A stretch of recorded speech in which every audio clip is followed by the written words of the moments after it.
Și sunt aproape 23 de milioane. Dă cineva 25 de milioane, mâine o dau. Adică vreau să-mi scot banii. O să spuneți cui.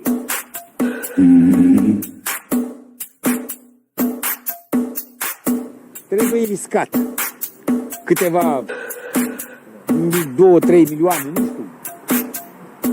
Că riști 2-3 să iei 50. You know what?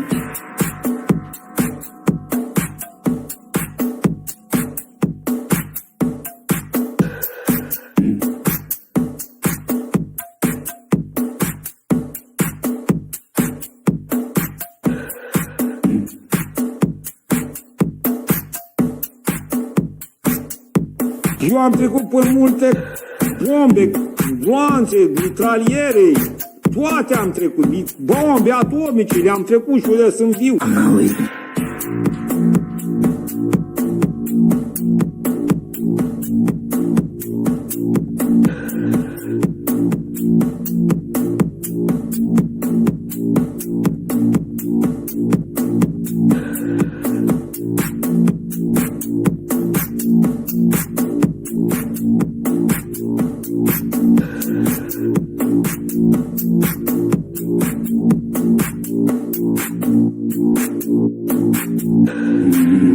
My colleagues and I remain squarely focused on our dual mandate to promote maximum employment and stable prices for the American people. Today, the FOMC decided to leave our policy interest rate unchanged and to continue to reduce our securities holdings, though at a slower pace. Our restrictive stance of monetary policy has been putting downward pressure on economic activity and inflation, and the risks to achieving our employment and inflation goals have moved toward better balance over the past year. Again, I implore you to remember, fuck your puts, fuck your calls. Jay Powell has you by the balls. God bless my money printer.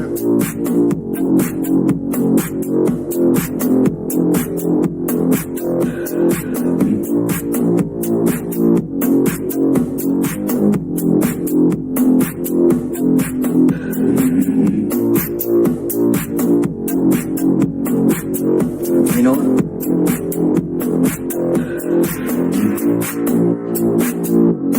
I'm not leaving. I'm not leaving. I'm not fucking leaving!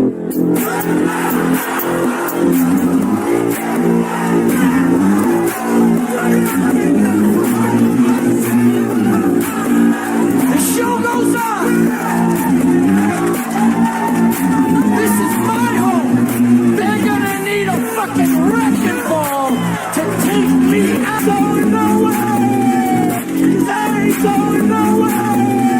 They ain't going nowhere! They ain't going nowhere!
Oh, da, baby, suntem live, seara de cripto, episodul 28 din sezonul 7, magie, vrăjitorie, oamenii din cripto sunt în depresie în momentul de față, cel puțin așa arată piața, e incredibil, nu? Pare că mulți au o viață mai grea acum decât în bear market, ceea ce e foarte, foarte interesant din punct de vedere al psihologiei pieței despre care vom discuta aici. De ce se întâmplă asta? De ce mulți în momentul de față trec prin această stare negativă când piața este la 2-3x de bottom peste bottom, ok? De ce?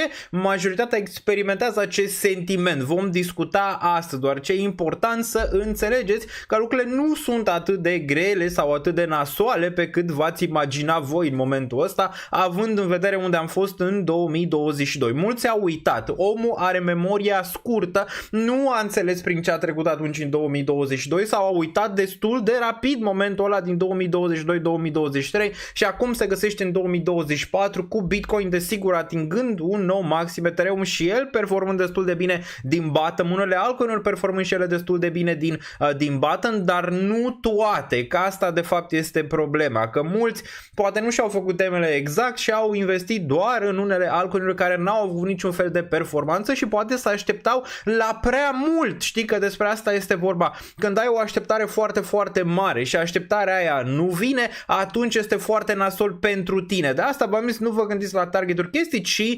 gândiți-vă la momentele astea în care suntem aici ca momente destul de prielnice pentru acumulare. Trump am văzut că devine pro-cripto, avem debate-ul ăla pe 27 mai între Trump și Biden, unde am putea vedea niște chestii interesante acolo. Cine știe, poate chiar un raliu înainte de acel debate în care pentru prima dată în istorie vom avea cripto cel mai probabil în prim plan, deoarece am văzut că vorbește Trump de ceva timp despre cripto și e posibil din nou să vorbească atunci în acel debate, acea conversație pe care o să o aibă desigur cu Biden pe 27. Nu știu sigur dacă putem și noi să o vedem live, adică să o discutăm live, deoarece cred că e pe CNN, cred, din câte țin eu minte, sau pe CNBC și asta ar putea să ne dea un strike. Dar vedem atunci aproape dacă am putea să o vedem live, o analizăm live, dacă nu, desigur o analizăm după. Cum sunteți, domnilor? Suntem încă în bull market, cel puțin nu se simte, nu? Pentru mulți dintre voi, pentru că așteptările la cer și piața merge în lateral de o perioadă. Lucrurile, credeți-mă că nu sunt atât de rele pe cât credeți mulți dintre voi în momentul de față. Dacă aveți, să zicem așa, poziții bune care ele performează și au performat, nu e niciun fel de problemă, că ele nu sunt la 5x, că nu sunt la 10x, că nu sunt la 1000x, că portofelul tău n-a făcut cât poate, nu știu, aveai tu așteptarea. Asta e o altă discuție, poți să compari și cu alte piețe să vezi acolo randamentele din piețele respective, ok? Bun. Hai să vedem cum sunteți aici pe chat. Deci cineva zice minus 70 pe portofel. Mario, în ce ai investit, tată, de aici minus 70% pe portofel? Adică mi se pare greu, mai ales dacă ești aici din 2020, să fii minus 70% pe portofel, înseamnă că ai luat niște decizii vai și trebuie să te uiți la ele, știi că asta e. Trebuie să te uiți să vezi, bă, că asta e și chestia, te uiți, bă, de ce am eu minus 70, minus 50, minus 40, când alții sunt plus 30, plus 50, plus 70, plus 200%, plus de ce eu am chestia asta? De ce eu sunt minus 70% și alții sunt pe plus? Ce au făcut ei diferit și ce aș putea să fac și eu diferit mai departe? We need moon, sir, zice aici Sergiu. Nu știu, poate mulți dintre voi zice, măcar să pice, știi? Măcar să întâmple ceva, măcar să mai simt ceva, nu? Mulți dintre voi cred că zice asta, lasă, hai, că nu crește, nu mai crește, măcar să pice și să ducă în cap, măcar să simt ceva. Dar nu e chiar așa, piețele au o perioadă în care pot merge în lateral și pot face ciop în lateral să nu se întâmple mare lucru. Dar atunci, sigur, poți să înveți alte chestii, poți să te concentrezi pe alte chestii pe care le-ai de făcut și în același timp să și investești. Asta e așteptarea, că mulți zic, mamă, bag 10.000, scot 100.000, bag 10.000, scot 1.000.000, ok, și ce faci după? Te retragi cu banii? Adică ce faci? Trebuie să faci ceva mai departe cu ei, că asta e. Mulți sunt blocați în chestia asta, dar cred că au făcut 100.000, gata, mă, am făcut bani din cripto, sau dacă fac 1.000.000, gata, mă, s-a terminat aici, am făcut bani din cripto și nu mai vreau altceva. Sau mă retrag după ce fac banii aia. Nu o să fie așa, deoarece nu o să poți să te retragi cu banii respectivi, trebuie să faci mai departe ceva cu ei. De asta ai nevoie de un plan pe termen lung, de asta ai nevoie de stabilitate, nu doar așa, mamă, băgăm în moneda aia, facem, nu, trebuie să știi și mai departe. Când, să zicem, ai o investiție bună și îți face nu știu câte X-uri, să zicem așa, ce faci mai departe cu ea? Unde o muți? Care e planul? Unde mergi mai departe? Că n-ai cum să o ții neapărat în cash. Ce faci? O retragi în contul bancar și gata, 100.000 sau 1.000.000, tu crezi că te poți retrage cu 1.000.000? Improbabil, ok? Foarte, foarte improbabil. Unde merg lucrurile în momentul de față, tot trebuie să investești undeva, tot trebuie să faci un efort, ok? Pe zona asta. Eu sunt minus 10%, zice Radu Petre. Aici e pe plus cu 1500 deocamdată. Nu e bine gândirea asta, plus 1500. Gândirea e unde stai în procentaje, nu neapărat că ai 1500. Important unde vrei să ajungi, că poți să faci, nu știu, plus 3000, plus 5000, plus 10.000.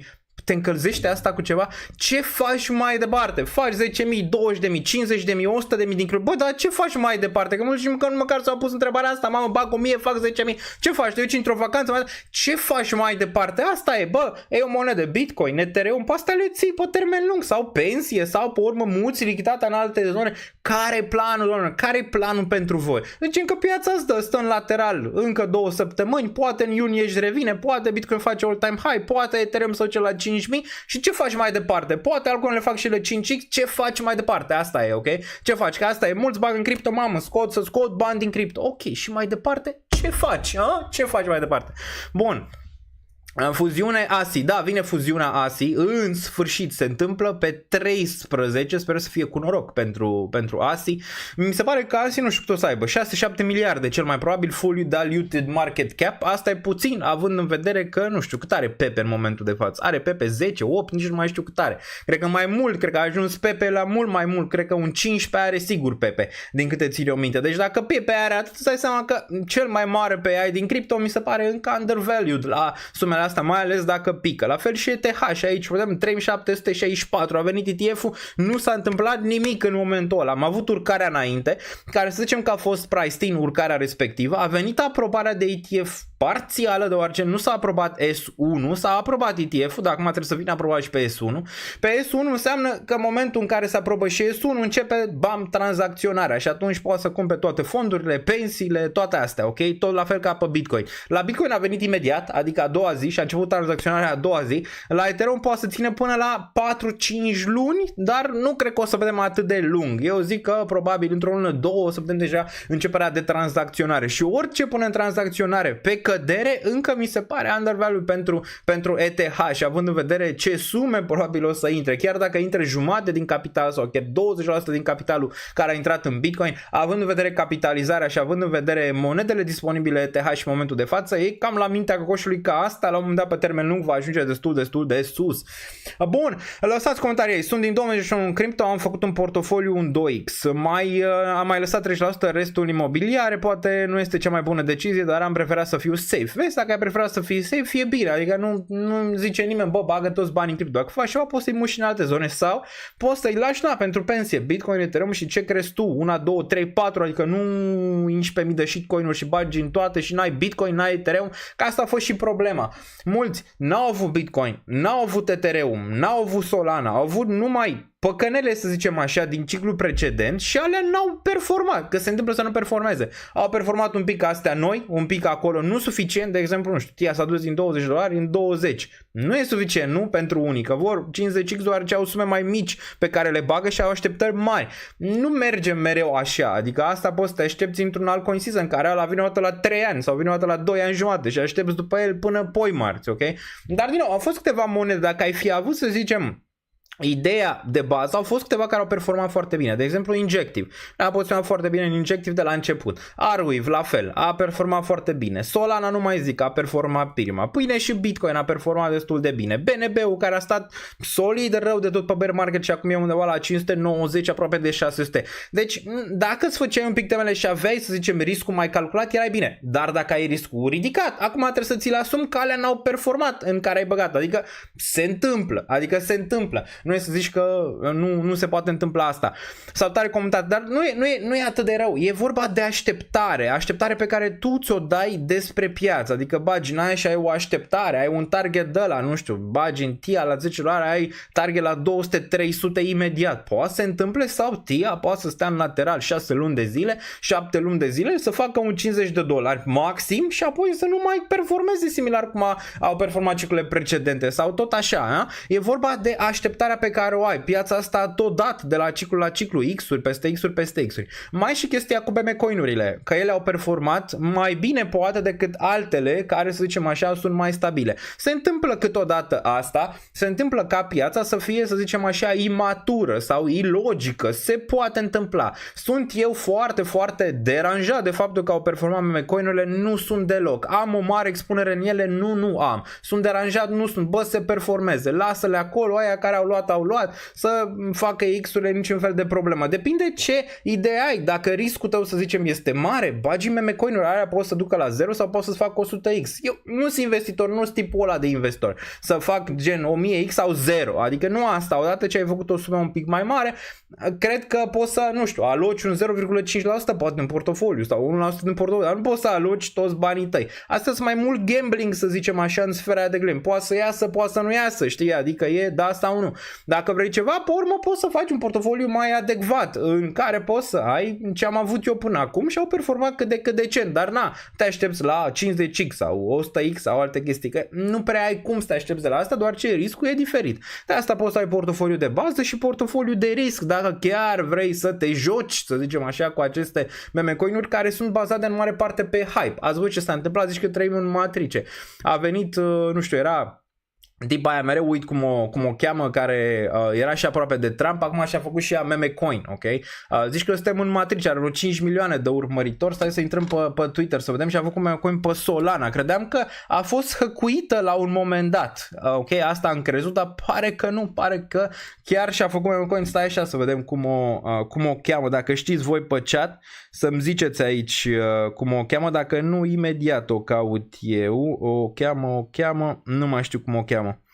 Nu mai știu, am uitat cum o cheamă. Știu că și-a făcut pe Solana meme coin. Îmi ziceți voi pe chat. Vine ZK Sync și Blast în iunie. Ce părere? N-am nicio așteptare de la asta. Sincer, n-am niciun fel de așteptare de la ele. Având în vedere cum s-au tranzacționat celelalte, așteptările mele sunt low de tot. Nu suntem în zona în care ce se listează bubuie. Ok? Nu suntem în zona aia. Am fost la începutul anului, am fost un pic la final de 2023. Acum nu avea nicio așteptare la orice se listează. Ok? La orice se listează. Sau de ce părere despre Saga? Mie personal mi se pare foarte pronunțător proiectul, e tare, dar acum Caitlyn Jenner, exact, uite, cineva a zis aici, mersi, Caitlyn Jenner, Vason și Iopsi. Imediat ne uităm Caitlyn Jenner, deci Caitlyn Jenner, ne uităm imediat aici, să o găsim. Ok, să vedeți în ce lume trăim, ok? Și de asta de ce meme coin-urile au așa urcare în momentul de față. De ce? De asta. Imediat vă arăt, dacă găsesc Caitlyn.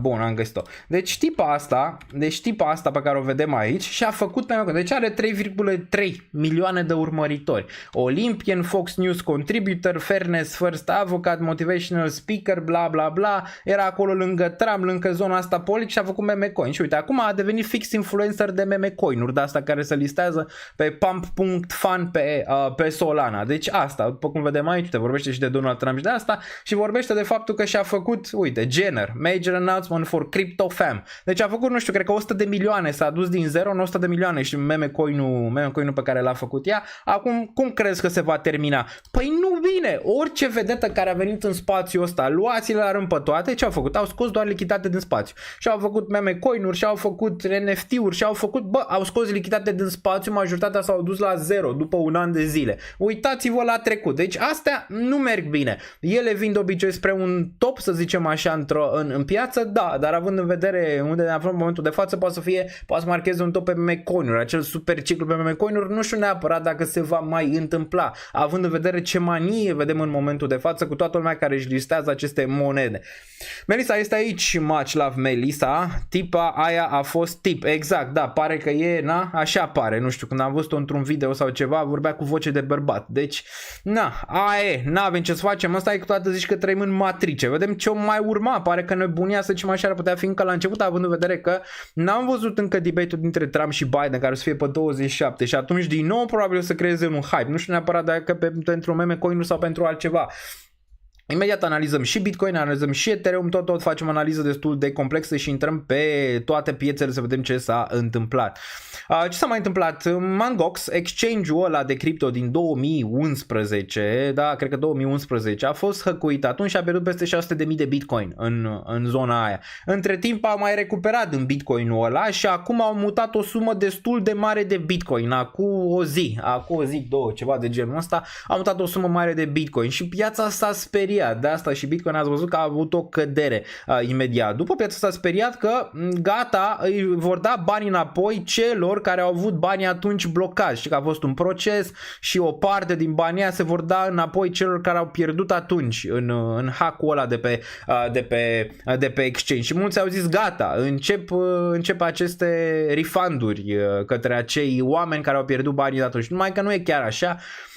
Adevărul e că până în octombrie 2024 ar trebui să se termine, să zicem așa, această parte în care unii oameni își vor primi cash sau Bitcoin. Majoritatea, din câte am citit eu, vor Bitcoin. Acum că ăia vor vinde Bitcoin-ul sau nu, asta rămâne de văzut, dar piața s-a panicat deja pentru momentul ăla. Mulți ținând atunci, îți dai seama că stau pe niște profituri destul de mari în momentul ăsta. Deci poate ar putea fi o presiune de vânzare și cred că o vedem. Atunci poate în octombrie. Atunci în octombrie ce avem? Mai avem și tăierile de dobânzi, mai avem și alegerile. Deci e un trifecta care se întâmplă atunci în momentul ăla. Cred că vom vedea o volatilitate destul de mare și negativă. Octombrie-noiembrie cel mai probabil.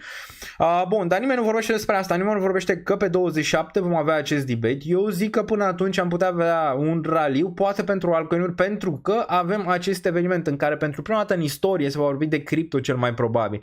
Vedem, dacă nu, îți dai seama că va veni un dump după hype-ul respectiv, că Biden și cu Trump vor discuta despre cripto pentru prima dată în istorie într-un debate prezidențial, ceea ce e huge, adică e major, nu s-a mai întâmplat asta până acum și noi ăștia care eram aici din 2020, cred că n-aveam speranțe, sau din 2017-2016 n-aveam speranțe că la un moment dat se va întâmpla asta.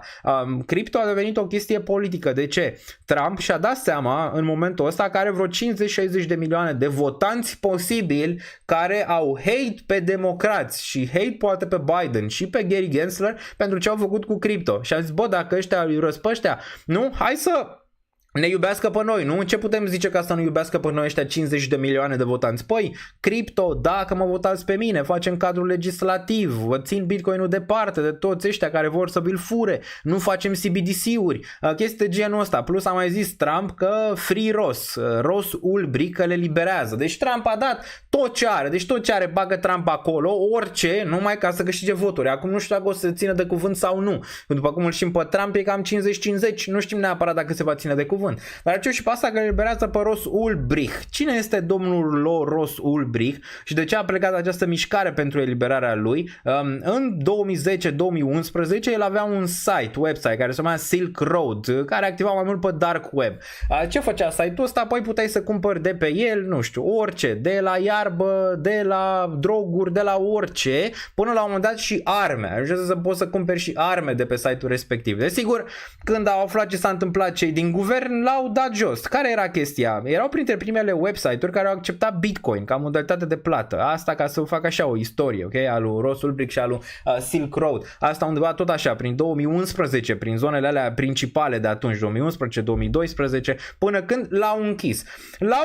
Au închis Silk Road-ul și pe urmă ăsta, Ross Ulbricht, fiind un pic maniac, să zicem așa, după ce s-a întâmplat, s-a închis business toate astea, a vrut să-l asasineze pe unul. Nu-i plăcea lui de unul, și a vrut să-l asasineze și a intrat pe dark web și a găsit un hitman, un ăsta care să-l omoare pe ăla, știi? Și a plătit niște ceva în Bitcoin ca să-l omoare pe ăla. Și s-a aflat, ok? S-a aflat și de asta, îți dai seama, s-a aflat chestia asta, a ajuns în fața justiției și ăia ce au zis? Păi a încercat să-l asasinați pe ăsta, 3 sentințe pe viață i-a dat. 3 sentințe pe viață. Deci 3. Nu l-a asasinat pe ăla până la urmă, dar a fost o încercare de asasinare a cuiva. Acum probele sunt 50-50, nu se știe neapărat. Unii zic că i-au dat o lovită ca să-l bage la pârnaie pe ăsta pe Ross Ulbricht, era negat că a făcut cadresc ca nu știu ce. Probele nici nu erau atât de coerente, dar s-a decis să-l bage 3 vieți la pârnaie. Și de acolo, desigur, toată lumea a zis, bă, nu e chiar corect ce s-a întâmplat, hai cu free Ross, adică să le liberăm pe ăsta, știi?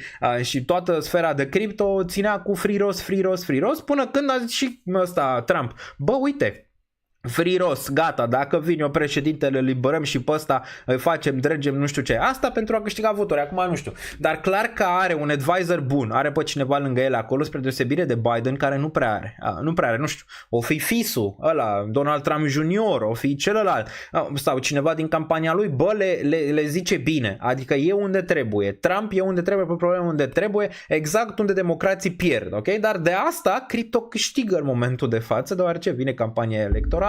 Și desigur nu cred că am văzut nebunia finală, deoarece ea probabil o să continue până când vedem dacă este Trump sau Biden. Bun, salutare comentate. Bun, mai departe. Claudiu, m-aș bucura în poziție Negold. Cineva vorbește despre e-gold aici, ochii mari pe părâtul de e-gold, iar a venit momentul să rănească din cenușă ca pasărea colibri. Da, ce s-a întâmplat și cu e-gold? Și o să vorbim un pic și despre asta. Au făcut, hai să ne uităm la mine pe site, dacă mergem la mine pe danielniță.ro, au făcut o chestie interesantă, ok? Au făcut o chestie interesantă care se numește Sovereign Chains. O puteți găsi și voi tot la mine pe site. Bobby, dacă poți să pui sau Melista, o puteți găsi aici. Putem să vedem Multiverse 6, da, general for builders, for other chains, for users. Imediat discutăm și despre asta. Dar ce? Uite, Multiverse 6 știe toată lumea ce sunt Sovereign Chains. Poate asta ați vrea să știți despre Multiverse 6. Sunt lanțuri de tip 2, nivel 2, layer 2, hiperscalabile și modulare, compatibile cu rețeaua și standardele Multiverse X. Acestea sunt proiectate pentru a fi multi-VM, virtual machine, fiind compatibile cu Bitcoin, Ethereum, Solana, MOV și altele. În esență, Sovereign Chains oferă o soluție fără precedent în termen de scalabilitate, personalizare și interoperabilitate între lanțuri. Deci ceva ce blockchain-ul întotdeauna a vrut să rezolve. Partea asta de scalabilitate, interoperabilitate, securitate, toate astea greu să le faci, știi? Pare că cei de la Multiverse X ușor merg spre direcția aia. Acum vedem cum ele vor merge. Acum teoria e bună, dar pare că și în practică lucrurile se întâmplă acolo, ok? Bun, ceea ce vreau să văd eu mai mult, da, îmi place asta, dar asta e mai mult așa de, nu știu, layer 2. Narativa principală pentru Multiverse X care ar trebui să fie, din punctul meu de vedere, ar trebui să fie layer 1. Ba, avem toate layer 2 astea. Avem layer 1 care este Ethereum, avem layer 2-urile astea multe, avem Manta, avem Arbitrum, avem Optimism, avem toate astea, ba, astea sunt layer 2. Layer 2-urile în general au, să zicem așa, probleme de securitate. Adică securitatea lor nu este prea bună, plus mai au probleme de descentralizare. Majoritatea dintre ele sunt centralizate, adică nu sunt descentralizate. Ca un layer 1, ok, de bază, cum e Ethereum, cum e Multiverse X sau altele. Pe mine m-ar capta mai mult ca Multiverse X, nu știu, chiar să facă alea 100.000 de tranzacții pe secundă, pe cei nu principal. Chiar să fie narativa aia pentru ei, să iasă în față cu toate lucrurile bune pe care le-au făcut până acum pentru Multiverse X ca layer 1, adică față de Bitcoin, față de Ethereum, față de toate astea care se mișcă încet, să iasă din nou pe chestia respectivă, pe care o face acum, de exemplu, Saga care este un layer 1 care face layer 1, înțelegi? Adică și acolo e un pic o demență. Dar nu e rău, adică nu e rău și nici partea asta de Sovereign Chains, pe care n-a mai făcut-o nimeni până acum și ar trebui discutată. Beneficii pentru dezvoltatorii s-au confruntat până acum cu module nescalabile, costisitoare și incompatibile între lanțuri. Sovereign Chains schimbă această paradigmă prin oferirea unui model de lanț de primă clasă, hiperscalabil și parte dintr-o infrastructură integrată care accelerează timpul de lansare pe piață și creează noi dinamici economice. Aceste lanțuri permit o dezvoltare mai rapidă și eficientă, redând costuri și timpul necesar pentru implementare. Da, bun, trebuie să fie costurile mici, implementarea rapidă. Asta trebuie să vedem într-un blockchain în mare parte. Ai putut citi mai mult aici, accelerare și interoperabilitate. Asta s-a vorbit mult la Multiverse X că nu au interoperabilitate cu alte chain-uri. Acum apare că vine și aproape acolo de DYDX și alte proiecte similare, să zicem așa, care vor să facă chestia asta. Deci e bine, adică lucrează la partea asta. Nu e rău. Vorbim și despre preț imediat. Uite, utilizarea în diverse domenii DeFi. Un exemplu este DYDX, pe care ziceam și eu mai devreme, care folosește lanțuri specifice pentru logica personalizată, permițând sincronizarea de mare viteză între mempool-uri și partajarea taxelor colectate cu validatori.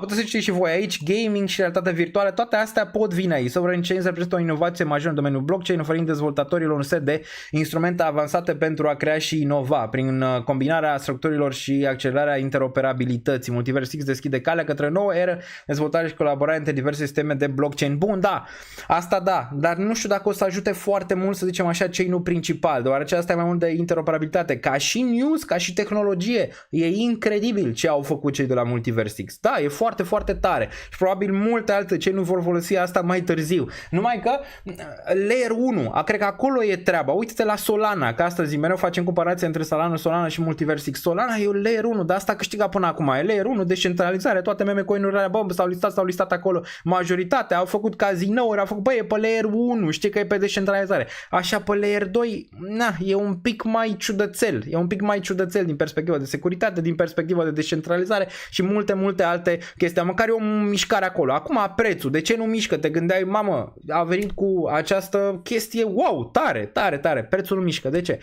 Prețul e mișcat de market maker și de lichiditate. Până când nu se găsește lichiditate și market maker puternici, după Binance nu mai sunt suficienți din punctul meu de vedere, nu-și fac treaba deloc, ca să spargă nivelul de 67, adică să-l spargă dată, când ajunge la 67 să nu mai vezi graficul de la Multiversix.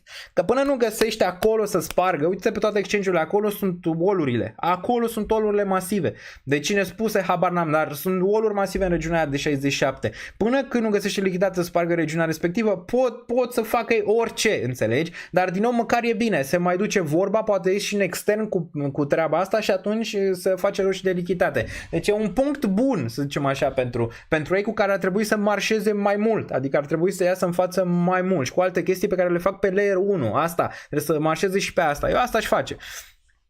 Bun, știți foarte bine când vine vorba de Multiversix, sunt o persoană imparțială de acest subiect, dar mi-ar plăcea să reușească. Mie personal, și de la Multiversix mi-ar plăcea să reușească, deoarece ei sunt în momentul de față cam numărul 1 care ar putea să zicem să ducă România pe partea asta de blockchain și de cripto mai sus. Momentan nu avem pe cineva, să zicem, mai bun, că sunt alte proiecte care vin din spate, da, dar încă n-au ajuns la nivelul ăla și trebuie să avem acolo vizibilitate în zona aia. Eu aș vrea să reușească, nu doar că sunt, să zicem așa, român, dar și pentru asta, dar și pentru tech-ul pe care l-au, care e destul de bun, dar nu e suficient de vizibil la nivel extern, deoarece în mare parte e hype, adică dacă nu crezi hype, e greu. Ai să venit cu Bobber, v-am zis, Bobber, foarte bun hype de moment, foarte bun cu Bobber, toată comunitatea, Multiversix, frumos, tot, și pe urmă a murit, deoarece nu l-a mai ținut nimeni în picioare, acum pare că revine ușor, din nou hype-ul pentru Bobber, dar ai nevoie de mai multe, asta zic, ai nevoie de o comunitate mai mare, mai extinsă, cum au cei de la Solana, când orice meme coin se lansează, bam,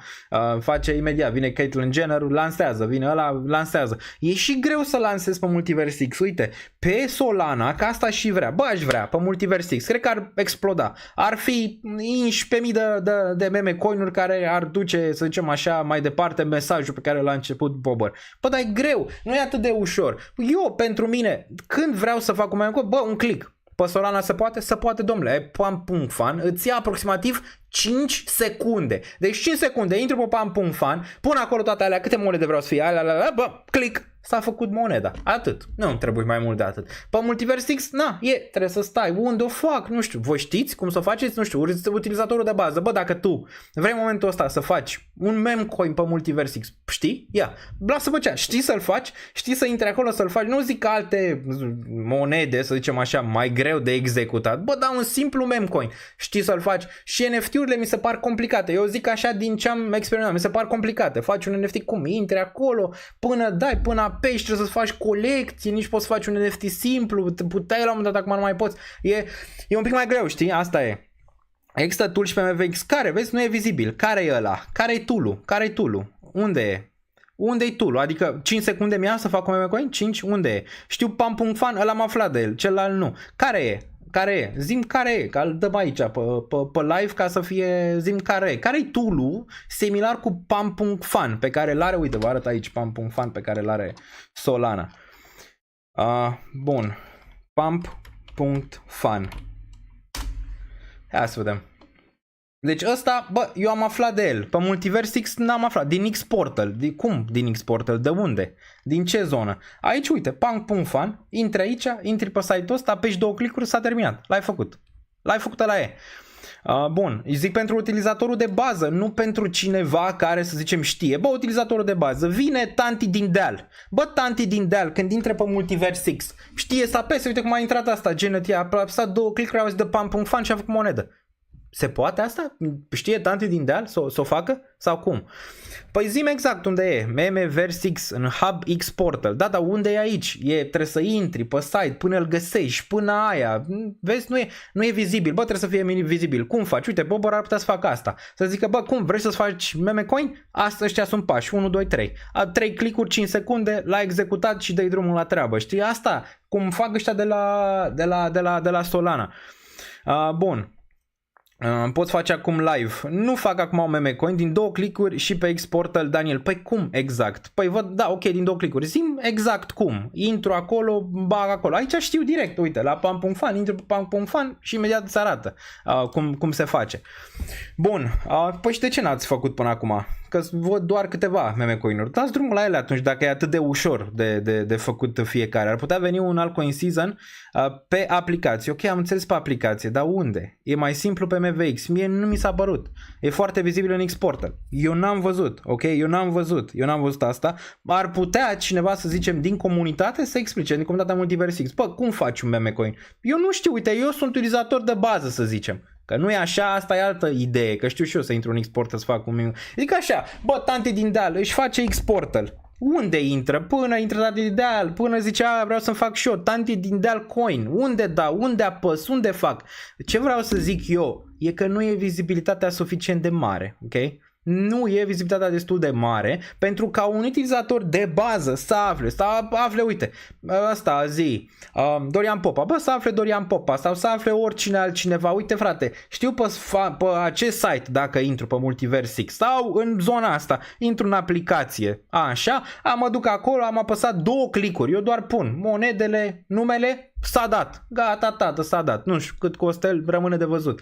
Cum e? Nu e vizibilitatea, adică nu e, pentru extern, pentru cei din extern nu e, pentru Solana e, cum? Asta e întrebarea, cum pentru ăia? E vizibilitatea asta? Bă, și pentru ăsta nu e vizibilitatea respectivă. Eu n-am văzut, bă, eu știu să fac, dacă mă pui să fac un coin, știu, intru în X-Portal, fac aia, dar un utilizator de bază nu o să le înțeleagă pe toate astea, ok? Nu o să le înțeleagă, da, știu, X-Portal Hub, am înțeles, utilizator de bază zică ce e la X-Portal, ce e la Hub, unde intru, ce fac, unde apăs, unde fac aia, eu vreau 3 secunde să-mi ia, înțelegi? Adică asta. Mai departe.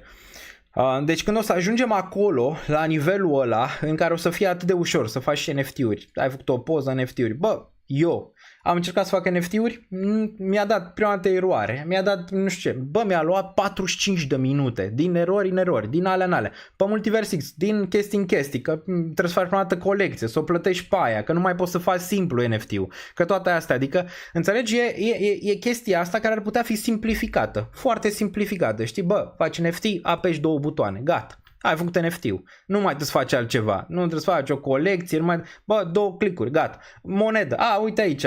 2 clicuri. Ai făcut-o și pe aia. Și atunci o să vezi mult. Salut cu respect, Daniel, de Evo ce zici, ne uităm imediat. X-Portal Hub, MVX și gata, e buton acolo, Bogdan, X-Portal Hub.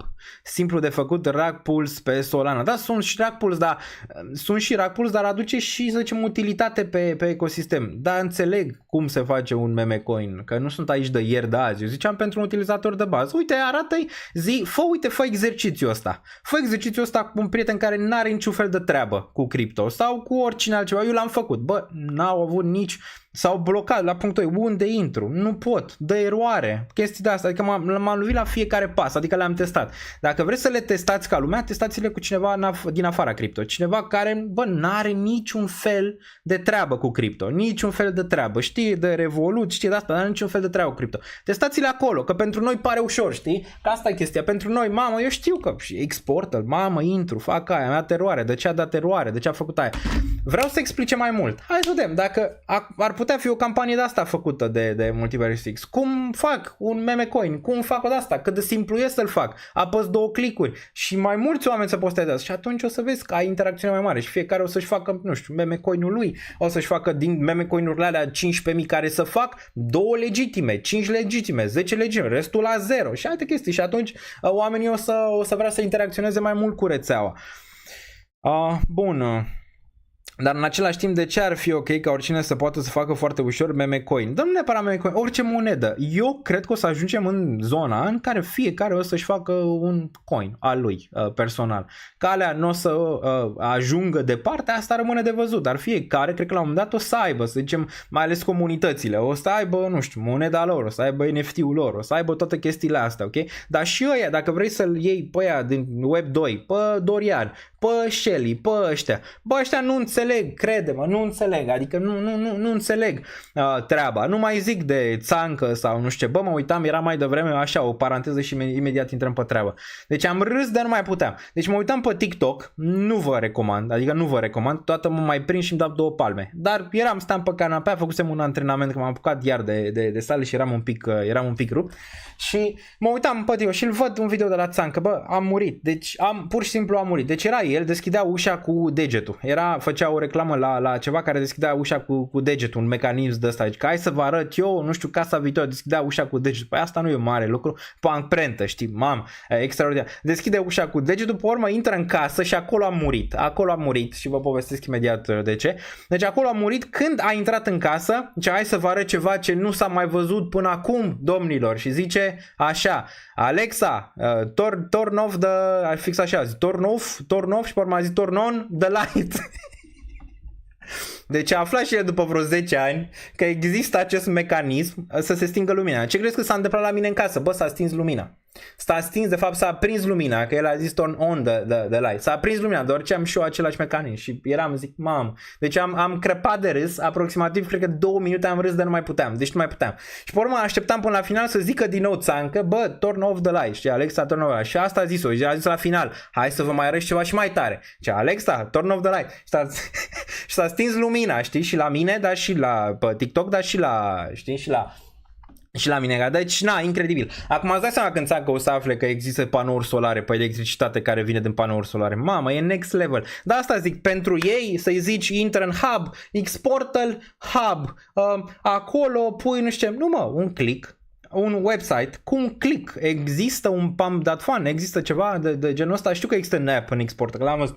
Dar există ceva gen pump.fun, trebuie, uite mă, pump.fun-ul nostru, gen de la Multiverse X. Ăsta e. Apeși 2 click-uri, gata, ți-ai făcut shitcoin. Cheluțul inu, forță, îl pompăm până la infinit sau nu știu ce. Whatever, de asta, știi? Bun. Dă drumul la vrăjitorie că e plictiseală maximă în cripto. Este plictiseală, dar eu zic că este bine, știi? E bine, bă, că suntem aici. Și vă mai povestesc una și pe urmă trecem mai departe. Mulți zic, mamă, ce greu ne este în cripto în momentul de față. Nu mai rezistăm că suntem 2-3 pe portofoliu, nu mai ne place, nu știu ce. Bă, ești aici, ok? Eu, în momentul de față, sunt aici cu voi. Trăim acest moment. Eu când intru aici dau tot și vreau și de la voi același lucru. Pe chaturi, în comunități, că e Multiverse X, că e Daniel Niță, că sunteți în comunitate, nu știu, la CryptoAce, la Chifoi, la, nu știu, Daniel Mihai, whatever. Bă, încercați să vă ajutați dacă sunteți în comunitatea aia, înțelegi? Dacă voi faceți parte din comunitatea respectivă, bă, încercați să vă ajutați reciproc în a lua, să zicem așa, niște decizii mai bune sau în a avea o informație mai bună sau a face lucruri mai bune, ok? Nu doar partea mamă, mă plâng, aolo, iarăși merge cripto în lateral, aolo, mă plâng de aia, bă, întotdeauna mă plâng și eu câteodată mă plâng și când mă prind că mă plâng îmi dau 2 palme, ok? Doar ce nu-mi place să mamă, n-am bani să fac aia, bă, ăsta e primul lucru în care creierul tău a pierdut. Odată ce ai început să te plângi, a pierdut, ok? A pierdut, s-a dus, nu mai e acolo. Asta a început să plângă, gata, eu sunt cel mai trist în lume, eu nu știu ce, de ce mi se întâmplă mie, de ce am băgat în meme coinul ăla și nu în ăla, de ce am băgat în moneda aia și nu în aia, și ce să te plângi aiurea, bă, nu te mai plânge, ok? Deci nu te mai plânge, că ești cum ești, că eu sunt Daniel Niță, că tu ești pe ceea ce te văd aici, uite, Cristina, bă, toată lumea are, să zicem, greutăți, ok? Și încercăm să trecem peste ele, dar măcar suntem aici, bă, ești aici. Ce s-a întâmplat? Acum 3-4 zile, eu de obicei ies din casă, de obicei îmi pun căștile, știu că nu e chiar ok, de multe ori, nu știu, îmi pun căști și încep să merg așa, că eu așa mă aflu în zonă, încep să gândesc în momentele alea și atunci mă gândesc la ce să fac mai departe, alte chestii și tot așa. Dar de obicei când ies din casă mai mă întâlnesc cu vecinul, știi, mai dau nas în nas cu vecinul, să mai întâmplă câteodată, da, destul de rar. Și mai îmi dau căștile jos, ce faci, căștile cu fir, să se înțeleagă că n-am bandă de alea wireless, da, cu fir. Așa, ce faci, asta în engleză, că el e, de fapt, da, olandez. Îmi dau căștile jos, ce faci, asta nu știu ce. Bă, de la el mirosea iarbă în fiecare zi. Deci în fiecare zi eu sunt împotriva drogurilor. Mie nu-mi plac, ok? Deci eu nu sunt cu droguri cu astea în niciun caz. Mie nu-mi plac. Alcool mai beau, asta clar. Nu e să zici că nu, dar alcool mai beau, ai văzut și voi pe live-uri câteodată când mai bem moet. Da, mirosea iarbă e Olanda, îi zice, bă, e normal, dar nu e chiar așa. Mirosea iarbă în fiecare zi. Bă, am ieșit ieri din casă, deci acum vreo 4 zile am vorbit cu el. Eram undeva la 45-50 de ani, cam în zona aia acolo. Am vorbit cu el, toate bune, nu știu ce, că trebuie să facem pe aici, pe ceva, pe la, nu știu, în zona asta, bla bla, ce zicea el pe acolo, nu știu ce. Și pe urmă, acum am coborât ieri din casă și m-am întâlnit cu un arbitru și a zis că ai aflat, a murit. Zic, wow.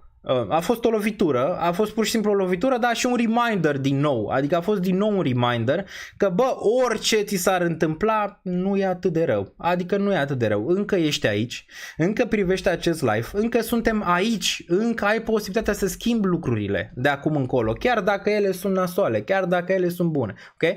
Și eu, gândindu-mă, mama a murit, m-am întrebat de ce, știi? Avea cancer, mama, deci de vreo 2 ani de zile, eu nu știam treaba asta, deci avea cancer, omul fuma iarbă, pentru că avea problema respectivă și mirosea în fiecare, să zicem așa, în fiecare săptămână, în fiecare zi venea miros de iarbă de la el și dai seama că îl judecam eu personal și asta zic, bă, nu judecați oameni, nu știi ce durere are fiecare, nu e atât de rău atâta timp cât ești aici, atâta timp cât ești aici, că vezi live-ul ăsta, te trezești dimineața, deja tu valorezi 1 milion, 2, 10, ești neprețuit, crede-mă, ești neprețuit. Eu nu am întâlnit niciodată cu omul ăla, niciodată de acum încolo, deoarece aici până la final s-a terminat. Ok? Pentru el s-a terminat. Mai există doar pentru mine, mai există doar pentru voi. Ok? Deci de asta zic, nu e atât de rău, niciodată nu e atât de rău. Încearcă să vezi ce s-a întâmplat, încearcă să vezi de ce poate ești în depresie în momentul de față, să zicem așa, în ceea ce privește criptomonede, dacă e, să zicem, vezi așteptările pe care le-ai avut, bă, niciodată nu e atât de rău decât când nu mai ești aici. Da? Asta e chestia. Te-ai trezit dimineață, fii fericit, ai să-ți iei, nu știu, ceva de mâncare, bă, fii fericit că ai, fii fericit că te-ai trezit, fii fericit că faci parte din treaba asta, momentan, de aici. Mâine, săptămâna viitoare, se poate să nu. De asta, când intru și dau tot aici pe live, de asta dau, deoarece poate săptămâna viitoare, cine știe, bă, poate nu se mai întâmplă, știi? De asta zic, încercați să priviți viața din altă perspectivă. Nu vă mai plângeți de mult, că lucrurile pe care vă plângeți de obicei n-au nicio relevanță. Și eu, personal, eu mă simt prost când mă plâng. Deci, bă, mă simt prost. De ce? Știi? Adică stau cu toată și analizez de ce. Pentru că am lucrurile oricum necesare pentru a supraviețui și a face lucrurile corect. Am persoanele decente, bune lângă mine, familie, tot. N-am de ce să mă plâng, ok? Bun. Și tipul ăla, memoria lui care mi-a rămas în minte, dacă țineți minte și v-ați uitat la live-urile astea și probabil v-ați uitat mulți dintre voi din trecut, e persoana aia care când în prima săptămână în care mi-am mutat office-ul aici în locația asta am rămas blocat, adică am rămas blocat pe afară. Am dat, credeam că am cheia la mine, nu o aveam, s-a închis și papa, la revedere. Zic, mamă, ce fac acum? Și am sărit peste balconul ăla, că am bătut la el la ușă, așa ne-am întâlnit în sfera aia. Era prima, să zicem, săptămână acolo, omul m-a văzut de-abia o dată și m-a lăsat să sar peste balconul lui, am rupt florile, chestii de genul ăsta, dar vezi, memoria aia ți-a rămas. Bă, și omul nu mai, s-a dus, gata. Papa, la revedere. Deci ce poate să fie acum mai rău? Vă întreb pe voi. Te-ai trezit? Ai mâncat, ai persoane ok lângă tine, poate unii sunt în depresie, bă, se întâmplă, ieși din zona aia, ești în viață, ok? Poți să faci lucrurile încă în continuare, poți încă să muncești, poți încă să investești, poți încă să te bucuri de viață, poți, încă ești aici, ok?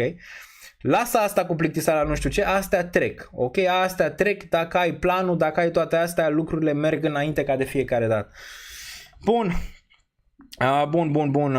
Cu cine vorbești, bro? Cine se plânge? Treci la treabă și lasă poveștile înflorite. Nu este nicio poveste înflorite, Bogdan Butnaru. Acest content nu este doar despre analiză. Dacă sunt mii de content creatori care pot să-ți facă analiză, ai și AI-ul care poate să-ți facă analiză, sunt mulți care pot să-ți facă analiză. Acest conținut nu este doar despre analiză, e despre a înțelege mai departe decât analiza aia pe care o vezi aici, sau odată ce înțelegi aia, te înțelegi și pe tine personal și atunci o să-ți meargă și mai bine în investiții, că mare parte din ce se întâmplă aici crește, scade, e psihologia ta, atât, nimic mai mult.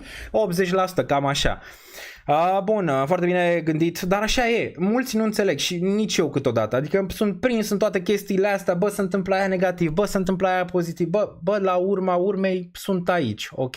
Trăiesc viața, încerc să fac lucrurile cât de bine pot și de asta zic, bă, mâine s-ar putea să nu mai fi, săptămâna viitoare s-ar putea să nu mai fi, nu mai ezita să faci lucrul ăla pe care ai vrut să-l faci, nu mai ezita, nu știu, îți place de cineva, te și zi, nu ți-ai mai văzut familia de mult, du-te și fă chestia respectivă, vezi familia, nu știu, vrei să faci ceva neapărat, fă chestia aia, dar lucrurile să fie bune, adică nu fă lucruri negative, încearcă să o ții pe pozitiv, să zicem așa, pe zona asta, cât timp ai aici, cât timp mai ai, că pe urmă s-ar putea să nu mai fie, aici până la final, are o nuanță, ok, aici până la final. Bravo, Daniel, îmi place psihologia ta și pentru content, tot ce prind eu la poză, tot te prind eu la poză, zice Damian Paul. Îmi plac mult discuția despre psihologie decât analiză. Exact, analiza poți să o facă oricine, inclusiv AI-ul. Dacă tu crezi că doar analiza contează, deja ai pierdut. Nu, în niciun caz. Analiza e o parte din drumul tău în sfera asta financiară. În niciun caz analiza nu este numărul 1, ci asta este numărul 1. Tu aici, în creierul ăsta, ești numărul 1, pe urmă vine zona de analiză. Odată ce ți-ai fixat aici ce vrei, cine ești, ce vrei să faci, lucrurile devin și mai simple. Mulți dintre voi care, să zicem, aveți încă probleme în sfera de investiții, nu vă cunoașteți, nu știți ce vreți, nu știți unde să ajungeți, ok? La nivel de investiții. De asta aveți aceste perioade în care piața merge în lateral, nu vă place, piața merge în sus, nu vă place, piața merge în jos, nu vă place, ok? Bun. De moarte și de impozite nu scapă nimeni. Da, așa e.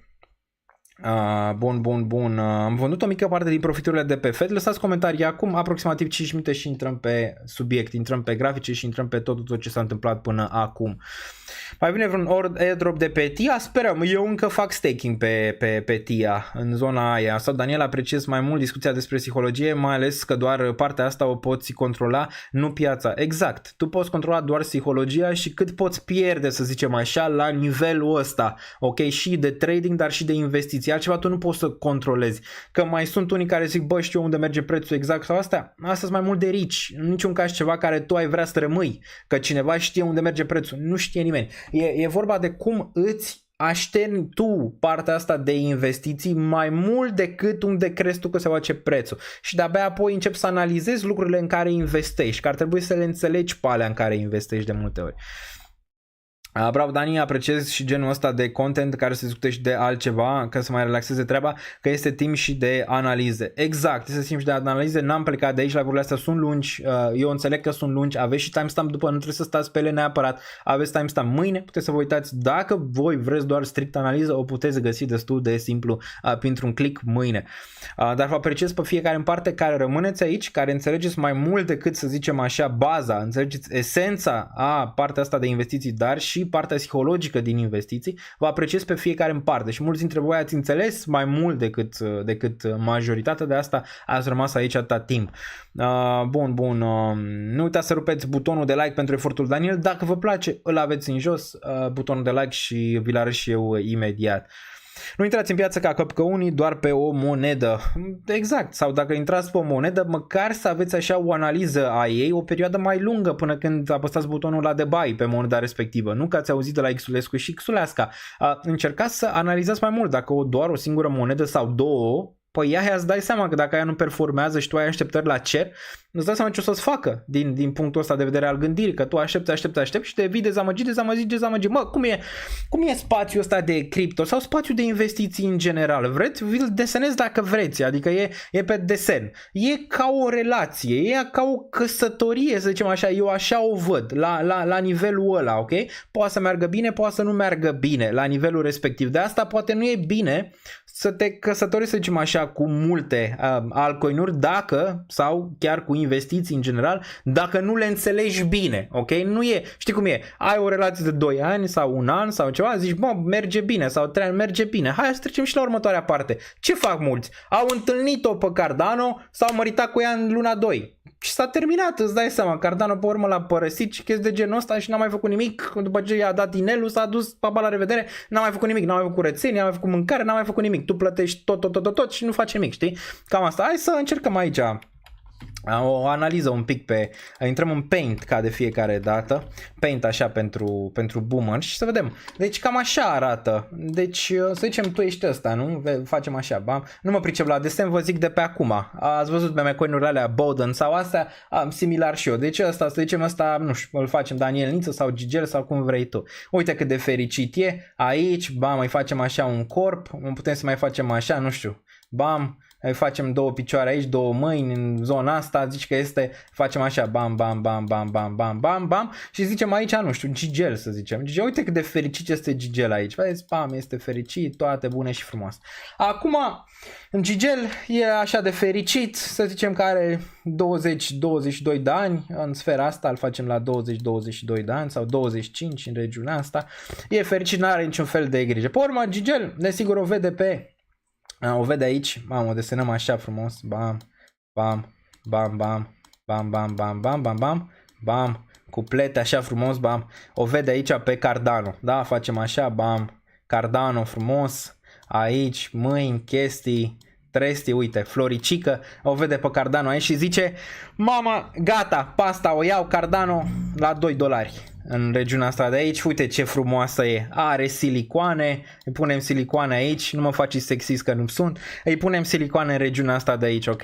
Bam, frumos, uite cât de frumoasă e și gata, dragoste la prima vedere, o vede aici, toate bune și frumoase, dă mâna și căsătorie, să duce aici, facem și un preot, nu știu, hai să facem și un preot aici, un preot repede, bam, un preot, un pic mai, preotul așa mai are o carte aici, nu știu ce, un pic mai tristuț, așa că știe ce se va întâmpla, un preot și zice, Gigel, gata, am și eu $1000, aici gata, o cumpăr, e a mea, știi, gata, căsătorie, să duce luna 2 luni, sau ce 2 luni, 2 zile? 2 zile, adică 2 zile aici, dar și ce gata, mă, e a mea, o iau. Și asta poate să fie orice, nu neapărat Cardano, o iau. S-a dus Gigel să vadă, bă, ce a făcut între timp Cardano aici, Ada, îi zicem Ada, ca să fie așa, Ada. A știut el ce face, știe ce a făcut în trecut, știe ce iubițe a avut, știe ce astea, știe istoria, nu. Ei pin pe Ada, gata, asta eu o luăm. După un an de zile, ce să vezi, de la $2 se duce la 40 de cenți. 40 de cenți. Ok, aici 40 de cenți și zice Gigel, păi cum? Ți-am dat $1000, acum mai am 100. Acum mai am 100 din aia 1000. Ce ai făcut, Ada? Ce ai făcut? Păi, între timp îți dai seama, Ada și-a scos silicoanele, s-au desumflat, între timp n-a mai făcut nici mâncare, n-a mai văzut o Gigel altfel, nu știu ce. Bun. Deci asta e o relație nasoală, adică e o relație nasoală, nu? Zici, mama, ai luat-o, ai formă divorț, îți dai seama. Divorț, unde? Păi pe la 45 de gata. Divorț, băgăm divorț, nu ne mai place, nu ne mai place, gata, s-a dus divorț, ok? E fix ca o relație, ok? Bun, divorț. Deci asta e cazul negativ, de Gel pe Ada, la $2, zice, gata, uite ce silicoane, asta e, așa, pe urmă vede că are o atitudine nasoală, Ada Cardano că scade atâta timp, că nu mai face de mâncare, că nu mai face nimic, nu știu ce, cine știe, poate între timp face și 2 copii, face 2 copii aici, bam. Frumos, aia 2 copii mai iau și ei, mai are $100, din aia $100 se duce Cardano la 25 și apoi mai rămâne cu $50 din aia 1000, știi? Că, na, face 2 copii, e greu. Bun, deci asta e cazul negativ și asta se întâmplă de obicei în primele cicluri în care oamenii intră, zic, mamă, văd Cardano, Tia, Bia, Hia, Dia, nu știu ce, bravo, și intră în toate astea, știi? Bun, acum cum ar arăta o chestie, să zicem, mai bună? Hai să vedem aici, cum ar arăta o chestie mai bună și o relație mai bună. O relație ar trebui să fie din ce în ce mai bună pe timp ce timpul trece, știi? În timp ce timpul trece, relația trebuie să fie din ce în ce mai bună și să o vrei din ce în ce mai mult. Acum mai vrei pe Cardano la 45 după ce am mai făcut nimic 2 ani, am mai făcut de mâncare asta, călcat, nimic. Bă, nasol, știi? Adică nu mai vrei. Că nu mai vrei, nu mai e ce trebuie. Ai băgat divorț de ea, ți-a pierdut banii în papa, la revedere. Bun. Mergem mai departe. O relație bună ar fi așa. Tu ești aici Gigel, bam, în regiunea asta. Bam, din nou aici Gigel, bam, același lucru. Aici așa, 2 mâini, 2 picioare. Așa, vezi aici, nu știu, pe ETH să zicem. Bam, mai mare așa, ETH. O vezi pe ETH aici, așa. O vezi aici, nu știu, vezi pe Bitcoin în regiunea asta. Vezi pe Bitcoin aici. Mai vezi un BNB în regiunea asta de aici. Bam, la fel, un BNB și zici, bă, uite, asta arată bine, asta arată nu știu ce, asta arată nu știu ce. Acum pe care uite, o iau pasta, să zicem, o iau pasta, ok? Ai mai multă, să zicem, opțiune, o iau pasta. De ce o iau eu pe ETH aici? Păi eu cred că pe termen lung cu asta pot să fac casă, știi? Adică asta ar să fie gândirea, cu asta pot să fac casă. Adică e ce trebuie. Văd că n-are așa mari silicoane, adică uite, are așa ceva acolo, n-are extrem de mult. Are 2 ochi, 2 picioare, dar uite, face de mâncare, crește ea mai slab, nu știu ce, băine, dar uite, mă înțeleg mai bine cu ea, știi? Adică vine acasă când e nevoie, stă acolo, nu scade atât de mult, am încredere mai mare în ea și tot așa și îmi pun încrederea în ea. Pentru cât? Păi trece un an. După un an începe și ea să scadă un pic, dar pe urmă rămâi la greu cu ea și zici, bă, am încredere în ea. Lasă, te-ai îmbolnăvit, nu e niciun fel de problemă, hai că îți dau niște medicamente. Ia niște medicamente, aici te-ai îmbolnăvit, stai cu ea, o ții de mână la pat, știi, uite, mama, asta nu știu ce. Pe urmă iar începe să crească și acum la un moment dat îți dai seama că devine plictisitor, nu după 3 ani. Zici, bă, acum ce fac? Asta e. Ce acum ce fac? Te-am ținut de mână, ți-am dat medicamente, nu știu ce, acum văd că ți-ai revenit, dar acum pare că totuși devine boring situația, știi? Nu mai e cum a fost în primul an de relație, că a fost greu, uite, am trecut în perioadele alea grele, dar uite, acum ce facem? Că lucrurile sunt boring și așa se întâmplă într-o relație, că devin boring la un moment dat. Și atunci îți dai seama, când lucrurile devin boring, atunci îți dai seama, bă, am făcut decizia bună, deoarece eu vreau să rămân mai departe cu asta, cu ETH, deoarece eu am încredere, chiar dacă este boring, e totuși bine pe termen lung cu ea, lasă, mai încercăm chestii, mai adăugăm lichiditate, mai adăugăm avem răbdare, ok, îi dăm răbdare, îi dăm spațiu, îi dăm răbdare, ok, deci asta, fix așa e, depinde cum vrei să o iei, pentru că zici tu că e super șmecheră, nu știu ce, bla bla, silicoane astea și pe urmă după 5 luni de zile ți-a banii, pleacă și toate astea, sau vezi ceva mai pe termen lung și atunci îți dai seama că când e pe termen lung, atunci îți dai seama, ai grijă de ea în bear market, stai lângă ea în momentele când mergi în lateral și toate astea. Simplificată, ca să înțeleagă și cineva care poate, nu știu, n-a avut prea multe relații, să zicem, pe zona asta cu criptomonedele sau cu investițiile în general. Care e greșeala pe care o fac mulți? Păi intră în alea sexy, știi? Intră în alea sexy și pe urmă nu mai scapă de ele. Asta e, nu mai scapă de ele. Zic, mamă, cât de sexy ești, pe urmă când ai început să scadă, lasă, că ești revine aia, dar uite, că acum sexy aia nu mai e atât de sexy. Ce faci acum? Mai ai încredere în ea până la final sau nu? Bun, acum să trecem la treabă. După ce v-am făcut acest moment micuț, trecem la treabă și facem o mică analiză pe BTC, așa, bam. BTC. Da, păi sunt în cripto din 2016, deci n-ar trebui să vă șocheze acest moment de paranteză pe care l-am făcut acum. Bun, dacă ne uităm aici la Bitcoin și trecem la lucruri, să zicem, mai serioase, cu toate că și aia a fost destul de serioasă pentru cine a înțeles chestia respectivă, trecem la Bitcoin, de fapt nu, hai la ETH, că nu mai crește, domnule, ETH, nu mai crește ETH, păi, dacă ne uităm aici la ETH, de ce dezamăgire ETH? Când din subsolul ăsta de aici, pe care l-a creat în regiunea asta de 895, a făcut în momentul de față se află la undeva la 353%. 353%, ok? Hai să vedem ce s-a întâmplat pe SPX. Ia, să ne mergem aici pe SPX. Dacă mergem un pic, unde e Stonks? Mergem pe Stonks. Și mergem pe SPX, să vedem ce s-a întâmplat pe SPX, pe S&P 500, domnule. Pe S&P 500. Unde e? Cred că am sărit din nou de... uite la aici, gata. S&P 500, hai să vedem ce a făcut S&P 500, nu știu. De aici, hai să vedem cât a urcat. Ia, din 2023 a făcut 30%. 30%, ok? 30% a făcut față de 300 și ceva la sută. Ok, hai să zicem că S&P nu putem compara, că ăsta e index. Bine, hai să mergem pe Nvidia, care e cea mai performantă acțiune, să zicem așa, din sfera asta. Hai să vedem cât a făcut Nvidia, ia. Păi a făcut similar. Dacă vezi aici, ăsta e entry-ul meu, am și vândut un pic, așa ca breaking news, am vândut un pic o dată ce a urcat peste regiunea asta, un 15%. Cei de pe Patreon deja au văzut asta, vă zic și vouă acum ca să nu avem vorbe pe urmă, ok? Bun, entry-ul aici, el public, eram aici, când am luat și Meta, când am luat și Nvidia în regiunea asta, de aici a făcut, uite, acum, na, poți să zici, uite, 400 și ceva la 100 e momentul de față. Dar na, asta este, să zicem așa, pe sfera de acțiuni cea mai bună, cea mai performantă, că nu prea sunt ca asta, adică nu prea e grafica asta, ok? În cripto mai găsești și Bitcoin, mai găsești și Ethereum, mai găsești și altele din bat în care au făcut destul de bine, unele 200, 300, 400%. Deci, bă, e bine, numai că așteptările sunt mult prea mari de la cripto și nu prea ai cum să le ții, având în vedere că intri în zona de diminishing returns, că la ciclu ai nevoie de capital mai mare ca să poți să pompezi aceste monede și mai sus, ai mai mare nevoie de lichiditate. Bun, ok? Deci asta, acum ne întoarcem pe ETH aici. Care e planul după ETF? Care e planul după ETF cu ETH? Am vândut ceva, n-am vândut, vreau să vând ceva, nu vreau să vând ceva, închidem aici și ne uităm imediat. Sovereign Chains, ați văzut ce e? Mi se pare foarte tare, dacă nu intrați la mine pe site și aveți aici mai multe detalii, plus asta, aceste poze pe care desigur ați mai văzut-o, că mai mers aici, for other chains, aici plus 100.000 de tranzacții pe secundă, ai granturi, deci se dau granturi și în momentul de față, dar și pentru comunitate, bă, se mișcă mai bine, mult mai bine, adică e ceva mult mai bine decât acum câteva luni pentru multiverse, deci măcar mișcă pe zona aia.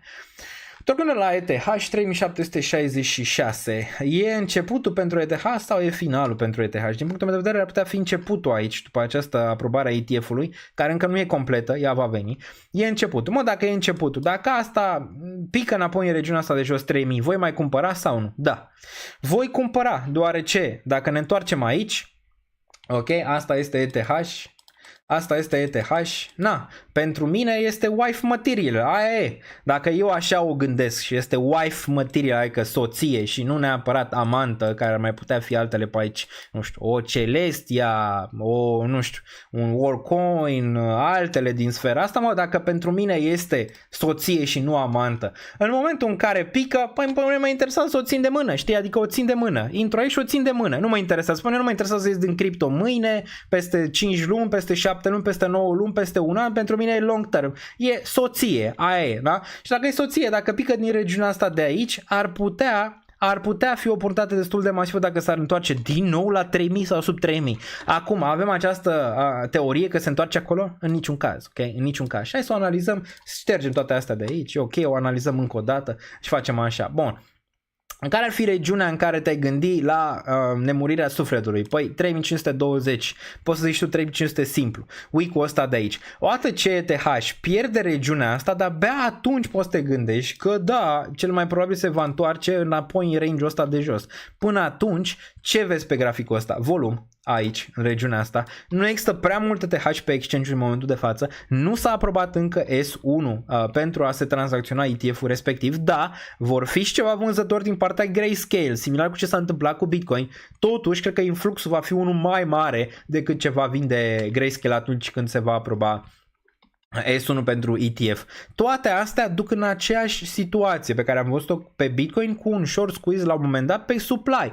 Și dacă vedem asta, îți dai seama că asta destul de ușor va merge în zonele astea superioare și poate mai sus de atât. Și imediat vorbim și despre targeturi. Dar ca să fie simplist, atâta timp când menține 3500, orice se întâmplă în range-ul ăsta de aici, că vine 3500, că vine 3500, că face asta, mie mi se pare ok, mi se pare încă în sfera bullish, nu avem ce să ne gândim că vine neapărat aici. Mă, dacă vine aici, eu mai cumpăr, ok? Dacă vine aici, mai cumpăr. Acum, mulți mă întrebați de ce am mai cumpărat ETH aici la 3000 ultima oară, când eu am luat desigur poziții în regiunea asta de aici, de jos de tot, ok? Din range-ul ăsta, 1000, 1200, 1300, 1400, 1500. De ce am mai adăugat aici? Păi, v-am mai explicat. Un trader bun, să zicem așa, aici asta vine de la traderii bătrâni în general, un trader bun mai adaugă și în trenduri ascendente peste prețul lui de entry, dacă vede că trendul este ascendent. Majoritatea traderilor sau investitorilor, dacă este o luăm așa, ei fac doar DCA, adică cumpără aici, adică pe trend descendent, știi? Și asta nu e prea bine pentru altcoin-uri în general, deoarece astea au căderi masive, na, cazul Aevo sau altele, ok? Dar pe ETH ar putea merge acest DCA pe care și eu l-am mai făcut, dar odată ce am avut un preț mediu destul de bun, undeva în range-ul ăsta de aici, odată ce am făcut breakout-ul ăsta de aici, Am zis, bă, a făcut breakout, a stat în bear market dat timp, trendul este ascendent, da, mai adaug aici. Acum, dacă văd ceva, nu știu, FAD, pică Bitcoin, să ducem 40.000, ăsta să duce înapoi sub 2900, 2800, 2500, da, cumpăr. Pentru mine nu e de azi pe mână, pentru mine este wife material. Cred că asta, la un moment dat în timp, cred că va performa extrem de bine și probabil nu va mai avea volatilitatea atât de mare, nici Bitcoin, nici ETH, dar va face grind up. Similar cum ai văzut pe Nasdaq, similar cum ai văzut pe S&P 500, similar cum vezi pe bursa americană. Probabil asta se va tranziționa în range-ul respectiv, cu volatilitate mai scăzută, dar grind ușor în sus, cu volatilitate mai mică pe termen lung, ok? De asta pentru mine ar fi oportunitate. Acum, hai să vedem și termen scurt. Începem cu Ethereum, deoarece e post Ethereum ETF pentru spor care s-a aprobat. Nici măcar time frame-urile mici nu-s bearish aici dacă observi. Atâta timp când nu-ți pică, hai să vedem un EMA ceva și ne și la EMA-uri imediat. La EMA-urile pare că-ți dau, că ți-a picat sub 9.21 EMA, vedem dacă îți găsește rezistența de 3800, ar putea fi. Dar la price action ai putea fi bearish sub 3658 la nivelurile, să zicem așa, un pic mai micro pentru ETH. Și vedem la daily cum arată, că m-ar interesa un pic să vedem aici daily-ul. Daily extrem de bine. Ce s-a întâmplat aici pe daily? Păi, uite pe daily aici și întâlnim și la Bitcoin un pic, care n-arată atât de fitness momentan. La daily ai avut 9.21 EMA, ai găsit suport, linia albă, linia roz aici, ba, mai picat sub, aici din nou sub, ai urcat un pic peste, iar n-ai putut să reziști, volum, yoc, aici ai avut un pic, yoc, aici, uite volum, urcare peste 9.21 EMA, bă, dăm o șansă trendului aici, chat, dăm o șansă trendului aici, adică ai toate lucrurile pe care ai vrea să le vezi, volum, aici în regiunea asta, 9.21 EMA, care ești peste, trebuie să dăm o șansă trendului. N-avem cum să fim bearish aici în perspectiva asta, atâta timp cât ce? Că nu pică sub 3520. Asta e regiunea. Uite, îți vine și 21 EMA aici. Deci până că nu pică și îți închide un daily sub regiunea respectivă, nu pot să fiu bearish pe asta și am răbdare. Chestie pe care poate mulți investitori n-au. Răbdarea e foarte, foarte importantă. Dacă știi în ce investești, dacă știi de ce investești în chestia respectivă, n-ai de ce să n-ai răbdare pe ea, ok? Vă mai dau un exemplu pentru mine. Ca răbdare, desigur, este și Coinbase, este și Bitcoin, desigur am avut suficientă răbdare pentru ea, dar este și Palantir, de exemplu, dacă e să o luăm pe bursa americană, care pe termen lung cred că se va aprecia, și altele. Dar trebuie să știi, să zicem așa, care sunt alea, care sunt soțiile, care sunt alea, care sunt wife material și care nu. Trebuie să le știi, ok? În cazul în care piața face total altceva, tu pe urmă o să te panichezi, o să zici, mam, păi nu mai vreau, cât mai aștept, cât mai aia, cât mai fac. Când ești într-o relație netoxică cu investițiile, zici, ok, hai să mai adaug, mai pun astăzi 100 de euro, mai pun 50, care e planul meu? Păi la 50 de ani sau 45 sau 40 sau ceva, să am acolo. Sau dacă am nevoie, nu știu, să-mi iau o mașină, o iau acum, dacă am făcut bani din cripto și am nevoie neapărat de ea. Cu toate că, nu e excelent să-ți iei o mașină scumpă. Dacă ai nevoie, bă, scoți, bam, și îți cumperi, da, vreau vacanța aia, bam, scoți o parte, te duci și faci vacanța aia. Și mai departe, reiei investițiile, ok? Pentru mai departe. Dar cam asta ar trebui să fie gândirea. Bun. Uite, răbdare, informație foarte bună, dar spusă de foarte mulți, mult mai cuprinzător. No hate, recomand să auziți aceleași informații de la mai mulți, se întipărește. N-am înțeles ce ai vrut să zici, că ai mai văzut informația asta în altă parte? Din punctul meu de vedere, unde? Asta zic. Unde ai mai văzut-o? E posibil să mai fie, dar nu știu dacă e în felul ăsta. Bun, nu zic că eu sunt neapărat singurul care dă informații de genul ăsta, în niciun caz, v-am zis, sunt N content creatori și nu țin pe nimeni legat aici în niciun caz. Nu știu nada de content creator de cripto care să vă zic că știu exact unde merge prețul sau chestii de genul ăsta, în niciun caz. Eu am chestiile mele, eu văd piețele într-un fel, altcineva poate să zic că știu exact unde merge. Ok, nu e nici fel de problemă. Dacă așa crezi tu că merg piețele, go for it. N-am nimic cu nimeni, fiecare își face contentul cum vrea el. Chiar nu mă interesează, fiecare are dreptul de a alege la ce se uită, ce consumă și toate astea. N-am nicio chestie. Chiar e foarte greu să fii câteodată content creator pe zonele de zone financiare și am mare respect pentru toți cei care încearcă, să zicem așa, să dea informații, mai ales în mod gratuit, pe care o facem noi aici. Am acolo, știi? Zic, bă, e greu câteodată, mai greu poate decât cred mulți dintre voi acest tip de conținut, că îți mănâncă din neuroni de fiecare dată. Ce trebuie să știi ce zici acolo în momentul ăla, dacă nu îți dai seama poți să o iei pe arătură, cum s-a întâmplat mai devreme când am făcut desenele alea, știi? La întâmplare. Bun. Ce părere ai dacă UE taie rata în iunie? Nu este în consens, dar asta ar fi anunțat. Nu cred că se taie în iunie, pare că în septembrie, în niciun caz în septembrie. Bun. Bun, mai departe. Bun. Ce mai vedem pe chat? Da, vedem pe CG aici care zice că a plecat. Bro, dacă ai plecat, ce cauți pe chat? Adică ce cauți pe chat? Adică vrei să-ți iei bani direct sau ca să nu mai intri sau cum? Nu înțeleg. Asta zic.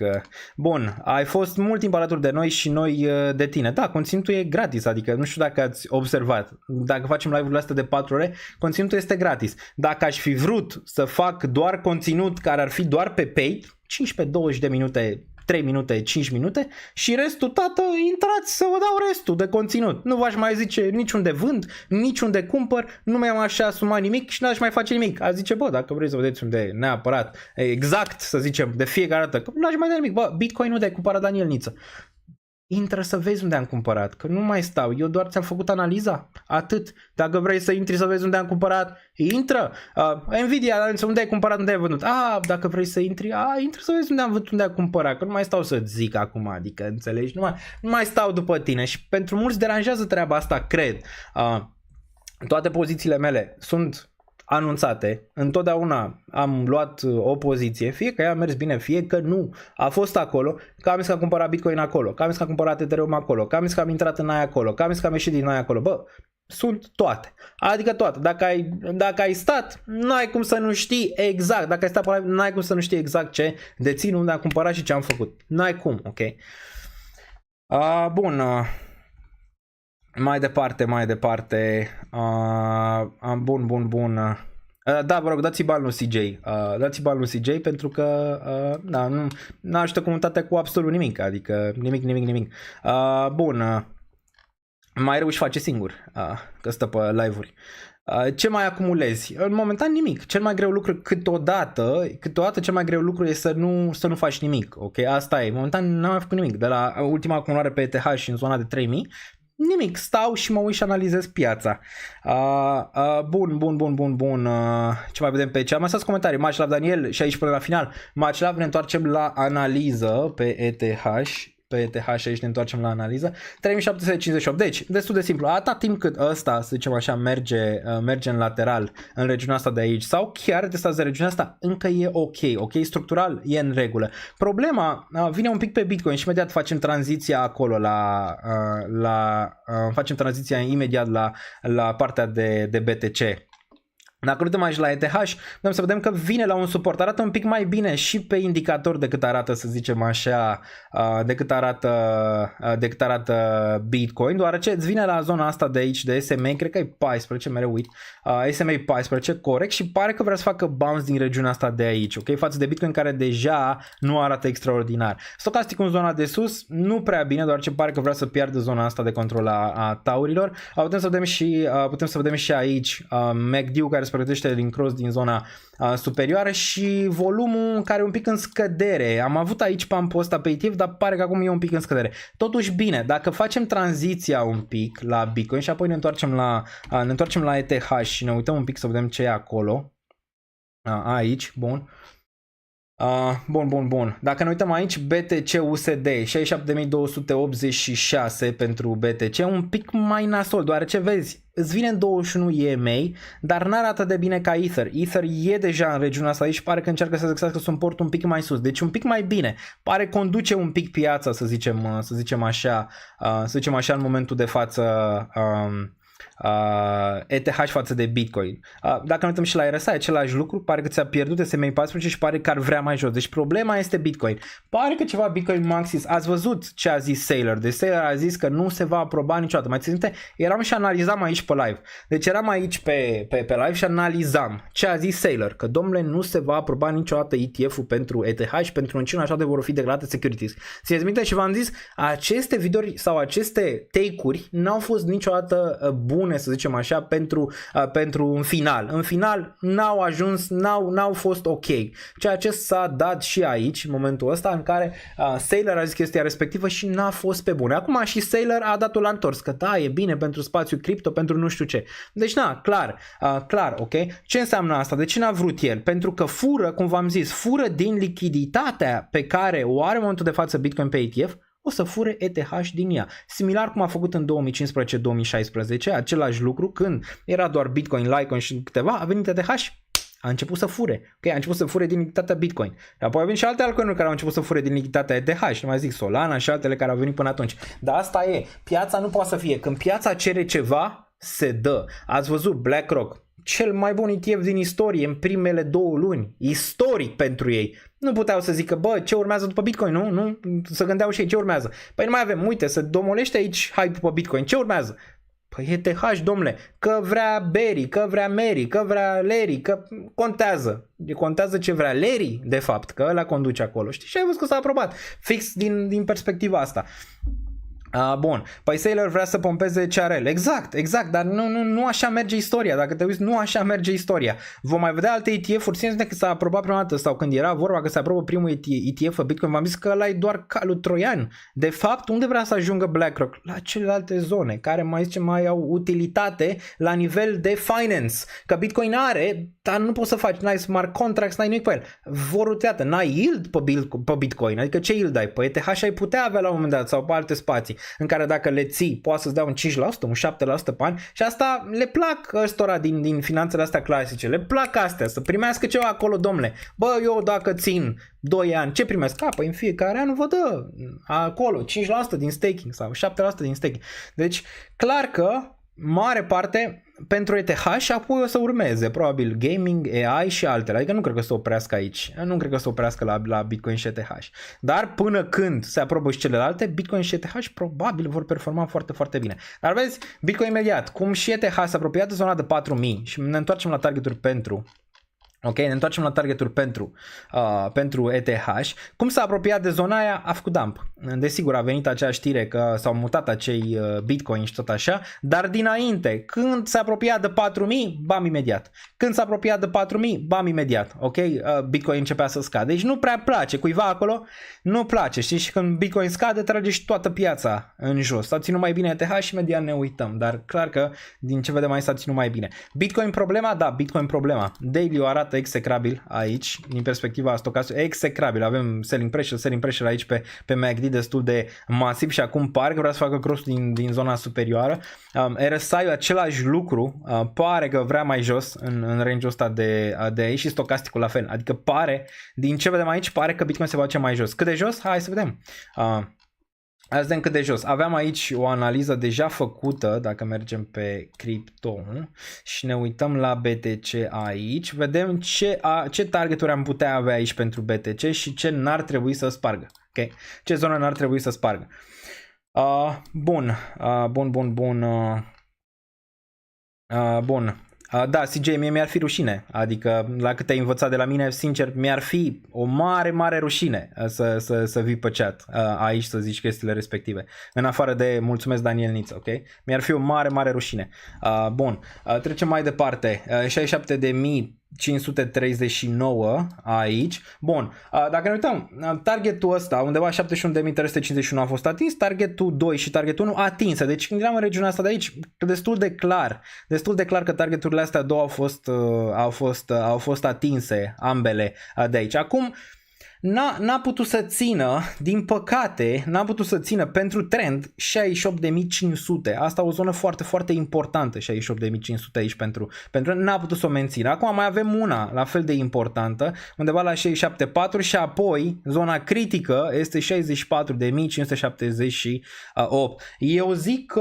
Eu zic că dacă picăm sub 66.003, nu cred că ține regiunea asta și cred că ne întoarcem în regiunea asta de jos. Un pic bearish, dar la fel ca pe ETH, dăm un pic trendului aici, să zicem așa, o șansă. Toate că n-ai același volum pe care l-ai văzut pe ETH. Și odată ce urca peste 9 și 21 EMA, mai mult îți duce gândul la ce ai văzut aici, adică la zona asta în care ai urcat peste, ai ținut un pic suport aici și apoi, bam, odată ce ai picat sub 21 EMA, te-ai dus direct în regiunea asta de jos. Deci da, foarte, foarte important, no daily sub 66.369 close. Adică nu vreau să văd închidere sub nivelul ăsta de aici, ok? 66.365. Vreau week, orice, dar nu daily. Dacă închide daily aici, cel mai probabil se va termina înapoi în regiunea asta de 60.000 și atunci vom avea din nou portate pe ETH. Cel puțin așa o văd eu în regiunea de 3.100, 3.200, 3.000 pentru a acumula din nou ETH înainte probabil de aprobarea respectivă pe ETF. Bun, dacă ne uităm și pe 4 ore, 4 ore luptă aici. Adică 4 ore nu e chiar atât de rău. Luptă. De asta nivelul ăsta e foarte important. Doar ce ai minim în urcare, ok? Și aici ai zona de 66.362, destul de bine reliefată în regiunea asta de aici, ok? Pentru BTC. Deci asta e zona primordială, trebuie să o ține suport. Dacă o ține suport și urcăm înapoi peste 68.5, da, probabil urmează all-time high. Ai avut aici două tentative în range-ul ăsta, dăm trendului o șansă, încă rămân neutru bullish aici, asta ca să înțeleagă finalul pentru Bitcoin, încă rămân neutru bullish atât timp când menține 66.348, dăm trendului o șansă, care pare cât de cât că ar vrea ceva aici. Dar ne uităm și la bursă imediat să vedem ce se întâmplă și acolo. Hai să ne uităm și la weekly și ne întoarcem și pe ETH. Ce targeturi am putea avea dacă menținem 3500 ca suport? Ce targeturi am putea avea pentru iunie? Ne uităm un pic și la finalul de lună, care vine în câteva zile. Aici și mergem pe urmă mai departe. Bun, BCO 67.567, ne uităm pe weekly, în prima dată ne uităm la stocastic aici, care pare că vrea să vină în regiunea asta de 48, dar momentan îți ține nivelul ăsta. Din nou dăm trendului aici o șansă, având în vedere că ai minim în urcare, totuși vrei să vezi urcare peste 80. Nu ți arată mare lucru, sincer să zic, stocasticul aici. Vreau să văd RSI-ul. RSI-ul s-a lovit din nou de rezistența din zona asta de control a taurilor, de aici din regiunea de 70 și pare că îți face din nou rejectare din range-ul ăsta, dar din nou bearish sub regiunea de 63. Vrem să vedem dacă cumva face asta, adică bam, spune aici minimul care și apoi urcă înapoi în regiunea asta, ar fi destul de bine, ok? Ar fi destul de bine. Deci dăm trendului o șansă aici pentru Bitcoin, chiar dacă ai câteva red flag-uri, rămân în continuare pozitiv aici pentru BTC, atâta timp când menține regiunea respectivă, cam asta. Monthly-ul, ca să închem cu Bitcoin aici, monthly-ul ce ne zice? Rapid. Monthly, dacă uităm 67.621 pentru monthly, putem să vedem regiunea asta aici, 71.474, dacă ar închide peste și vedem un week aici destul de bine reliefat, undeva în regiunea asta 71.413, dacă am putea închide monthly-ul ăsta, care mai are câteva zile peste regiunea asta, probabil iunie arăta extrem de bine. Închidere sub regiunea aia, probabil iunie înseamnă din nou range bound. Și care e range-ul? Range-ul e 60.581 și regiunea de 71.413 și ar trebui să stai în range-ul ăsta în iunie. Asta poate ar deschide poarta pentru altcoin-uri să facă ceva și imediat ne uităm și la BTCD și la UST.D și la restul. Monthly-ul încă binișor, n-ai vrea să vezi închidere clar sub 61.000, ai vrea să vezi închidere bullish peste 71.336, dar nu cred că o vedem. Cred că o vedem închidere cât de cât neutră, asta ar însemna din nou sideways pentru luna iunie, dar poate ar fi perfect pentru altcoin-uri să performeze și ele cât de cât decent dacă Bitcoin stă un pic în lateral. Bun. Da, sunt unii care, asta zic, dacă n-ai nimic bun de zis, mai bine nu o zici. Adică decât să zici lucruri negative, mai bine nu le zici. Că le zici, lucrurile negative pe care le zici din sufletul tău, adică tu ai problemele de fapt, știi? Mai bine nu le zici, că asta, câteodată și eu nervi și chestii de genul ăsta, dar nu dau în alte direcții, știi, nervii respectiv pe care i-am. Dar asta e, adică se mai întâmplă, v-am zis, încercați să țineți chat-ul civilizat, dacă nu, Bobby, te rog, execută treaba, deoarece n-avem nevoie, să zicem așa, de chestii negative. Bun. Sau Daniel, o părere despre chartul ECLD, poate ne uităm. Bună seara, Daniel, te deranjez cu o întrebare. Dacă sunt 100% nu se detect, crezi că ar fi ok să încerc un DCA de genul 25% acum în iunie? Depinde în ce și depinde care e planul tău. Adică Depinde care e planul, știi? Dacă planul tău e pe termen lung, dacă planul tău e să ai un risc mai scăzut, poți să începi ETH, Bitcoin și altele, sau poți să aștepți un nou bear market. Depinde ce vrei. USDT 100% mi se pare, mult. Totuși prețurile încă sunt destul de ridicate. Bun, mai departe. Cred că Daniel este corect și nu merită hate. A fost cu noi aici de câțiva ani live-uri. Da, asta e. Asta de obicei câteodată mai vin și oameni care dau hate. N-am ce să le fac. Întotdeauna am încercat să dau tot ce am putut. Îți dai seama că unii, nu le place ce fac. Nu le place că dau prea mult și stric piața. Nu le place. Sunt unii care nu le place orice, nu le place fața mea, nu le place orice. N-am ce să fac, știi, că nu pot să, eu știu foarte bine că nu pot să nu împart la toată lumea și să mă placă toată lumea și nici n-am zis asta. Dar din nou, ar fi măcar respectul pentru munca pe care am pus-o în fiecare live-uri, măcar respectul, știi? Și dacă vă place, cum puteți ajuta?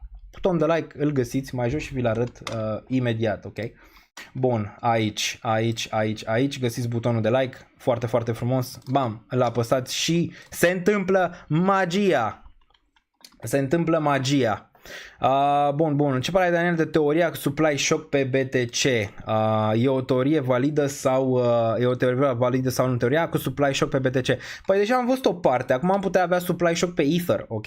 Deci am putea vedea supply shock-ul ăla pe Ether, deja pe Bitcoin am văzut deja asta, deoarece Bitcoin a urcat spre all-time high, dar pare că on-chain-ul în continuare îți arată că supply-ul de Bitcoin este în scădere.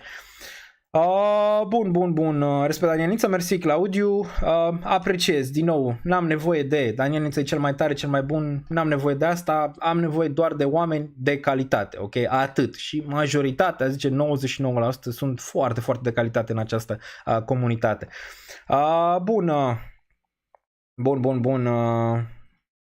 Bun, adică dacă citești, n-am înțeles, probabil vorbiți voi pe chat, încercați să vă concentrați pe lucrurile care contează, adică investițiile, piețele, viața și toate cele, lăsați alte chestii că alea nu contează.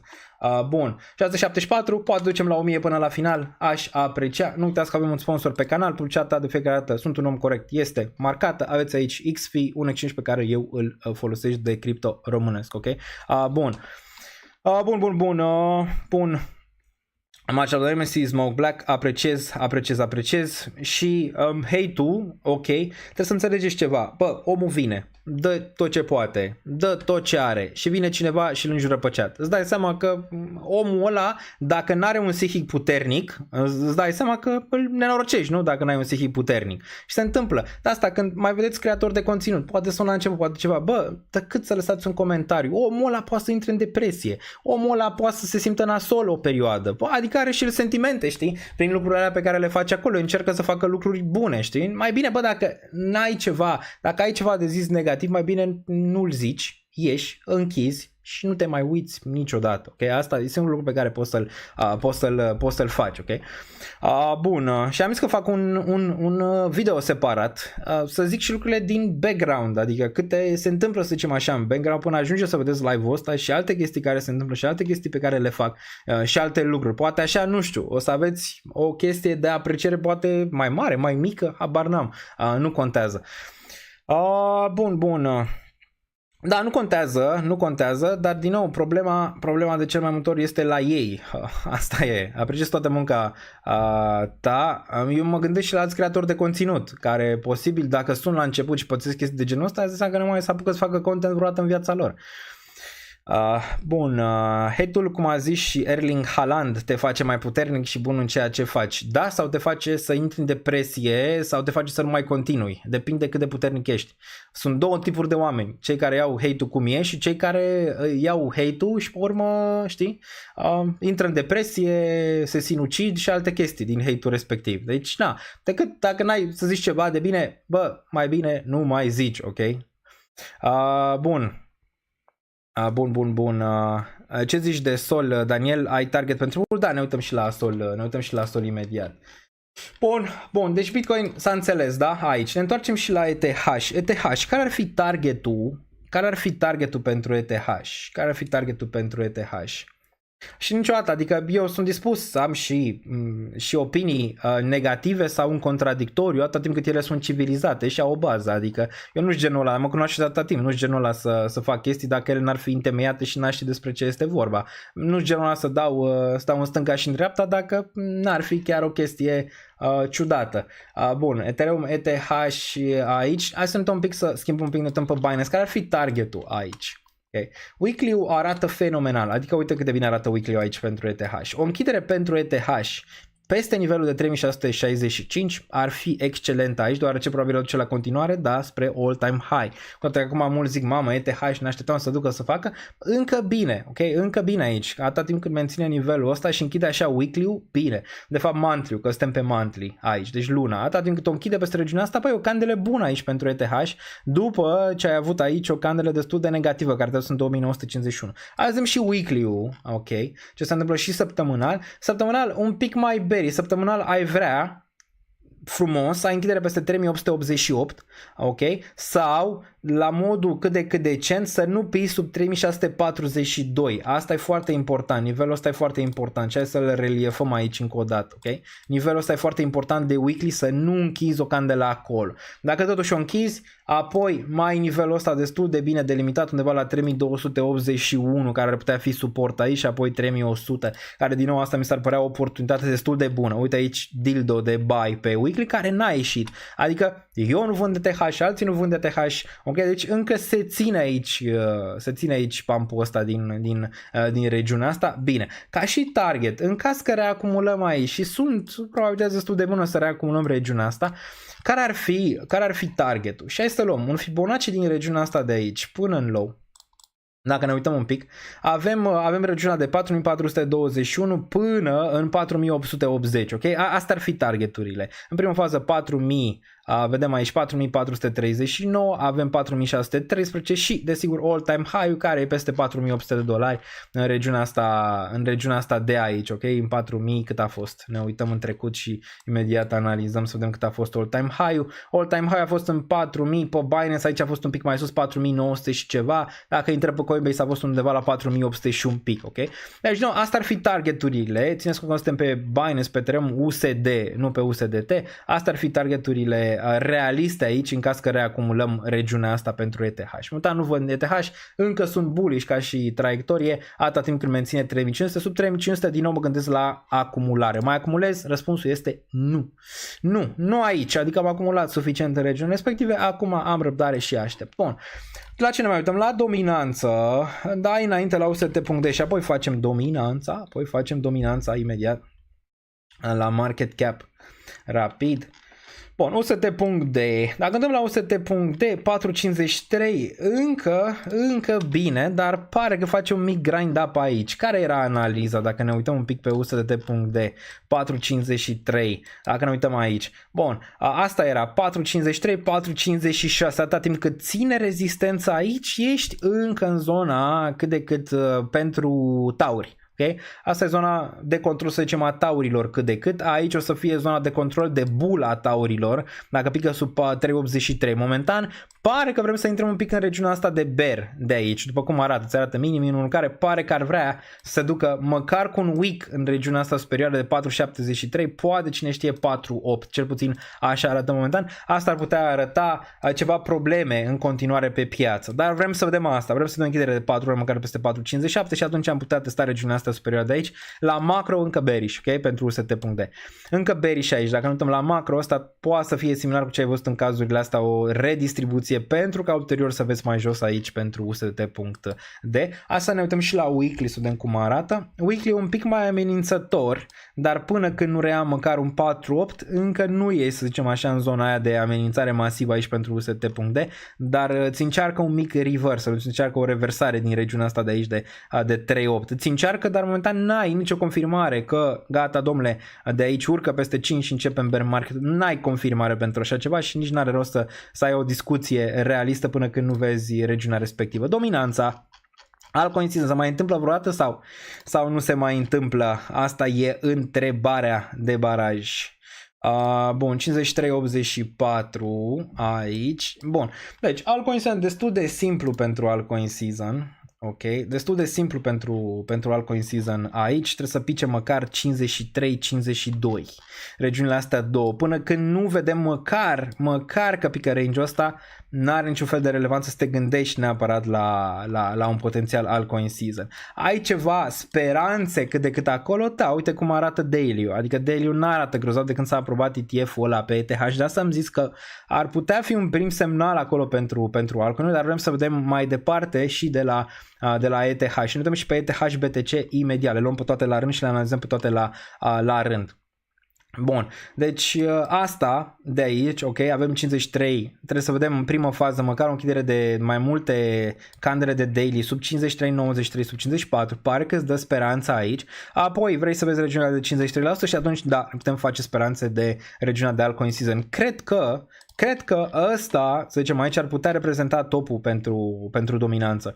Poate 57, cine știe, poate mai încearcă o dată 59, dar trebuie să se întâmple ceva extraordinar ca dominanța să se întoarcă în regiunea asta de aici.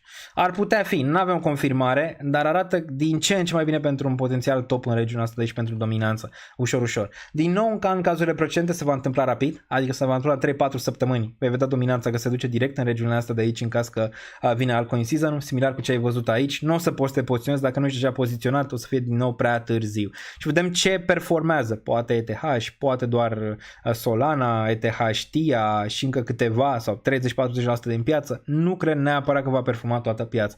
Nu uitați de apă și flotării.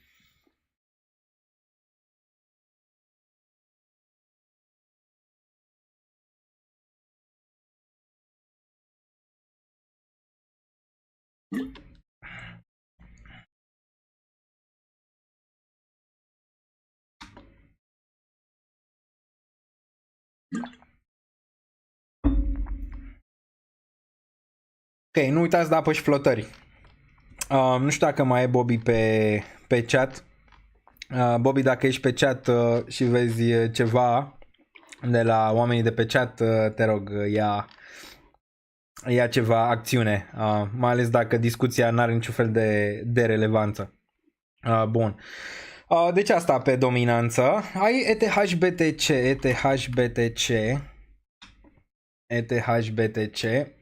ETH Bitcoin. Imediat ne întoarcem și pe chat să vedem ce se mai întâmplă. 0.5. Bun, ai avut aici frumos pump pentru ETH BTC. Era ultima zonă aici pentru ETH BTC în regiunea de 0.04-0.036, ok?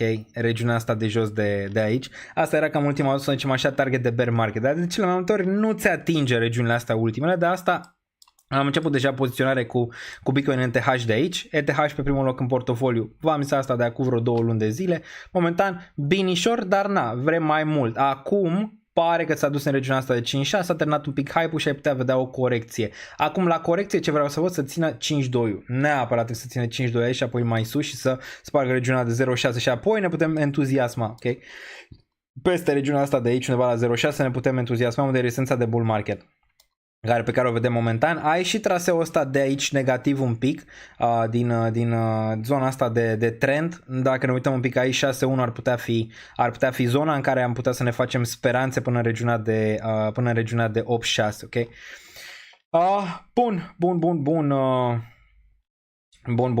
Cam asta. Ai aici un target destul de bun. Dacă ar menține, să zicem așa, peste 6.1, ai avea targetul ăsta de 8.5. Încă n-ai ieșit din groapă, dar din ce în ce mai bine, ok? Din ce în ce mai bine aici pentru ETH BTC. Pare că pe termen scurt vedem regiunea asta de 0.5-3. Bun, ne întoarcem pe chat. Ce mai ziceți pe chat? Imediat ne uităm. Imediat ne uităm pe chat. Ce vedem? Caut băcăuani de vânzare, bacugani de vânzare, nu știu ce sunt ăștia. Bun, mai departe. Nu știu dacă s-a super chat-uri, ne uităm imediat.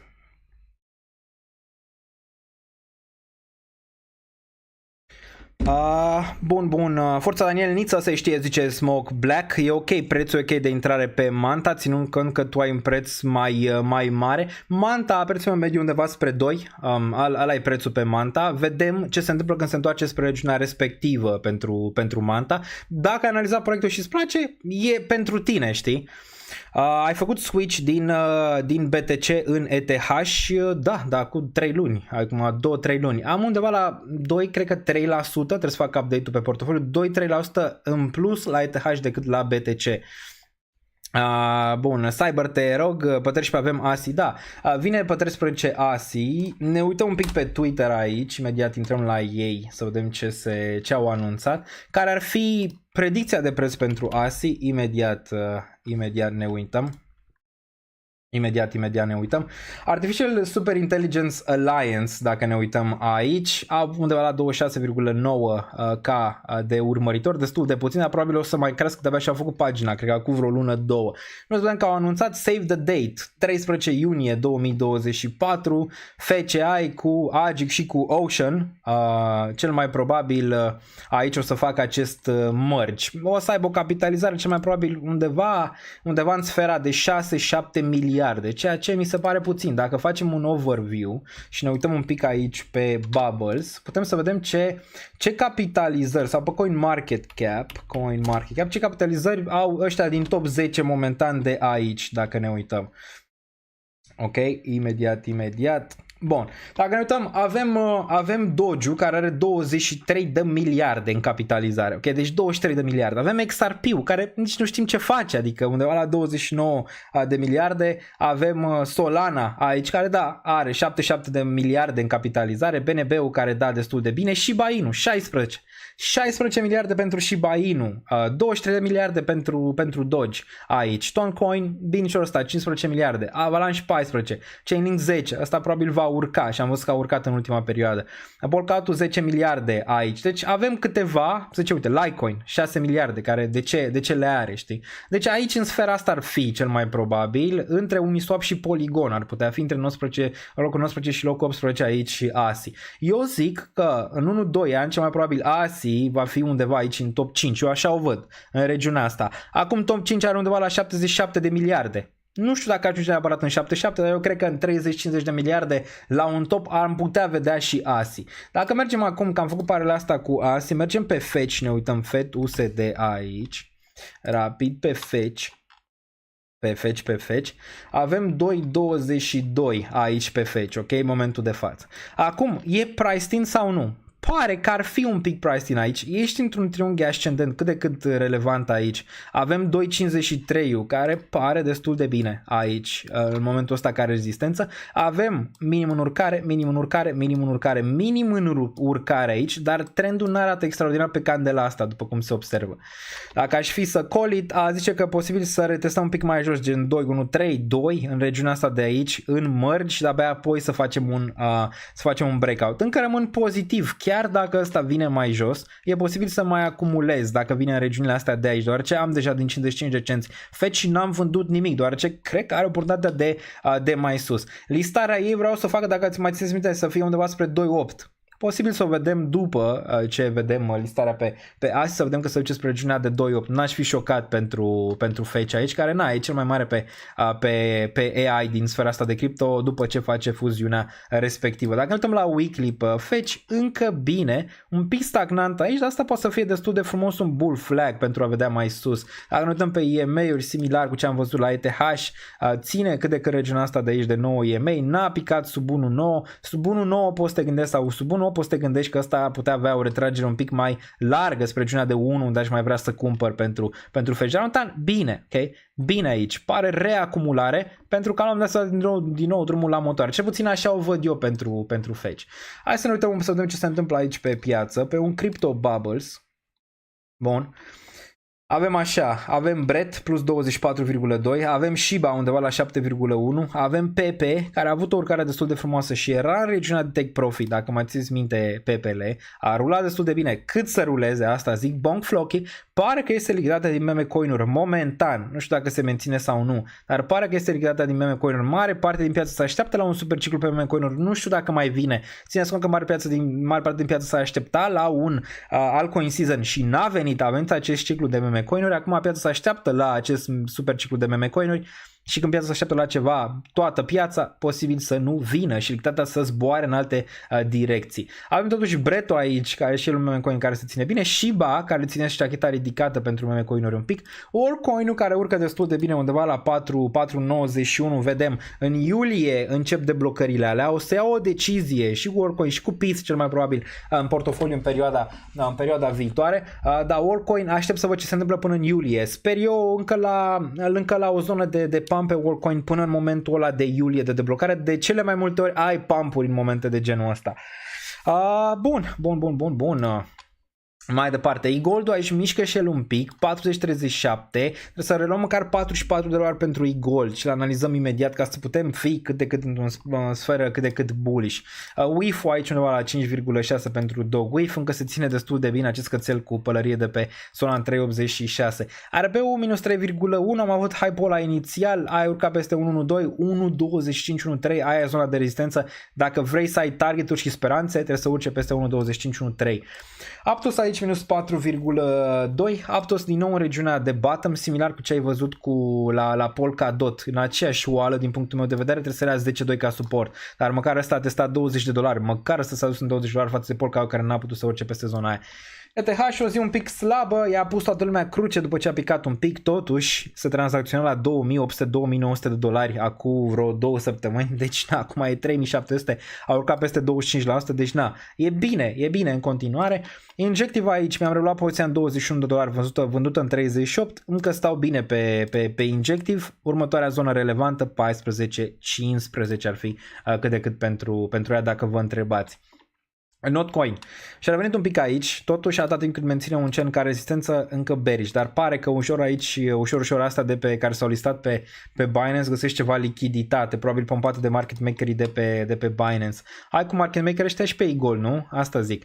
BIM aici, prima poziție oficială luată în 023, 2 cenți și 30, ca să luăm așa, 0023, aia e poziția oficială. Speranțe pentru BIM să meargă în 6-10 cenți, unde aș avea un target, ar fi când a urcat peste 3 cenți și ar găsi suport acolo, ok? Peste zona de 3 cenți, care momentan n-a putut să o facă, dar BIM am BIM în portofoliu din regiunea aia de 2-3 când a picat în range-ul ăla de jos. Arweave menține 39, poziție luată în $6 și anunțată public, am vândut o parte în 38, vedem dacă mai urcă peste 50, vedem ce se întâmplă acolo. Chainlink-ul, bine, mă gândesc și vă zic și vouă să mut Peace un Chainlink, am prea puțin Chainlink, cred că ăsta se va tranzacționa înapoi în 40-50 la un moment dat, are prea multe chestii care vin, prea multe parteneriate pe partea de real world assets, pe tokenizare, prea multe chestii acolo pentru Chainlink ca să nu bubuie la un moment dat spre zona aia de 40-50. Bullish, foarte bullish pe Chainlink. V-am zis, sunt câteva care au relevanță mai mare decât hype-ul, una dintre ele este Chainlink, apoi și ai Aave care mi se pare destul de relevant, desigur ai BNB-ul, ai Solana care are relevanță și Bitcoin, Ethereum și încă câteva care au mai mare utilitate mai mult decât hype-ul de moment. ENA e și ea interesantă, hai cu ea înapoi în 50, Ondo a scăpat, s-a dus unde? Nu-l văd, dacă vedeți Ondo pe aici, zice stop, dar urca peste $1. Halguel înapoi sub $1, ca să am și eu în sfârșit o poziție în Ondo, n-a vrut să duc în zona de 60 de cenți deloc. Uniswap-ul aici undeva la minus 5%, au rulat un pic, aici sub 10 regiunea de bear market pentru Uniswap, aia ar fi range-ul, Shiba am zis că stă cât de cât bine, pare că tranziția se face din aceste meme coin-uri care au rulat deja în astea care n-au rulat, gen Shiba Inu care n-a rulat suficient, pare. TIA 10, 10.2 trebuie să menține ca suport, apoi 12.2 să menține ca suport, foarte relevantă regiunea respectivă pentru Celestia de 12.2, dacă menține pe aia ca suport, destul de clar că vom rula înapoi 20 și probabil peste $20 pentru Celestia și hai să vorbim un pic despre Celestia, deoarece îmi place cum arată cât de cât. cât de cât. Încă nu avem confirmare reală, dar ne uităm imediat la asta. Bun, ce vrei să vezi de la TIA? Dacă te uiți așa și imediat ne uităm aici unde am mai luat o poziție și v-am anunțat-o la $8 și un pic, nu în regiunea asta de aici, ok? Toate pozițiile la 11 live-uri, dar dacă vreți să vedeți în timp real, aveți Patreonul mai jos. Mâine avem și live trading pe Patreon, o nouă sesiune. Pe luna asta o singură poziție de tranzacționare. Toate pozițiile mele de intrare, de ieșire sunt anunțate. Nu e nimic fake, nu e nimic, să zicem așa, în care să zici, bă, nu anunț poziția aia, nu anunț aia. Nu, tot, ok, tot. Transparență, nu cred că pot să am mai mare de atât. Bun, 10.8 și lucrurile care merg negativ mi le asum, adică nu e niciun fel de problemă. Nu poți să ai doar lucruri pozitive, în niciun caz. Oricine vă zice că are doar lucruri pozitive în investiții, tranzacționare, stați departe. Okay? Stați departe. Bun, revenind la TIA, ce vreau să văd de la ea? Simplu. Regiunea asta de aici, weekly peste regiunea asta, măcar weekly-ul ăsta se închide peste 11.4 unde a testat ieri. Ieri cred că s-a dus chiar până 11.9. N-a putut să țină. Vreau să văd asta. Măcar o închidere bună ar fi peste un 10.6. Hai 10.2 măcar să mențină regiunea aia. Încă n-a ieșit de sub apă, dar măcar ai acolo tentativă. Aici ceva volum aici de tranzacționare pe TIA în range-ul ăsta. Nu vin deblocările până în octombrie-noiembrie. Asta ca să înțeleagă. De atunci ar fi probleme, deoarece sunt deblocări destul de mari venite în octombrie-noiembrie și atunci o să îmi dai seama că o să luăm decizii altele. Deci până atunci ar putea fi un clear sky pentru TIA să-ți testeze măcar zona asta de aici 16, de aici și mai sus de atât, adică mai sus. Dacă asta e reacumulare și miroase momentan la reacumulare aici, care poate să dureze o perioadă pentru Celestia, ai putea avea targeturi în regiunile de 25 până în regiunea de 30. Cam astea ar fi primul target și apoi dacă extinzi bull market ai avea 43 până în regiunea de 57. Ok?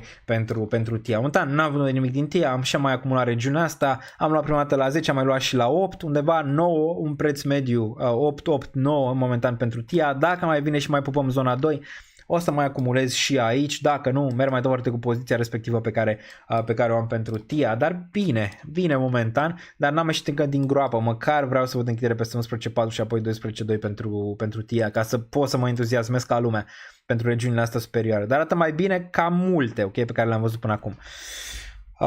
Bun, fac trading pe cod personal, nu fac pe prop firms, mai vorbesc despre prop firms, unele sunt shady, unele mai reale, dar dacă scoți prea mult profit de la ele, îți închid conturile. Am făcut și eu prop firms în primii ani de tranzacțiune acum multă vreme, undeva prin 2017-18 în regiunea respectivă. Ok, bun, deci poți să încerci, dar multe prop firms fac bani pentru că nu trec traderii de acele, să zicem așa, teste pe care ei le pun și dacă trec, pe urmă, dacă faci profit, îți închid conturile și alte chestiuțe. Unii n-au nici tranzacționarea în real time, au platformele lor pe care tranzacționezi și tot așa. Adică, poți să încerci așa, mai bine dacă faci, nu știu, paper trading, mai bine poți să te duci la un prop firm, dar cu ideea că dacă încerci de 5-6 ori deja pierzi o grămadă de bani numai din asta. Din asta fac ei bani. Fac bani din faptul că 95% dintre traderi nu trec de testele alea, că le fac într-un fel anume și spun anumite chestii pe care tu trebuie să le faci. Cei care trec, să zicem așa, sunt plătiți din banii celor care n-au trecut în mare parte. Tranzacțiunea toată nici nu se face pe bune, se face doar pe serverele lor și tot așa. Deci se poate, dar nu cred că pe o perioadă lungă de timp. Cred că pe perioadă medie, scurtă, ai putea să încerci dacă treci testul ăla. Dar pe o perioadă lungă o să te ia la ochi și pe urmă o să-ți găsească nod în papură și o să-ți închidă conturi. Bun. Mai departe, 10.78 pe TIA. Bun, hai să mergem mai departe aici. Mai avem ceva, în afară de Celestia, care încă stă binișor în regiunea asta. Injectivul la fel, Pepe, ENA, aș vrea un pic mai jos, Floc, ETH-ul, am zis de el 3755 la atent. Ondo, uite-l aici pe Ondo, 1.18 a decolat peste $1. Hai înapoi cu Ondo, măcar în regiunea de 80 de cenți, 70-80 de cenți. Cred că asta va merge mai sus cu timpul, ok? Similar cu ce am zis de TIA, probabil Ondo va merge mai sus cu timpul. Render se ține binișor aici. 10.35, nu pot să mă entuziasmez pe render până când urcă peste regiunea de 11.2, unde am și vândut o parte din render 10% pe care am luat poziția în zona aia de $1 și ceva, dacă mai țineți minte pe render. Restul o țin deoarece cred că poate mai sus. Poate mai sus. Arbitru am văzut. Hai, vedem și top 200 și pe urmă mergem mai departe. Top 200 avem Trump, undeva la 11,3 pentru Trump, 14,22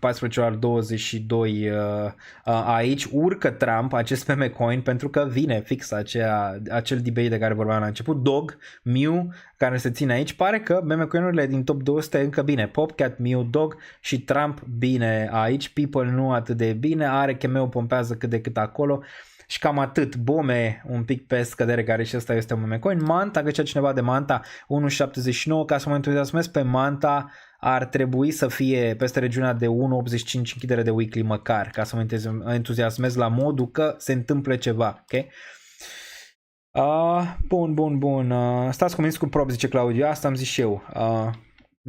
Foarte puține au trading pe realitate, multe dintre ele nu ți-au stop loss-ul, ți-l iau prea sus, îți fac mânării. O altă ce devii un trader profitabil aici, îți fac mânării peste mânării. Poate nu din prima lună, a doua, a treia, dar pentru mai târziu și da, eu am pățit. Bun. Aevo, ne uităm și la Aevo imediat. Bun, mai departe. Partiția MPC s-a făcut? Nu. Imediat facem și partiția MPC și tot ce am făcut până acum. O analiză pe Polygon. Facem și Polygon, dar să întâmplă și în top 300 un pic și pe bursă. Vedem ce face și bursa. Maga aici, deci Trump și Maga rupere, ok? Rupere, deoarece Trump se bagă pe cripto foarte bine ambele. True aici undeva la 16,4, BNX-ul pe cădere, Ladies aici un pic pe cădere, Bounce Beat-ul care a făcut un bounce la 61, cred că asta se va traduce peste $1 la un moment dat, dar momentan pare că se va întoarce măcar în zona de 40-50 de cenți în zona aia și vedem ce se întâmplă de acolo. Tor, Band, XI undeva la minus 4,8, de gen undeva la minus 8,3 aici și cam atât. Hai să vedem și pe S&P. Ok, S&P. Ne uităm pe S&P. Avem așa, Nvidia, frumos aici pe urcare Nvidia, undeva la 1.15. Nvidia 1152, am avut o parte undeva la 1040, nu mai țin minte exact. O mică parte din Nvidia, restul o las. Nvidia, dacă vă ziceam, mulți ziceau gata, s-a terminat corecție masivă pe Nvidia. Nu. Dacă știți istoria, ce s-a întâmplat cu Tesla? Tesla, în momentul când a anunțat split-ul ăla, în 2021, dacă țin o minte bine exact, toată lumea gata finalul. Nu. A dublat după ce a făcut split-ul respectiv. Tesla era promis ceva, apoi nu știu, 500, 300, nu mai țin minte exact ce split a făcut și s-a dus înapoi în regiunile superioare. La fel și aici Nvidia, după split-ul ăla încă mă aștept să mai crească, deoarece e chestia psihologică în care oamenii zic, mamă, Nvidia, acum e 1000, borme 100 și ceva de dolari, hai să luăm și noi că să duce înapoi în 1000. Știi? Asta e piața. De asta cred că nu a ajuns că la top. Mergem la fel ca Tesla, similar, probabil se va tranzacționa ca Tesla. Cred că în 2-3 luni, 4, probabil să ajungem la un top și pe Nvidia. Apple 0,84, ceva știri pe Apple aici, da, am văzut că fiurile alea din store-ul din China, pare că au câștigat acolo ceva proces ce au avut ei și de asta e pe creștere Apple astăzi. Amazon un pic 0,62, în rest bursa un pic pe cădere, Meta aici 476, ce mai vedem? AMD-ul undeva și el aici, undeva la minus 3,25, Texas Instruments la 1,79, Tesla a anunțat ăsta, din ce vă spun, nu știu dacă știrea e reală sau nu, a anunțat cineva din campania electorală lui Trump sau din jurul lui Trump că dacă Trump va câștiga, îl va pune într-un fel advisor pe Elon Musk. Nu știu că ați văzut știrea asta, nu știu dacă e reală sau nu, dar am văzut-o mai devreme înainte să intru live. Dar pare ceva, wow, îți dai seama dacă devine advisor Elon Musk la Trump, care Trump are deschidere pe toate zonele posibile și imposibile și o să controleze tot ce ține de subvenții și chestii și trestii pentru Tesla. Deci, bullish pentru Tesla dacă se va întâmpla asta. Clar că ăsta Elon este pro-Trump, cel puțin așa l-am văzut eu, nu mai poate cu Biden și cu ăștia, că i-au tăiat din subvenții și alte chestii și Tesla a performat destul de negativ, e cu Biden, e cu Trump în momentul de față. Dar vedem ce se întâmplă acolo. Ați văzut că și pe reach-ul pe Twitter sau X a scăzut în ultima perioadă, pentru că ce? La campaniile electorale, de cele mai multe ori se face curățenie până algoritm și se pompează mai mult ce trebuie să se pompeze și conturile reale, să zicem care fac chiar content real, nu prea se mai pompează, ok? Adică nu prea mai vezi, oamenii simpli văd numai conținut politic. Politic.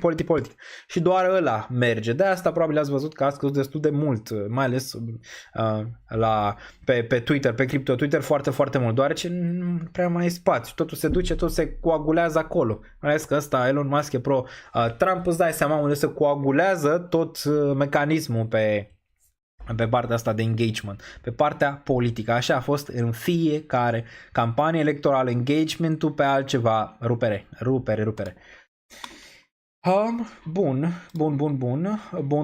Deci asta aici pe bursa un pic în cădere. Vedem healthcare-ul ăsta destul de prost cu United Health. Avem și energia aici pe ExxonMobil și Chevron, care și asta destul de slab, și mai avem energia care stă la fel de bine. Banca aici, băncile n-au zis pe rămân, JP Morgan, Bank of America și toate celelalte nu prea bine. Suntem live de 2 ore. Dacă n-ați făcut asta deja, aveți aici butonul de like dacă vă place. Nu vă obligă nimeni, ok? Nu vă obligă nimeni.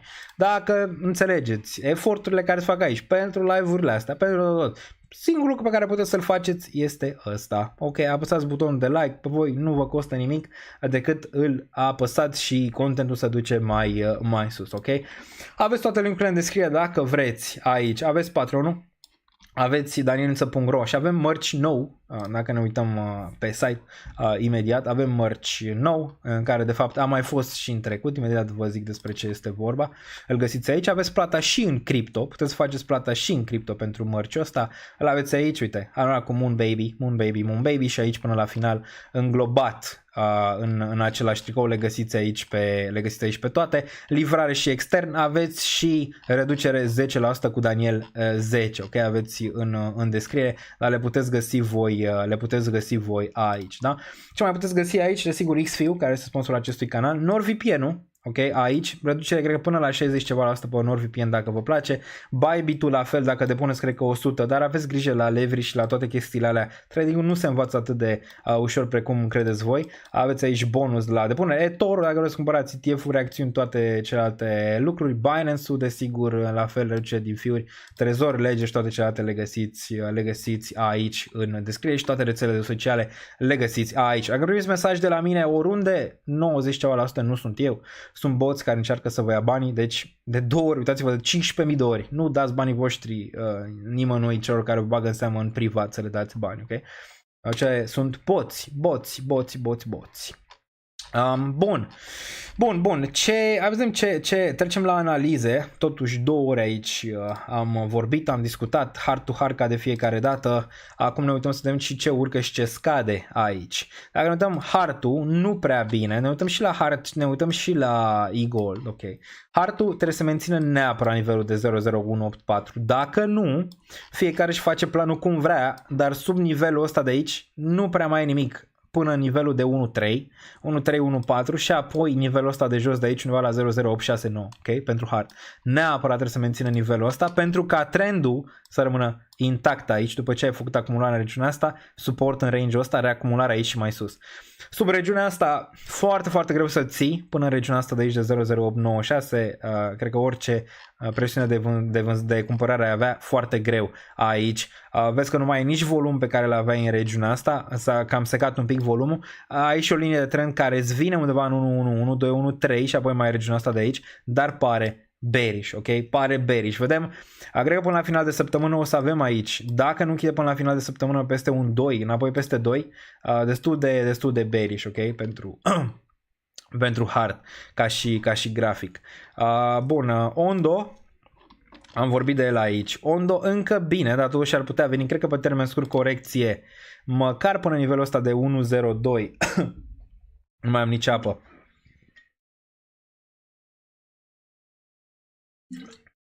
NIO, da, cred că anul ăsta o să facă bottom un NIO. Dar cred că încă nu și-a atins. Nu și-a atins încă zona. Nu și-a atins încă zona. Bun, nu cred că și-a atins încă zona finală. Poate l-analizăm un pic pe NIO când mergem la acțiuni un pic. Bun, dacă ne uităm aici, 1.18 pentru Ondo. În regiunea asta, momentan 0.99, 0.98 ar putea fi un target aici pentru Ondo.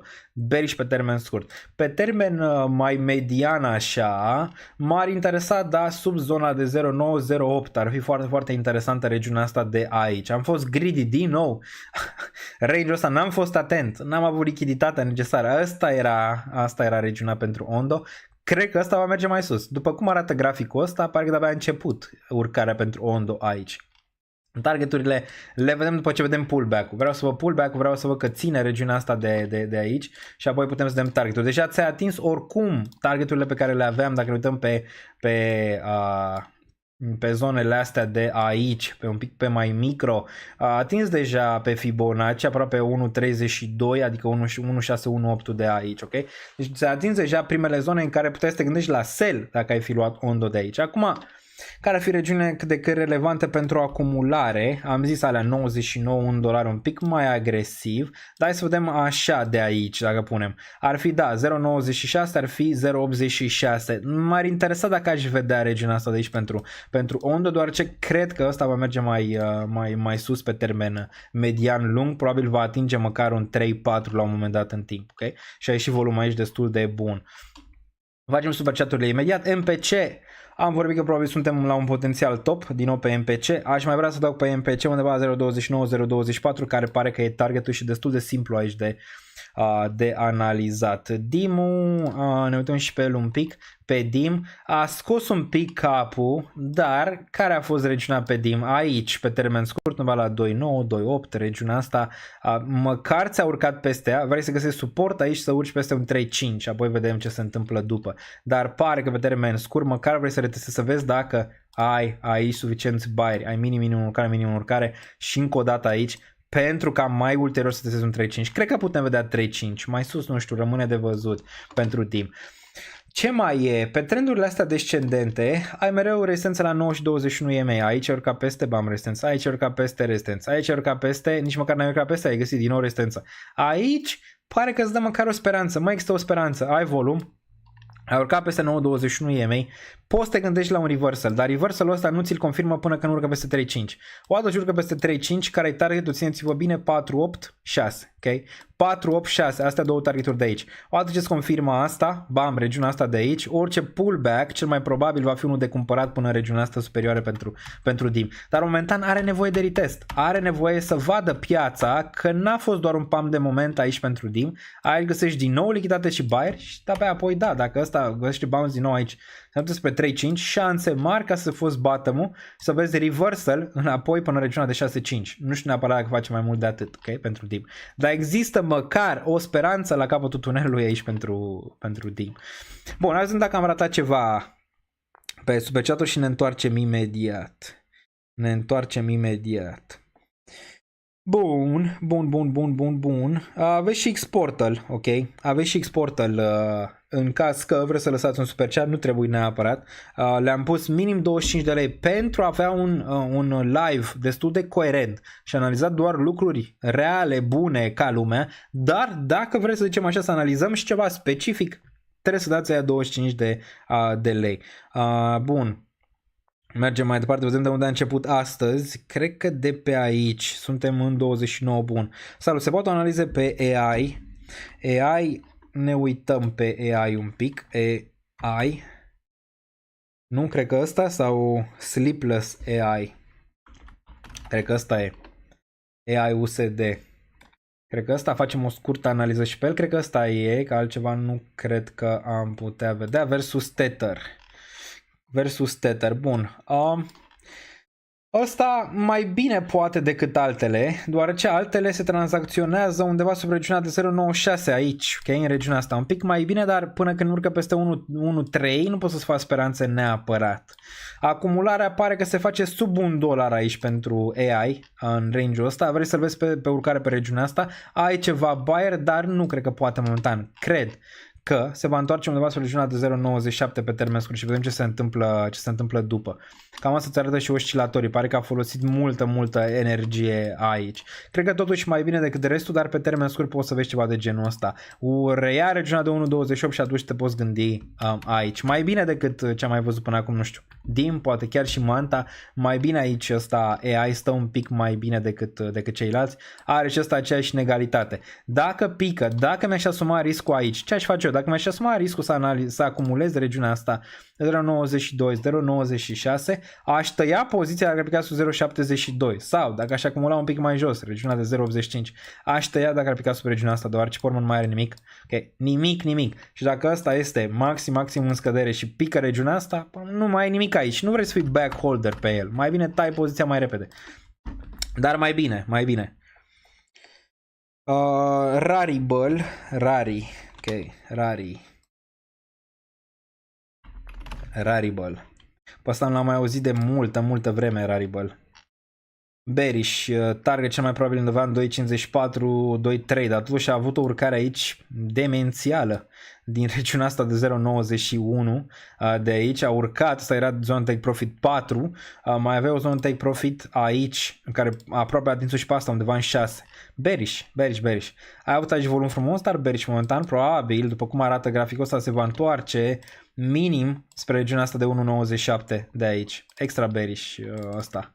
Extra bearish și îți dă același semnal și aici stocasticul și la fel RSI-ul spre nivelurile astea de jos, la fel și MACD-ul, ok, același lucru. Bearish, volumul nu mai e deloc acolo, bearish, probabil măcar target aici, măcar target în 1.98, dar poate chiar mai jos, nu place. Apreciem munca ta, Maclav. Mersi, Sergiu. Apreciez și eu că ești aici. MPC-ul l-am făcut mai devreme. Phil, ce părere ai de el? Hai să dăm. Phil.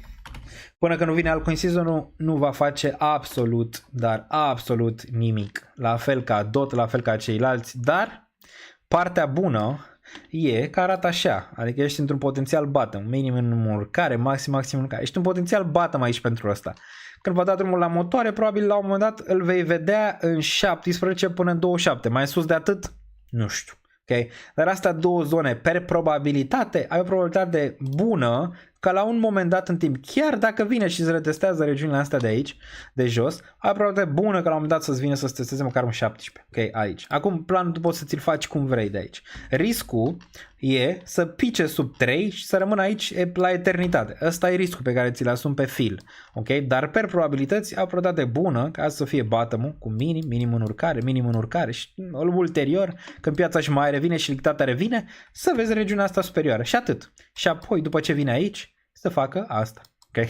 Înapoi în range-ul ăsta să stea aici sau să-ți facă un nou minim. Cam asta pentru Filecoin. Altceva nu prea văd. Compania top. Bună, tokenul shit. Adică nasol. N-aș vrea să țin pe termen lung așa ceva. Bun, ce target te rog pentru SUI? Termen mediu lung SUI.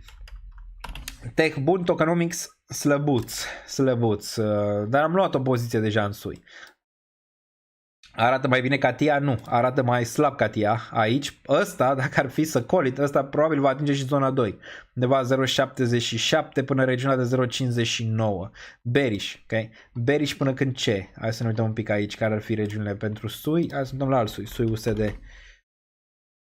Pentru Coinbase, ne dăm pe Coinbase un pic. Dacă ne uităm pe SUI, bun, da, ok, bun, de SUI destul de clar, atâta timp cât nu reia 1.14 ca support bearish, ok. Trendul e prietenul tău și trendul este bearish, minim în scădere, maxim în scădere. Nu îți dă nimic graficul să zic, bă, s-a terminat căderea, nu. Ăsta poate să facă ce a făcut Arbitrum și poate aș vrea să facă ce a făcut Arbitrum și vă arăt imediat ce ar putea urma pe SUI, vă arăt ce ar putea urma, analiza asta am făcut-o și pe Patreon. Ok, dacă te uiți aici la SUI, ai regiunea asta de 0.87 care probabil o va retesta după cum arată, dar cred eu că va putea și asta undeva la 0.68 până în 0.5, regiunea asta de aici. Ca și Tech, e acolo 1-2, numărul 1, numărul 2, lângă Solana din punctul meu de vedere, poate chiar și peste o să treacă la un moment dat din punctul ăsta de vedere. Tokenomics-ul slăbuț, sunt niște semne de întrebare acolo la nivel de tokenomics. Dacă ne uităm aici, teoria mea probabil ar putea să tranzacționeze 88 până în 67-68. Dacă ne uităm pe ARB, un grafic similar care a făcut asta. Aici nu mai am voce, cred că rămân fără voce sau ceva. Apropo, săptămâna viitoare probabil să fiu în vacanță, nu știu, dacă se întâmplă ceva extraordinar, probabil intru live de oriunde, nu e niciun fel de problemă, dar nu știu neapărat dacă o să avem live săptămâna viitoare. Vedem. Iau o vacanță cam de o săptămână, cel mai probabil. Avem aici 1.16 pentru Arbitrum, similar grafic, urcare, bam, regiunea asta. Unde ar putea fi în momentul să sui pe aici, în range-ul ăsta, și ar putea urma asta, ok? Vezi că ăsta nu ți-a atins neapărat regiunea asta de 0.91. Vorbind de arbitrum în range-ul ăsta mare, între 1.25-0.77, ar putea fi o perioadă din nou de reacumulare, cum ai văzut aici, în range-ul ăsta, ok? Ar putea arăta încă o dată ceva de genul ăsta, bam, până când din nou va ataca regiunea asta superioară după ce se va face ceva reacumulare. Partea bună, există buyeri. Partea bună, pe Arbitrum există TVL. E primul, cel mai mare TVL de pe Ethereum Layer 2. Deci, din nou, există părți bune, ok, pentru el. Dar ca și în grafic, momentan pare că ne-e nepregătit pentru regiunile astea, am răbdare. Dar SUI USD, dacă ne uităm aici pe SUI USD, volumul nu e același ca pe ARB, vezi? Asta te duce cu gândul că da, aici probabil vor veni buyerii în regiunea 2, undeva în 76-57. Prețul meu mediu, atât ce am acumulat regiunea asta și regiunea asta, o să fie undeva la 80 un pic. Cel mai probabil la un moment dat. Și sunt ok cu asta, adică n-am nicio problemă să fie prețul mediu aici pentru SUI, doar ce cred încă o dată ce va reacumula regiunea asta de aici putem vedea mai sus. Bun, mai am nevoie de niște apă că nu mai pot să respir.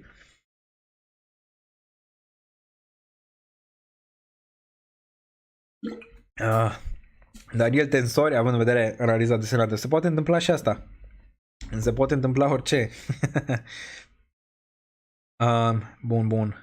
Bun, deci asta pe SUI, așteaptă la regiunea asta de jos de aici, la SUI, nu pare că ar vrea altceva, ok? Nu pare că ar vrea altceva aici. În momentul ăsta. Bun, atunci am mai ratat. Bun, deci ăsta e targetul. Targetul e în jos, în niciun caz în sus. Până când nu-mi reia 1.43 ca suport, până când nu-mi reia măcar 1.14 ca suport pe daily, targetul este în jos, ok? În niciun caz în sus. Sunt alături de tine din 2021, prezent la 99% între live-urile tale. Am învățat foarte multe lucruri noi, ador vibe-ul și suportul psihic care ne-l oferi alături de tine, acest grup frumos până la final. Mersi, Dr. D. Apreciez și eu că ești aici și încerc să dau cât pot eu pentru această comunitate, indiferent că mă simt rău, că nu mai pot să respir, că astea, mereu când intru, dau toate astea la o parte pentru a avea un live bun, un live calitativ, cu tot, plin, complet, cu orice acolo, cu pasiune, cu orice, ok? V-am zis, live-urile astea probabil o să le duceți dorul peste, nu știu, 5-10 ani de acum încolo, cine știe când se vor mai întâmpla live-urile astea.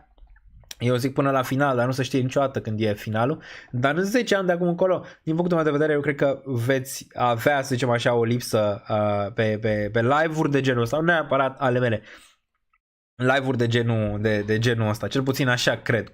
Cum văd societatea de pe acum, toate o să fie toate așa, doar bam, bam, bam, bam, bam, bam, bam, bam, bam, fără emoție, fără un fel de emoție acolo.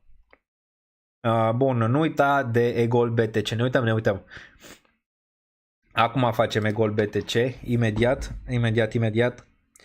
O analiză pe iOS și apoi am 30 XPL, dar încă stă bine. Și n-a luat nimic la un 30X, adică oricine, să zicem așa, care a făcut profit 30X ar gândi, poate ar fi momentul. Dacă te uiți aici, spuneți voi chat cum arată asta, știi? Adică a atins nivelul de previous all-time high în 1.04, regiunea asta de aici. Acum ai mai avea să mai păstrezi niște ceva acolo pentru 1.85, nu? Aia ar fi ideea. Dar aici aș vinde ceva. Uite cum arată dublu top. Adică arată dublu top, nu? Chat, uitați-vă și voi la graficul ăsta. Arată dublu top aici, nu arată grozav, ok? Nu arată grozav deloc. Acum chestii pe care eu le-aș face dacă aș avea 30X. Aici 10% deja aș executa, 10-20% sau măcar investiția inițială, pa la revedere, adică a scoat-o din ecuație instant. Dacă pică nivelul de 0.63, aș începe din nou să mai execut. Doar ce ce pică nivelul ăsta 0.63, hai 0.58, papa la revedere, te vei întoarce aici, în 0.3 până în 0.29. Dar nu arată bine, arată ca maxim în scădere, minim în scădere. Daily-ul începe să clatine un pic aici, ok? Deci aș vinde o parte. Ce aș mai lăsa? Eu aș mai lăsa un 20% pentru nivelurile astea de aici, superioare. Adică un trade excelent, 30x, n-ai ce să. Adică n-ai ce. Aș mai lăsa un 20% pentru nivelurile astea, undeva poate 1.8, cine știe, poate face reversal de aici, se poate întâmpla orice. Probabilitatea e în favoarea urșilor aici, asta ca să mă înțelegi. Dar se poate întâmpla orice. Și aș mai lăsa acolo un 20-30% pentru nivelurile astea, bam până aici, ok? Dacă se întâmplă. Dar momentan nu pare.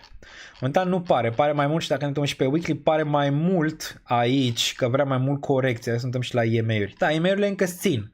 Adică asta e zona, vezi? Ca să devii bearish aici. Dar pe urmă, dacă aștepți zona respectivă, pierzi un 30%, ok?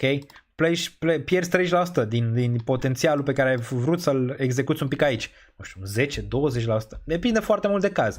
Dacă nu vrei, nu e sfat financiar, dacă nu vrei, poți să ții, să spui break-even, nu știu, probabil a intrat pe aici, în regiunile astea, nu? De jos.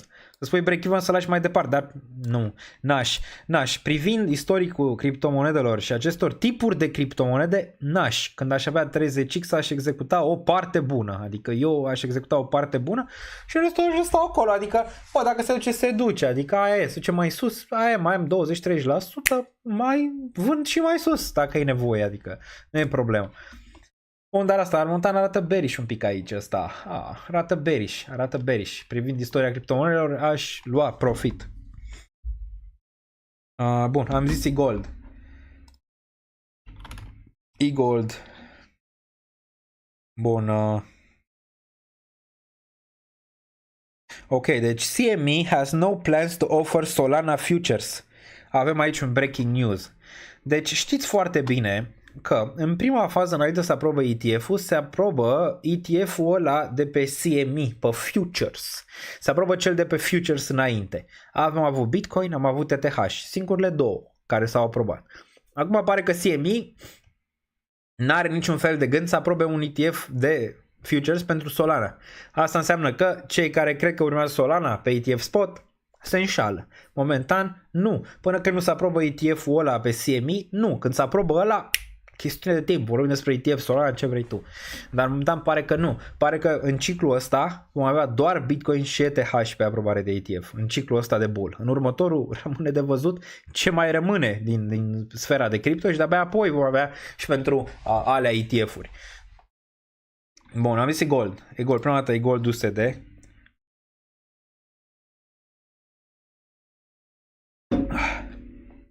Bun, $40 pe e-gold. Aici, bun, e-gold, simplist dacă e să o luăm așa. Ne uităm la nivelul ăsta 50, un pic peste 50, 51, unde am avut week-ul ăsta, dacă e să ne uităm pe Binance. E ăsta un grafic bun? Nu. EGLD USDT, hai să ne uităm pe USDT, că pare mai bine. Mai degrabă următorul va fi un basket ETF, corect. Adică Bitcoin și ETH, corect? Deci am avut Bitcoin, am avut ETH și acum vom face unul împreună Bitcoin ETH, cel puțin așa o văd. Și de-abia apoi, după ce vom avea Bitcoin ETH împreună, vom vedea ce mai rămâne și vom vedea și alte, gen AI, Solanze, chestii, trestii, altceva. Bun.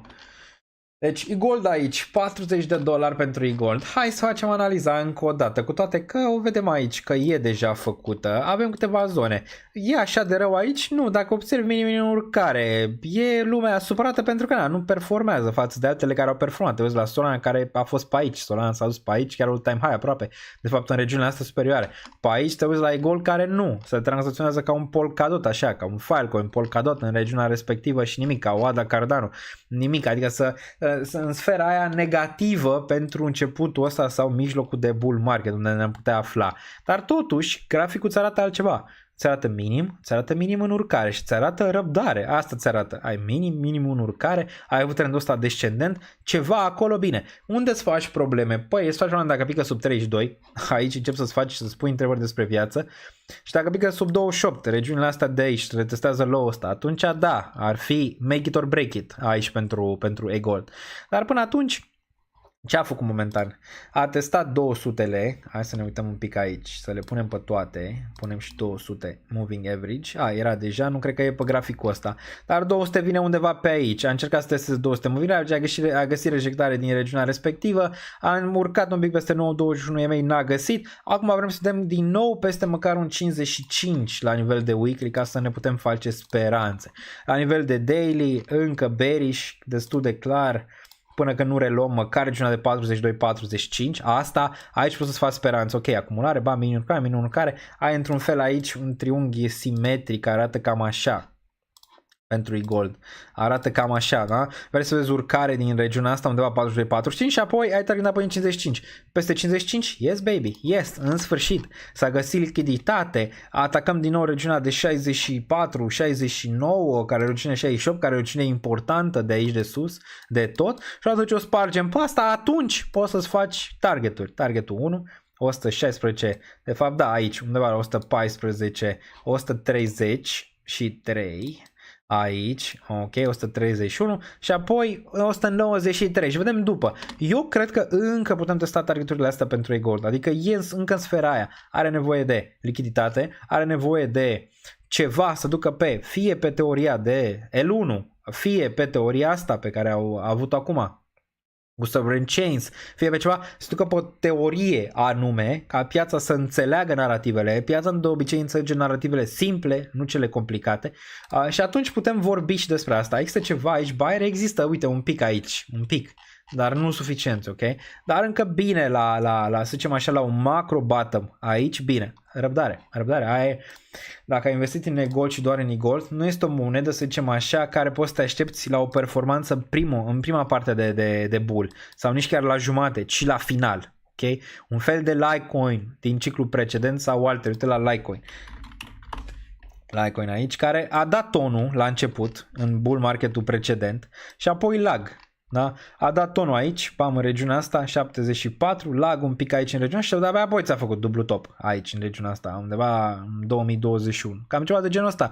Dar like ți-a făcut asta în altcoin season, ok? În altcoin season ți-a făcut asta. În regiunea asta de aici, testat undeva la 300 și Ethereum Classic. Cred că Ethereum Classic poate fi o idee mai bună la ce am putea vedea de la Polkadot, de la e-gold, de la Atom, de la mai multe. Okay? Ethereum Classic, cred. Marketing mult. Corect. Nu știu ce arată aici .btc. Dar dacă nu uităm, ștergem .btc. Nu cred că are relevanță. Ethereum Classic, același lucru, uite. A stat aici din 2018, deci din 2018 până în 2021, 3 ani. 3 fucking ani în care a stat nimic, absolut nimic, a picat din 52 până în $3, a făcut 10, a făcut 3 iar, a făcut iar 12, a făcut iar 3, a făcut iar 7, a făcut iar 6 și aici uite, vezi, a făcut numai minime în urcare cât de cât. Bam. Week-ul ăsta a fost aici corona. Dar și probabil și ăsta era minim în urcare. În care, bam, s-a făcut aici 16 și de-abia apoi în altcoin season s-a dus chiar peste all-time high. Dar asta e Ethereum Classic, știi? Adică asta a făcut Ethereum Classic. Dar ceva de genul ăsta. Și acum Ethereum Classic arată așa, mort. În continuare. Aici, acum nu știu dacă îl mai resuscitează cineva. Vedem. Pare că în prima fază se duce mai jos. Dar cam asta, da. Uite, Ethereum Classic s-a dus în 200 după ce am vândut la 14. Să-mi spune și când vindeți e-gold, ca să știm și noi când se duce în 200 din nou, știi? Cam asta. Piața îți face, se joacă cu creierul tău până în momentul ăla, știi? În care se joacă cu tine până când dai foldezi, nu mai rezist, gata, am ținut, nu mai pot, pur și simplu nu mai pot. Și apoi în 2025, 3 săptămâni, cât a durat aici ea? Deci aici... Fii atent, dacă țineai din zona asta de 40-50 de aici, din 2018, 2017, da? Deci luai top, cumpărai topul aici în 2017 și treceai până toată asta aici, care n-a fost ușoară, s-a dus în zona asta $3, a stat 2017 până aici, în regiunea asta 2021, 4 ani, aproape 4 ani, deci 4 ani n-a făcut nimic. Nimic. Unde ai fi foldat aici? Unde ai foldat? E-Gold a avut top în 2021, suntem în 2024, deci na, 2021, 2022, 2023, 2024, ar fi al 3-lea an, știi, gen. Ne-am apropiat de momentul ăla în care multă lume ar folda. Dar ce vrei să vezi? Vrei să vezi ceva volum? Bam. Bam. Vrei să vezi volumul în urcare? Bam, bam, bam, bam, bam, bam, bam, bam, bam. Ca aici. Nu-l vedem momentan. Asta vrei să vezi. Pentru a te pregăti de momentul ăla, ok? De upside pentru el. 4 ani. Nimic. Pe urmă, în câte săptămâni? Ia, hai să vedem. Ia să le numărăm pe degete. Ia să vedem aici. O săptămână, a doua săptămână, 3, 4, 5. 5 săptămâni. Dacă nu era aici 5 săptămâni, s-a terminat. Era, gata, ai pierdut mutarea. Deci dacă nu erai o lună și un pic în mutarea aia după ce așteptai 4 ani, te rodea la stomac. Dacă vindeai aici, în regiunea asta, te rodea rău de tot, ok? Rău de tot. Dar asta face piața, ok? Revenind la e-Gold, care ar fi semnele. Semnele n-arată rău, adică arată un fel de Ethereum clasic în bottom, adică asta vezi, bam, bam, bam, bam, bam, bam, știi? Arată. Semnele ar fi volumul în primă fază, aici, care, na, uite la aici un pic și aici ioc. Volumul, hai să vedem pe USDT dacă are ceva aici. Să petrecem un pic timp pe e-Gold. Și facem și altele imediat, 2 ore și 30 de minute, nu vă panicați. Da, avem, uite că Ethereum Classic a făcut aici un volum, aici un pic al doilea mai mare. Ce vrei să vezi acum? Vrei să vezi volumul, un pic în urcare măcar aici, bam. Ori să săptămână, un pic în urcare aici, bam, încă o dată, un pic în urcare aici, da? Când faci ceva de genul ăsta, volumul să urce, și tu urci înapoi spre nivelul ăsta, păi știm ce urmează după ce volumul îți urcă, ușor aici și prețul urcă, am dat bam, o să vină volumul la mare, că l-ai văzut și pe Ethereum Class, se duce la cer, știi, uite, ceva care, probabil care ai văzut aici, bam, vezi, bam, volumul în urcare, hopa, bam, ok. Asta vrei să vezi. Momentan pare că nu e acolo, pare că încă e latent. Hai să dăm e-Gold BTC. Mai bine 4 ani pe Ethereum Classic decât 74 de ani pe Orange Juice, corect. Așa e. Claudiu Drăghici are dreptate. Bun, e-Gold BTC. Da, uite, și până și ăsta vine la un nivel cât de cât acolo. Să fie aproape bottom aici pentru e-Gold BTC prea devreme a zice, dar ăsta era target dacă mai țineți minte pe e-Gold BTC. Ne-am uitat de mult la paritățile versus Bitcoin, poate ne uităm astăzi mai mult la ele, dar ăsta era, dacă țineți minte, targetul, un pic aici mai jos, 518 până în regiunea asta de 43, aproape, după ce a picat versus Bitcoin din top vreun 94%, acolo, aici ar fi un minus 96. Se duce mai jos de atât, orice e posibil, știi? Adică orice e posibil, dar din nou vine în regiunea în care măcar ar putea vedea un bounce de aici, măcar până nivelul ăsta de 00836. Deci pare că ar putea pregăti ceva aici e-Gold BTC. Ar fi din bottom un 54%, ceea ce a mai făcut și DOT în trecut. A mai făcut și e-Gold aici, dacă observi, 103% versus Bitcoin. Pare că vine din nou momentul ăla. Dacă te uiți și aici, a făcut undeva la 94% de obicei, spune bine, un 100% versus Bitcoin ar fi înapoi în regiunea asta. Pare că da, poate ar fi de aruncat un ochi aici, plus că aici va volum în regiunea asta. Ar putea, da, ar putea. Pe daily arată mai bine, hai să întâlnim și pe daily. Da, și daily-ul n-arată rău, minim urcare aici, dar ce ai vrea să vezi? Ai vrea să vezi măcar urcare peste regiunea de 0,01616. Da, decent aici, decent. Ne uităm, analizăm aici pe e-Gold BTC. Dar pare că ar putea scoate ceva din Joben, cel puțin așa arată și graficul ăsta, dar și cel de e-Gold USD. Ceva scoate din Joben, eu sper să fie niște market making, asta aș vrea. Și putem să-l vedem destul de frumos în grafic. Ceva, nu știu, un telefon la alo, domnul Wintermute? Da, eu sunt, mai mă țineți minte? e-Gold, Elrond, nu știu, Elrond, acum Multiversix, da, vă ținem, da. Păi, vrem și noi un pump acolo de lichiditate, Multiversite, hute-mute, să ducem și noi în 67 și punem, pam, rachetă în 130, știi? E posibil să vină telefonul Imposibil să vin telefonul. Mai e teoria aia cu BTC, dacă mai țineți minte, și ar fi negativă pentru BTC. Teoria negativă pentru BTC ar fi asta. Și pozitivă pentru alți, că nu m-ați lăsat să termin, ar fi să fim aici, într-un top complex pentru BTC, că asta ar fi. Un top complex pe care l-am văzut aici în februarie 2021, și aici până în mai. Am avut altcoin season în timp ce Bitcoin a oscilat între 44.000 și 63.000, ok? Ce a oscilat în regiunea asta de aici din februarie până în mai, februarie, martie, aprilie, vreo 2-3 luni. 2-3 luni a oscilat aici. Altcoin season-ul de-abia, după cum observi aici, a venit în mai, adică aici, pe candela asta. A venit altcoin season-ul care a ținut puțin, vreo lună de zile, din 12 aprilie sau 19 aprilie până aici în mai, 21 mai, ok, am avut altcoin season care mai țineți minte, și rect, ok, și rect imediat după altcoin season. Dar asta ar putea fi teoria bearish pentru Bitcoin și ziceam că poate, dacă ăsta e topul local, nu final pentru BTC, am putea avea, asta zic, am putea avea altcoin season-ul înainte și dacă îl vedem, deci dacă vedem de aici altcoin season-ul când ar trebui să vină, dacă îl luăm teoria, ar trebui să înceapă măcar 10-15 iunie, până undeva în iulie la jumate, cam pe acolo ar fi, știi? Deci dacă vedem asta, dacă vedem un raliu, altcoin season, ceva raliuri pe altcoin-uri și Bitcoin stă stabil și nu face all time, stă stabil aici, care ar fi range-ul? Păi range-ul lui ar fi 56.000, 72.000. Asta e range-ul. Okay? Dacă e să ne uităm la trecut și am zis-o pe asta la final, numai că să vedem cine rămâne, știi? Cine rămâne, vede momentul ăsta, cine n-a rămas, poate să uite la reluare, sperăm. Sperăm să uite la reluare. Dacă ne întoarcem aici, asta e, să stea aici a stat, care a fost volatilitatea aici? A fost din nivelul ăsta, hai să luăm pe ăsta, să zicem așa, din 44.000, a fost votat de 44% sus-jos. 44% aici, volatilitate sus-jos ar fi 26%.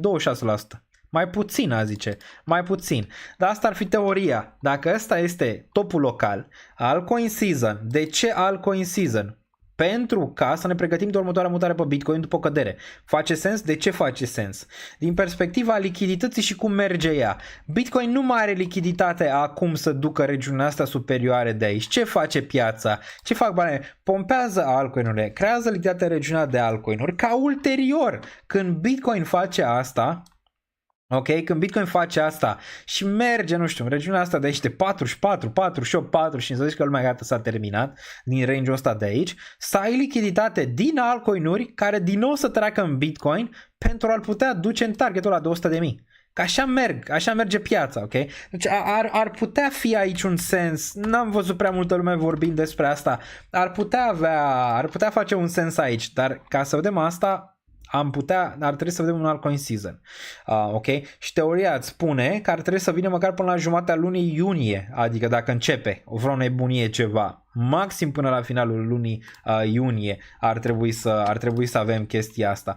Întrebarea e, până atunci mai facem un dump cum am avut aici, ok, pe candela asta și apoi altcoin season începând din dump-ul ăsta, adică un dump înapoi în regiunea de 58.000, să speriem piața și de-abia apoi pe remontada Bitcoin de aici să vedem altcoin season-ul respectiv, când ies banii din Bitcoin și intră în altcoin-uri.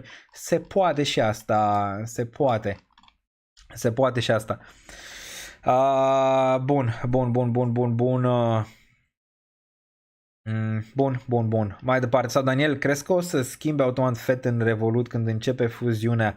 Mersi. Nu am văzut nicio știre de la ei. Întreabă, ai suport în Revolut?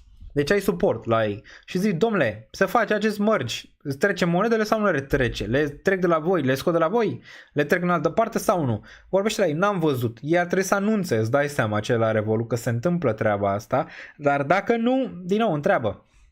Plus că ar trebui să anunțe dacă se întâmplă ceva la tine acolo, când intri în Revolut și intri pe fetch, poate să zică, moneda asta nu se mai tranzacționează după 13, vind-o sau ți-o vând automat sau...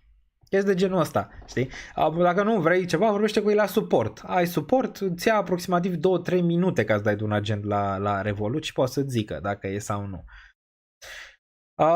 Dacă e gata bull la asta, de ce nu dacă e gata bull la asta, de ce nu te gândești? Ar putea fi și asta o teorie, adică nu e exclus, dar îți arată piața că îți arată de fapt zona în care ești, că n-ar trebui neapărat să fie, dar se poate și asta. Adică se poate și asta să fie finalul de ciclu și să se întoarcă aici, în 20.000, nu? Cam asta ar fi. Dar încă n-ai avut acel sentiment, să zicem, de FOMO, mai ales pentru instituționali. Și vedem în fiecare zi companii care pun Bitcoin pe balance sheet în fiecare zi. Deci, din nou, nu prea poți să intri în teoria aia. Poate să vină un Black Swan, că nu știu, vinde o balenă, vând aia de la Mt. Gox sau alte chestii. Da, se pot întâmpla. Dar nu cred încă că s-a terminat ciclul pentru BTC, cel puțin din punctul meu de vedere. Aici, chiar da, găsește similar dump cum am găsit în regiunea asta de aici. Okay? Bun, dacă tu crezi asta, poți să începi să retragi ceva din piață, cum am început eu să retrag pentru BTC de aici, din regiunea asta, un 10%. Ok? Momentan n-am mai retras. Acum, teoria e, și am mai explicat-o, dacă se întoarce aici, din nou, voi relua poziția, nu voi vinde, ok? Voi relua poziția cu ideea să nu-mi închidă sub un 48.000 după. Dacă văd un weak aici, probabil cumpăr în primă fază. Dacă văd pe urmă că stagnează sub 48.000, da, probabil o să vând nu 10%, 20%. Am răspuns la teoria asta. Adică dacă eu văd că e bear, am răspuns, da? Deci dacă văd că e bear, aș vedea așa, s-ar întoarce aici, corect? Okay. S-ar întoarce aici, în regiunea asta, de aici, ți-ar face bounce, ok? Aici îmi reiau poziția pe care am vândut-o aici 10% public, ok? În range-ul ăsta pentru BTC. Îmi reiau poziția, bounce-ul probabil face, adică nu o să ducă direct, bounce-ul probabil face din regiunea asta de aici undeva, în range-ul ăsta superioare. Dacă văd că face asta aici, nu o să vând 10%, probabil o să vând 30%, deoarece probabil targetul este înapoi aici, ok? Și atunci știu cum să mă poziționez. Dar asta ar fi și anul. Dacă vine bear, vine, nu e niciun fel de problemă din punctul meu de vedere. Am planul, știu cum să le execut în timp real. Semnal de final de ciclu avem, dar după alegerile din SUA mă voi pronunța dacă e gata. Eu o văd așa. Deci, dacă mergem spre alegeri, Bitcoin urcă, Biden câștigă, final de ciclu. Dacă mergem spre alegeri, Bitcoin scade, Trump câștigă, 2025 continuă. Eu așa-l văd. Cu top 2025. Așa-l văd. Și tind mai mult spre partea aia acum decât pe partea cu topul în 2024. Tind mai mult cu în 2024. Și lasă-mă să explic de ce. Cred că dacă va câștiga Biden, nu vor mai ține economia pe butuci. Că nu mai au de ce. Și-au câștigat alegerile prezidențiale, tot. Nu mai au de ce să o țină pe butuci. Cred că începe probabil recesiunea de la început de 2025. Așa o văd. Sau problemele. Adică bursa, topii, AF și tot așa. Dar câștigă Trump, cred că va face în primele 6 luni, an de mandat, orice posibil ca să pompeze piețele. Și ce ar putea să facă Trump? Păi ți-a zis deja. Dobânzile prea sus și le taie, tată. Dar nu le taie cât ar vrea, nu știu, 0,25 Jerome. Nu.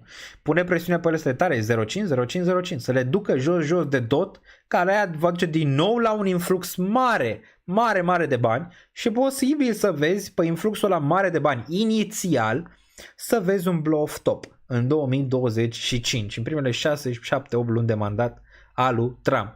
Și apoi îți dai seama ce urmează, domnilor, după ce se va întâmpla asta, dacă vine infuzia de lichiditate cu tăiere, dobândă de aia agresivă, ok?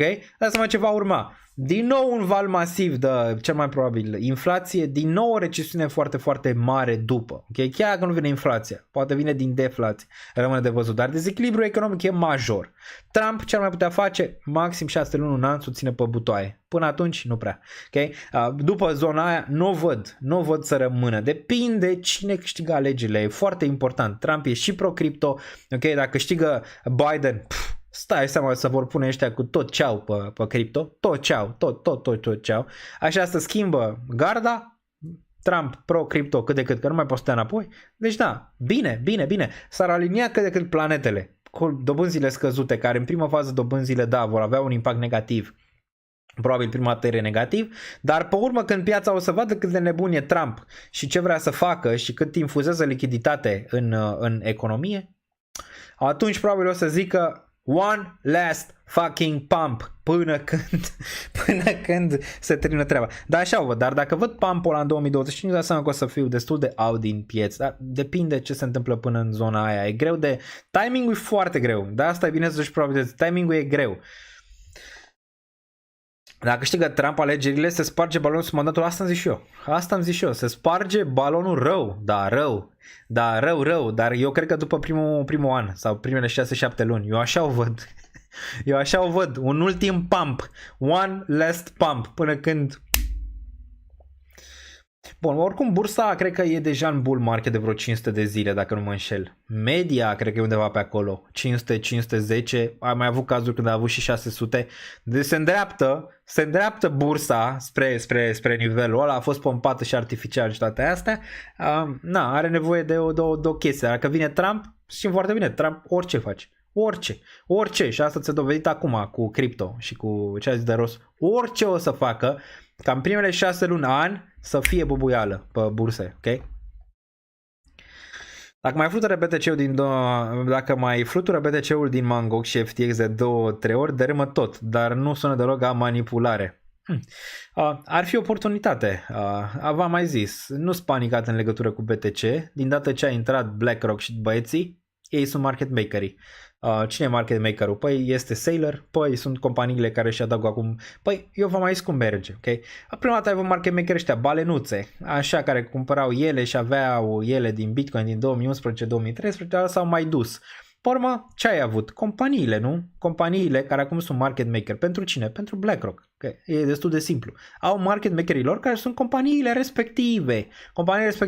Că ei nu dețin BlackRock Bitcoin decât au ETF-ul respectiv, care desigur trebuie să dețină dacă cineva cumpără. E alta, dacă se menține prețul, ei folosesc aceste companii, gen MicroStrategy, gen altele care au mai cumpărat și cineva Bitcoin. Pe astea le folosesc. Stale lor, adică au shares în toate astea. Că vor să ducă prețul mai jos, că în viitor, că vor să urce prețul. Eu cred că și MicroStrategy o să vândă la un moment dat, ce am mai zis de asta. Când e cazul, când se trebuie, știi? Când se trebuie o să vândă și MicroStrategy. Răbdare. Bun, când faci o analiză pentru Roxy. Roxy? Cine este Roxy? Roxy Manelista? O știam pe Roxy Manelista.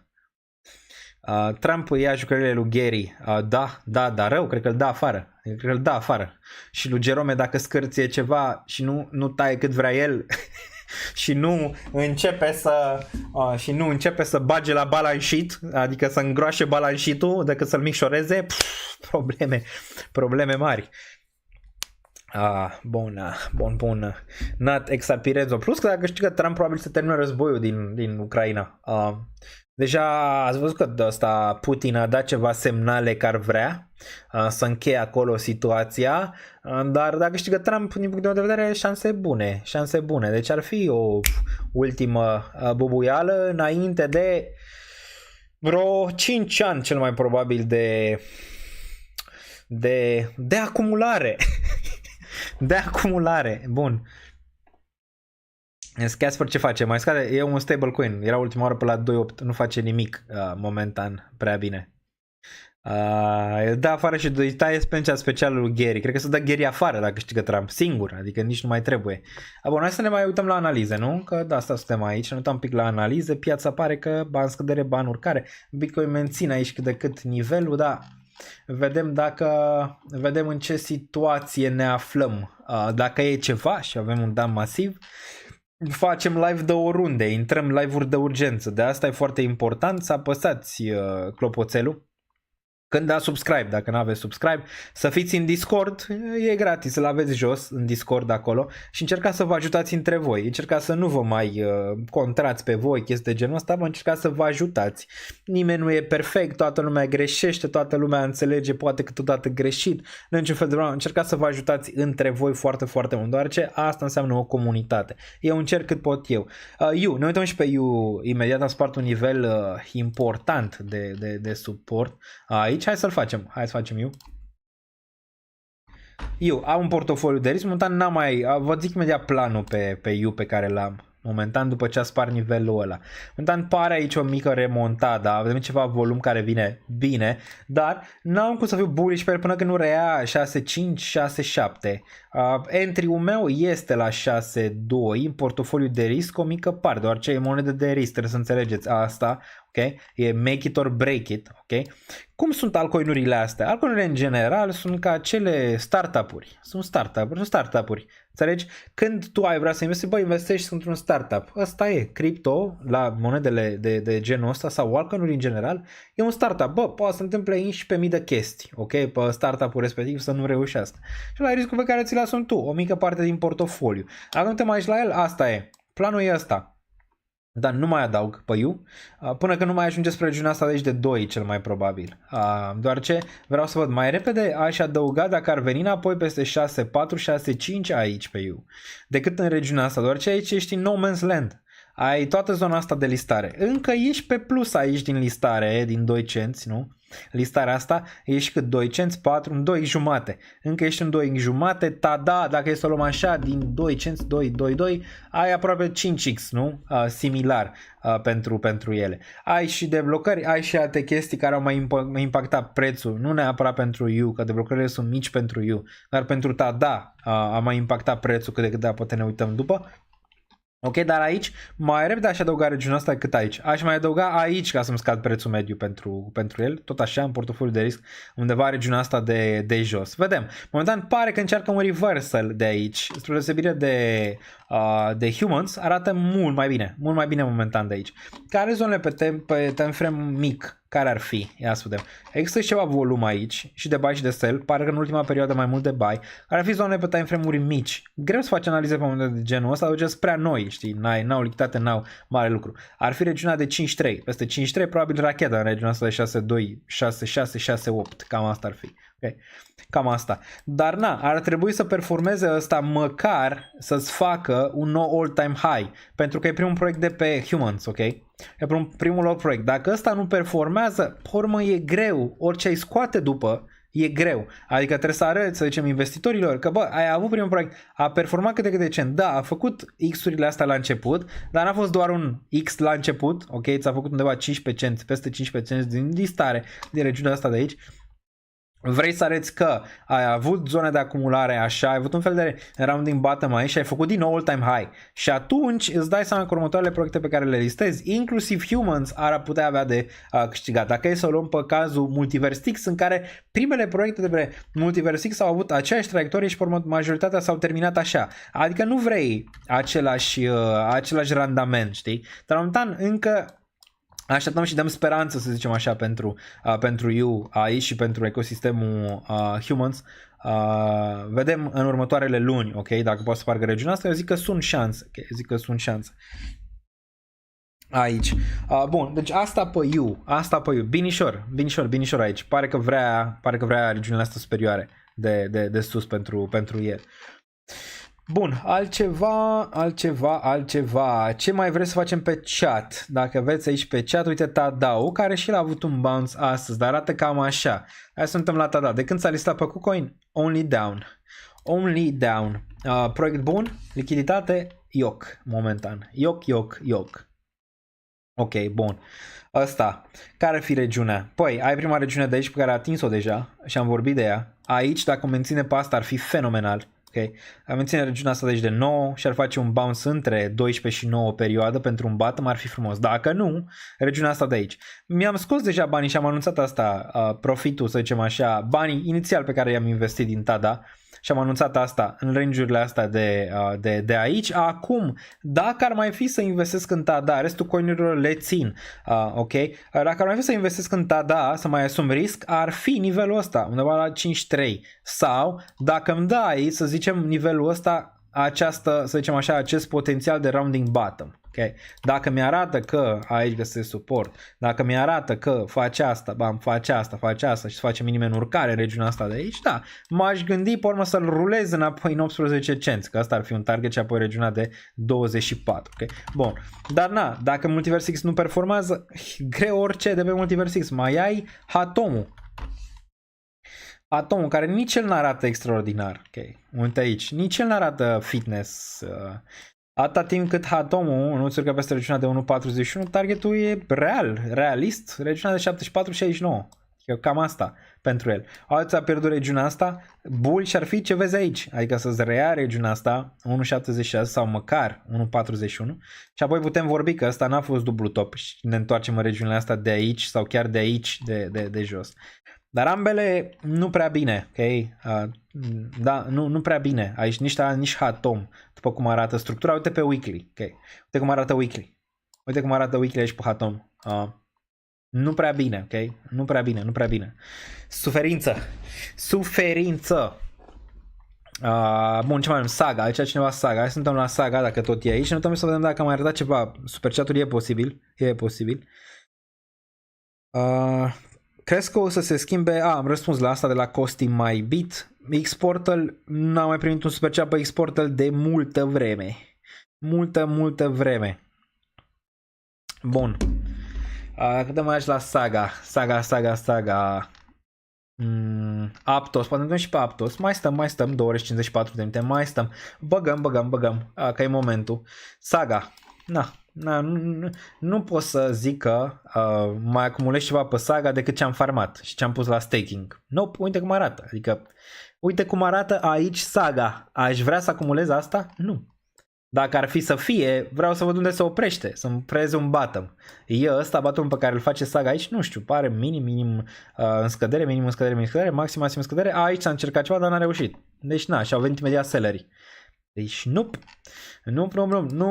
mă ating, ok? Nu mă ating aici. Weekly îți arată un pic de volum, dar nu mă ating până când nu văd un potențial bottom, adică să-mi reia măcar un 3 aici, să-mi găsească un bottom sau să vină să-mi găsească din nou aici suport, să facă asta, ok? Nu mă ating, deoarece asta pare cuțit în cădere în continuare. Știm foarte bine că astea, când îți încep terenul descendent, poate să se ducă o lungă perioadă. De-abia urca peste 9 și 21 EMI și n-a putut să găsească suport sau încearcă să găsească și nu cred că va reuși, ok? Deci nu mă arunc. Dacă sunteți prinși în așa ceva de pe aici, ce am mai făcut eu în trecut și am mai zis asta, a shorta de frate când urcă peste 21 și 9 EMA. Aici, adică. Ok. Regiunea asta. Ok, a shorta. Poate nu cu același zona de aici, dar măcar dacă face asta, să face un nou minim sub regiunea asta și poate să mai scoți ceva, știi? Din ce ai făcut. Dar asta ar fi o strategie. Dacă ești prins de aici și vezi trenduri de asta descendente, că tot continuă, ar fi bine ca pe bounce-uri de genul ăsta să încerci ceva, știi? Nu e sfat financiar, doar asta am mai făcut eu când mai am fost prins în asta. Și Navi arată la fel de bearish. La fel de bearish. Navi. La fel de bearish Navi aici, 0.24. Navi, atâta timp cât nu reia 30 de cenți, bearish, l-am analizat și pe Patreon. Target pe termen scurt 0.22 măcar, dar e posibil. Uite pe weekly cum arată. Okay. Uite pe weekly cum arată. Weekly, o închidere de weekly sub 0.22, targeturile astea de aici, undeva 0.13, 0.9. Bearish, ăsta ca să-ți schimbe traiectoria, ai două zone. Să zici ok, sunt bullish pe Navi. Ai regiunea asta, până nu mă interesează ce e. Navi, pâine, aur, argint, analizele o să fie întotdeauna pertinente. Okay? Ai această traiectorie cât de cât. Dacă ăsta e bullish și îți vine în 22, care cred că va testa în probabilitate de 70-80% regiunea asta, și apoi o să vezi asta de la el. Okay? O să vezi asta din 22 de cenți, o să vezi asta, urcă peste 30 și gata. Mun. Ok, Moon spre all-time high. Asta e teoria bullish, pe care momentan nu o cred. Teoria bearish, că îți vine aici, face asta, găsește rezistență în 23 și apoi să testează de regiunea asta. Și dacă vezi asta, faci și tu după cum face prețul. Ok, deci dacă vine aici, bam, aia e, papa, la revedere, ok? În regiunea asta de aici testată pentru el. Deci n-arată nici asta prea fitness deloc, nici Navi n-arată prea fitness. Aici pe preț, adică uite-te. Ai o reacție bună aici, volumul mort. Mort. Ok, mort.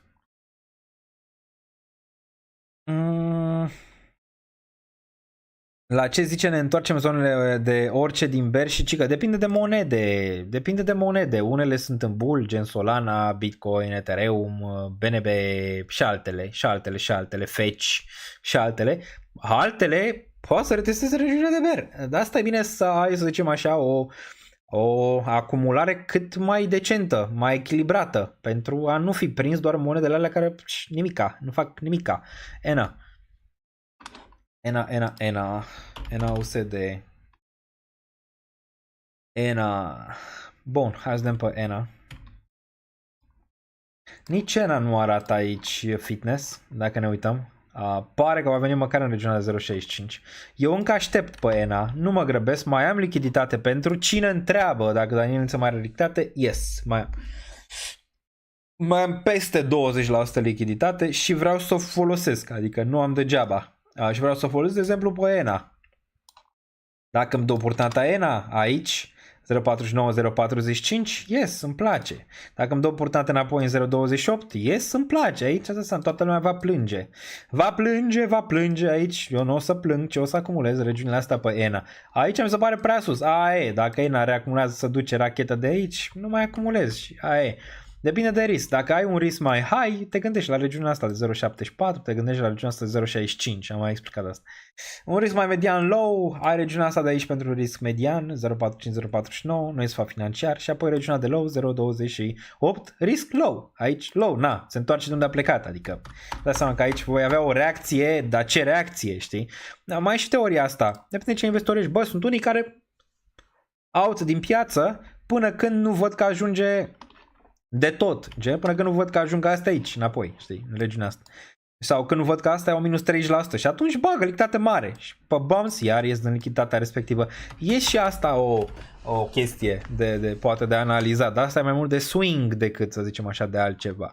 De Solana se ține, de asta e bine să ai și o Solenz acolo în portofoliu, se ține extrem de bine, o vedem aici. Nu poți să fiu bearish pe Solana. Uite, pe astea am fost, vezi, piața e bifurcată.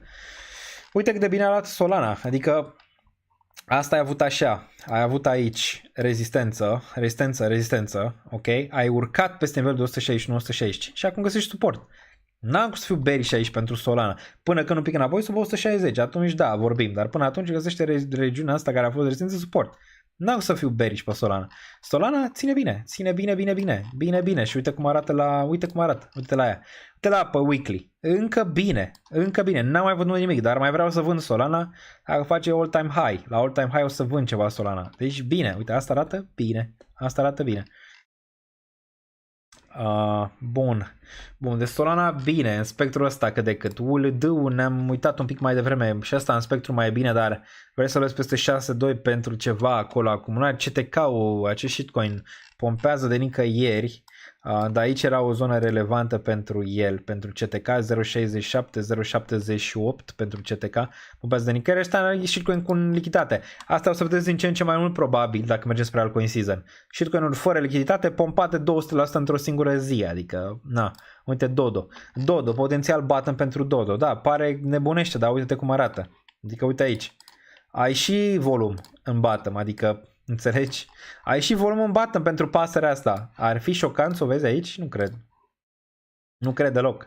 Nu cred. Similar cu CTK, o singură candelă pentru acest shitcoin fără lichiditate poate să-l duc aici. Ok? Bun. INJ-ul se ține bine, IU se ține bine azi.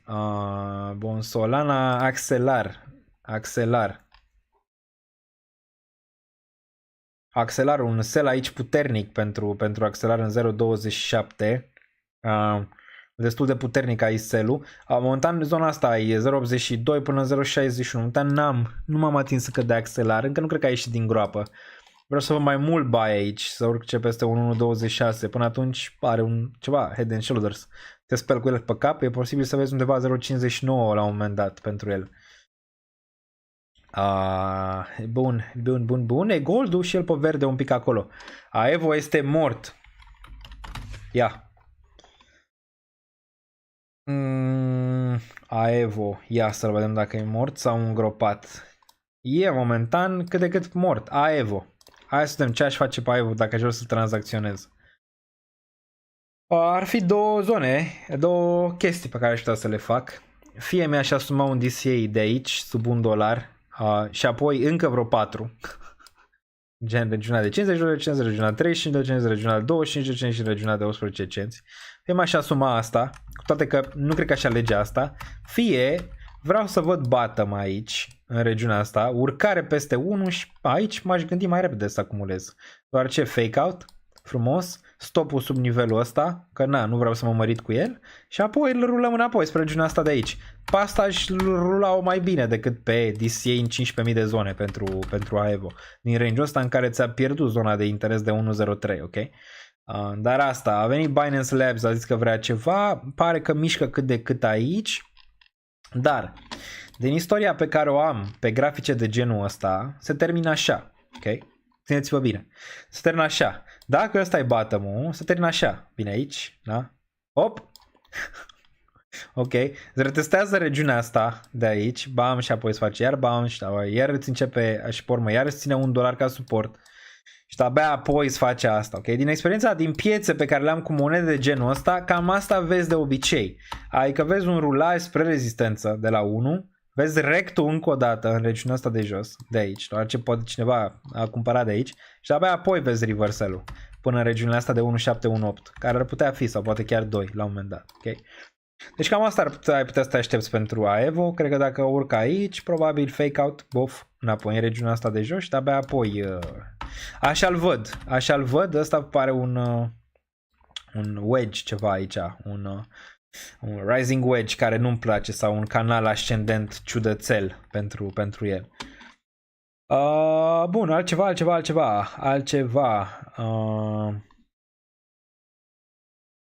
La un moment dat nu o să mute din BTC în alți. Da, cel mai probabil. Vedem când și vedem ce va declanșa asta. Ceva probabil va declanșa asta. Bun, ce n-am mai analizat așa aici? Bursa, că suntem pe final așa de program. Mai suntem și pe bursă. Vedem ce pic aici. Evergrande se duce din nou la 0 încă o dată sau e doar graficul, nu s-a mai tranzacționat ăsta din 15.000 de ani? Da, nu s-a mai tranzacționat din 15.000 de ani asta. S-a deschis GME-ul, v-am să aveți grijă. Sper că ați avut. Ați fost, dacă n-ați avut, ați fost exit liquidity, așa se numește. Exit liquidity. Cineva mai avea niște bags-uri de pompat aici. L-a sunat pe la Roaring Kitty. Exit fucking liquidity, așa se numește. Au început toți pseudo-influencerii, ca să nu le dau nume, Tate, așa, să nu le dăm nume, da, care au zis, domnule, începe nebunia, dacă nu dețineți GME, nu ieșiți din matriche, da, asta știi, și na, ia tată, nu putea să vină când era aici, știi, nu putea să vină să zică, mamă, dețineți GME aici, nu, a zis aici, a zis aici, forța pe GME, și apoi nu mai zice nimeni nimic de GME. V-am să aveți grijă aici, în regiunea asta, și dacă ați avut de aici poziții și să le executați, dar ce greu, v-am zis că probabil nu menține regiunea de 44 ca suport, ok? Deci na, asta e, hasta la vista, s-a mâncat și asta. Ok, probabil se va întoarce aici, înapoi în regiunea asta, cu timpul în 4. Primul target, mă întrebați de aici, GME din 44, v-am zis, primul target va fi aici, 11.9. Ok? Al doilea 3, ok? 3-4. Cred că se va întoarce acolo. Aia e. La un moment dat în timp. AMC la fel. Dăm pe AMC același exit pump. Aici pentru AMC. Pare că se întoarce din nou în zona asta de jos. Da, uite, a atins 11. A atins 11, mă. A atins 11 aici, care era nivel de exit. Dacă țineți minte analizele pentru AMC. A atins 11. Cu timpul se va duce sub $1 AMC. Moderna pe cădere, Coin pe cădere. Din ce în ce mai bine. Ăsta n-am vândut nimic. Nimic. Trendul bullish cu timpul 1000 plus cel mai probabil. Că poate să dureze ani de zile pentru $1000 plus. Dar bine. Dacă se întoarce aici sub 132, buyer. Nu știu, 180, nu știu dacă. Dar încă arată cât de cât decent. Dar pare că odată cu Bitcoin nu suferă un pic aici. Dar încă arată mai bine decât Bitcoin. UiPath-ul, din nou voi fi buyer pe UiPath, n-am vândut nimic, odată ce am acumulat range-urile astea, că se întoarce și parcă se va întoarce 14-11 pentru UiPath, ai avut aici un exit puternic de la cineva pentru UiPath. Baba, din punctul meu de vedere, bottom one-ul ăsta pentru Baba, de aici, formațiune de subsol, rămâne formațiune de subsol aici pentru Baba, chiar dacă se întoarce în regiunile astea, voi mai acumula Baba, pentru că ulterior cred că va rula 133, probabil 195 pe probabilități pentru Baba. Meta n-am mai vândut, cu toate că atinsese din nou un target de sell, regiunea asta de aici n-am fost pe fază, așteptam 567-le care n-a venit.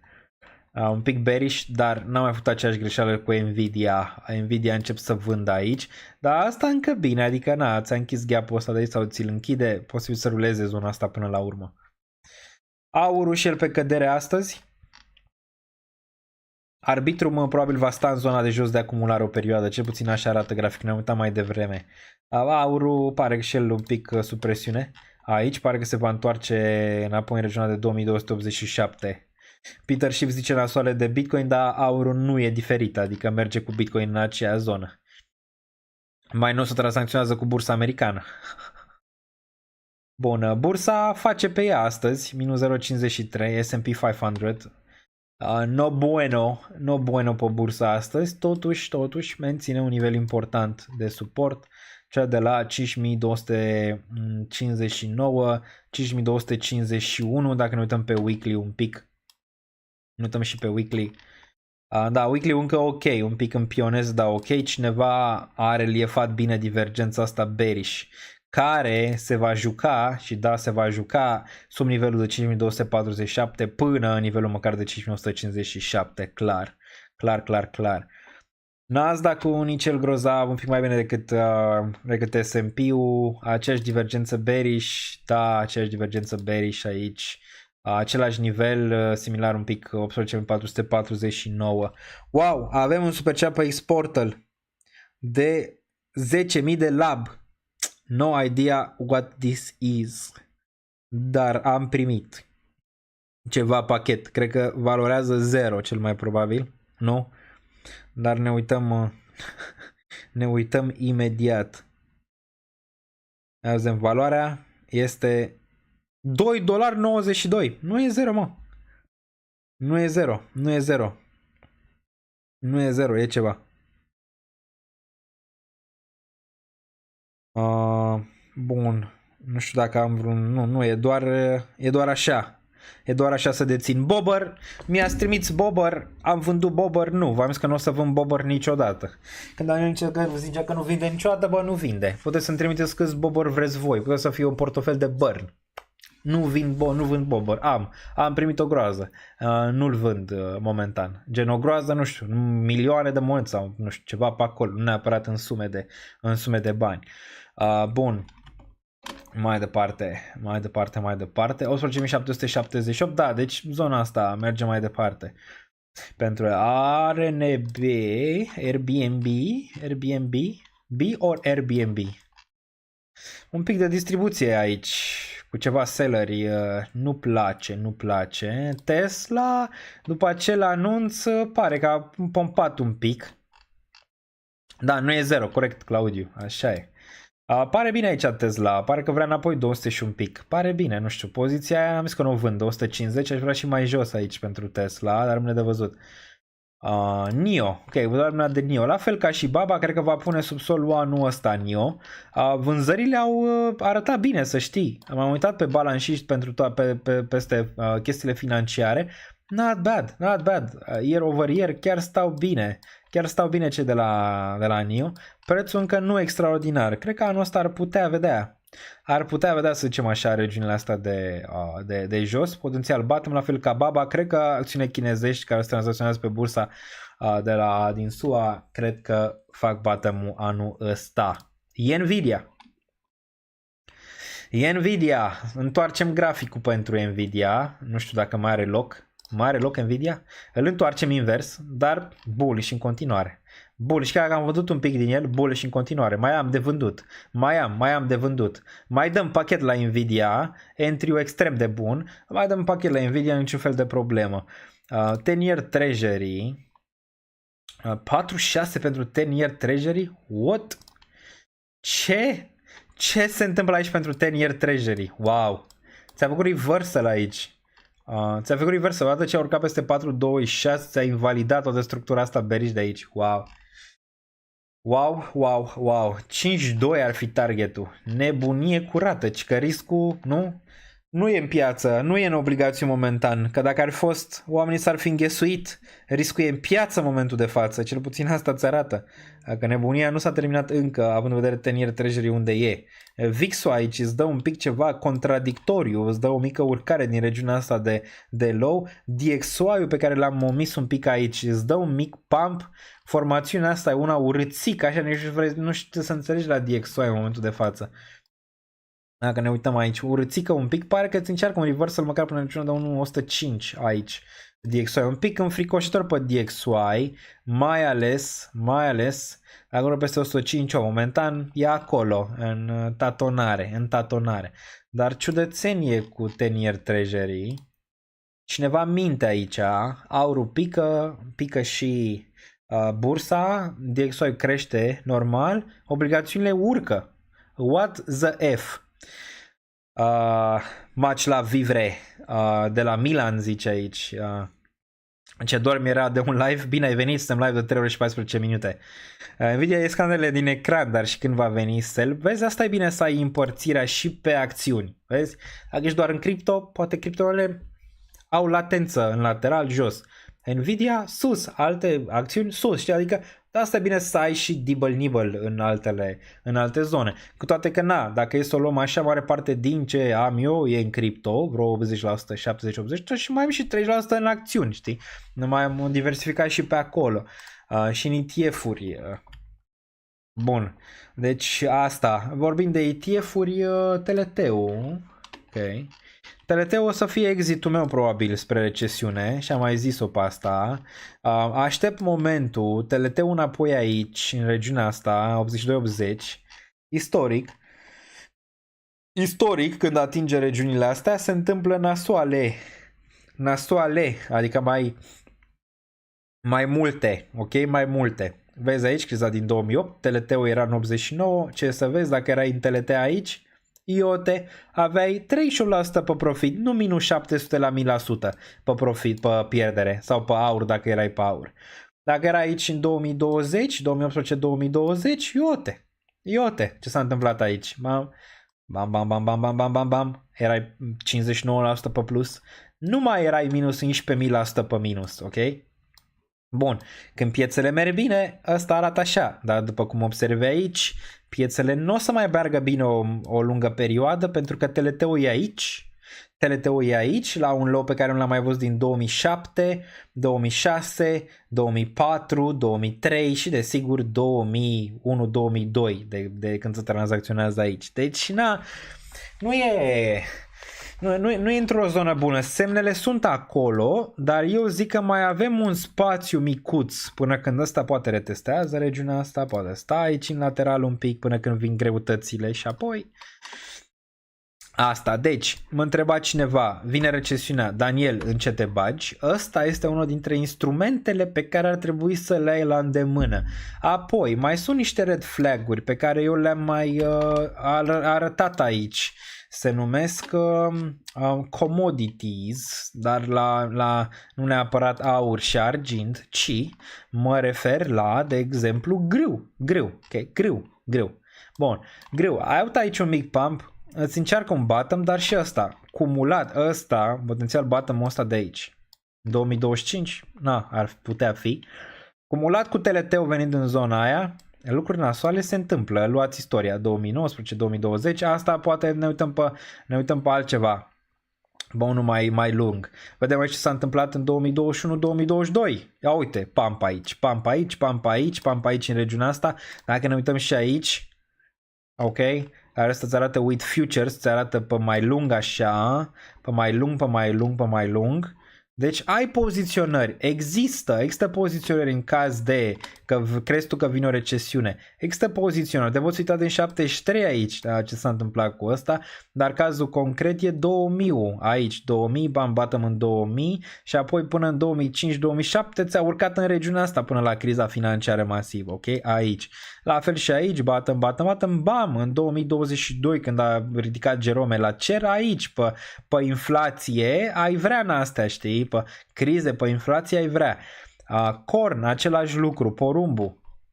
Asta devin scumpe într-o recesiune, nu mai sunt bani, îți dai seama. Asta devin scumpe, la fel și ăsta. Dacă te uiți, posibil subsol aici, ajungi la el, nu. Asta îți mai dă speranță că până în 2025 ai putea să vezi, știi? Poate anul ăsta batem, poate anul viitor batem, dar odată ce ajungem în regiunile astea, vezi și corn, vezi și WITH, vezi și partea de ETF-uri, dacă ne uităm la aici și ne uităm doar la una singură.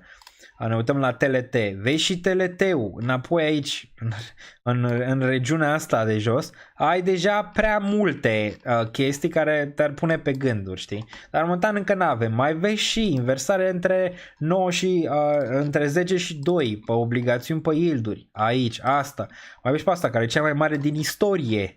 E istorică pe asta, o vezi și pe asta că se întâmplă în același timp, ok? Zici, mamă, urmează ceva nasol rău de tot, poate n-aș mai vrea să fiu în piețe, ok? Bun, deci câteva chestii așa să vă uitați la ele. Azi ce face IB-ul pe ETF aici, dacă tot vorbeam de ETF-uri, un pic și ne uităm și la alte piețe imediat. IB-ul, da, IB-ul, ne uităm un pic la IB-ul. Na, asta că ar fi să analizez pe un grafic, ai zice, aici distribuție mai complexă, corect sau incorrect? Ai zice, bă, asta pare regiunea asta, ți-a urcat aici din nou, distribuție, un fel de Tesla în topul ăla de la, nu știu cât a fost, acum ceva timp, distribuție în regiunea asta, aici, pe urma asta, știi? Cam asta ar trebui să te gândești, dar momentan, regiunea 36, dacă pică asta, atunci putem intra în scenariul ăla cu buf aici, buf aici, încă o dată cu ceva manipulări de preț. Dar așteptăm să vedem. Asta arată mai bearish un pic decât spot. Arată mai bearish un pic decât spot, din punctul meu de vedere aici, ăsta e bit-ul, că e și nou un pic. Acum am ajuns și eu, rege. Îi dau un play de la început. CryptoGunner, bagă tare. Înțeleg de ce n-a avut cojones Fayar să vină într-o dezbatere, n-ar fi putut spune nimic, zice ăla E. Nu știu neapărat, bă, poate nu iar de la urma urmei momentul de față de cripto. Iar de politică momentan din ce am văzut. Deci na, omul iar de ce vrea el până la urmă și de asta nici am făcut video ca să existe și o părere contrară. Plus mai fac unul și pentru, hai să ne uităm la mine pe canal. Nu știu dacă s-au strâns 1000, dar mai fac unul, pentru că lumea crede că atunci când vii în fața camerei și zici niște chestii de pe un prompter, ești super inteligent și știi tot. Mai ales când ești bias și zici numai chestii negative. Eu pot să vă demonstrez, pot să zic despre orice chestii negative, ok? Numai negative și voi să aveți o părere negativă despre chestia respectivă, nu? Deci, mamă, aia Danielință numai chestii negative, negative sunt tată, știi? Dar puțini sunt cei care zic, da mă, uite, astea sunt chestiile negative cu cripto, astea sunt chestiile pozitive cu cripto. Nu există, e doar negativ. De ce? Engagement, ok? Engagement, și hai să ne uităm aici, e vorba de engagement. Ce vrea Gigel din Deal? Ce vrea Gigel din Deal? Păi Gigel din Deal vrea să iei o opinie tare pe ceva care e hate. Asta vrea Gigel. Acolo vine Gigel. Gigel numai la aia se uită. Nu se uită la o opinie pertinentă din ambele zone, privită din ambele. Nu se uită nici naiba. La ăla, dacă ăla ar face, zice, da, asta e partea negativă, da, asta e partea pozitivă. Cine naiba s-ar mai uita? Nu, domnule, la content trebuie să avem opinii de alea negative. Dar da, uite aici. Ok? Bun. Oamenii de like și fac o reacție oficială la acest video cu date concrete. Mi iau și un ajutor care se numește ChatGPT. Poate lumea nu mă crede pe mine, știi? Iau și ajutorul ChatGPT ca să demontăm câteva chestii. Unele bune, unele incorrecte, factual, ok? Bun, oricine poate să facă un text, să stea în prompter, că de asta majoritatea nu vin la debate, ok? Pentru că majoritatea nu pot mai mult de atât.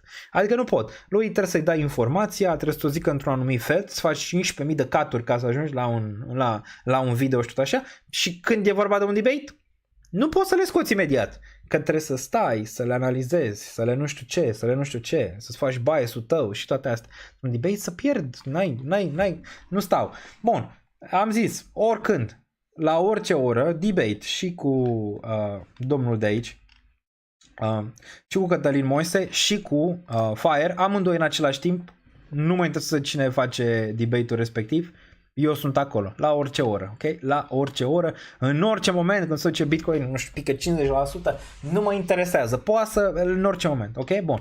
Deci aici, bun, dar chiar dacă nu răspunde nimeni la ele, că de aici, bă, eu le fac. Nu răspunde nimeni, le lăsăm acolo. Există acolo un alt punct de vedere, trăim în democrație, corect? Corect. Există, bă, dacă omul să uite și la cealaltă parte, nu? E corect. Bun, e o analiză foarte subiectivă, exact, este foarte subiectivă, cum vă dați seama, așa sunteți manipulați pe internet mereu, așa curge informația. Deci informația vă manipulează din perspectiva faptului că nu vă arată și cealaltă parte, că unii sunt pro aia, că unii sunt pro aia, că unii sunt contra aia, că unii sunt contra aia. Bă, nu vă arată și cealaltă parte a informației, mă. Băi, e numai totul rău despre Bitcoin. Mă, uite-te la video ăsta pe care l-a postat domnul ăsta de aici, Cătălin Moise, care desigur a marcat subsolul, cum putea să fie altfel, decât să marcheze subsolul. Aproape, exact la virgulă, ok? A marcat subsolul ăsta.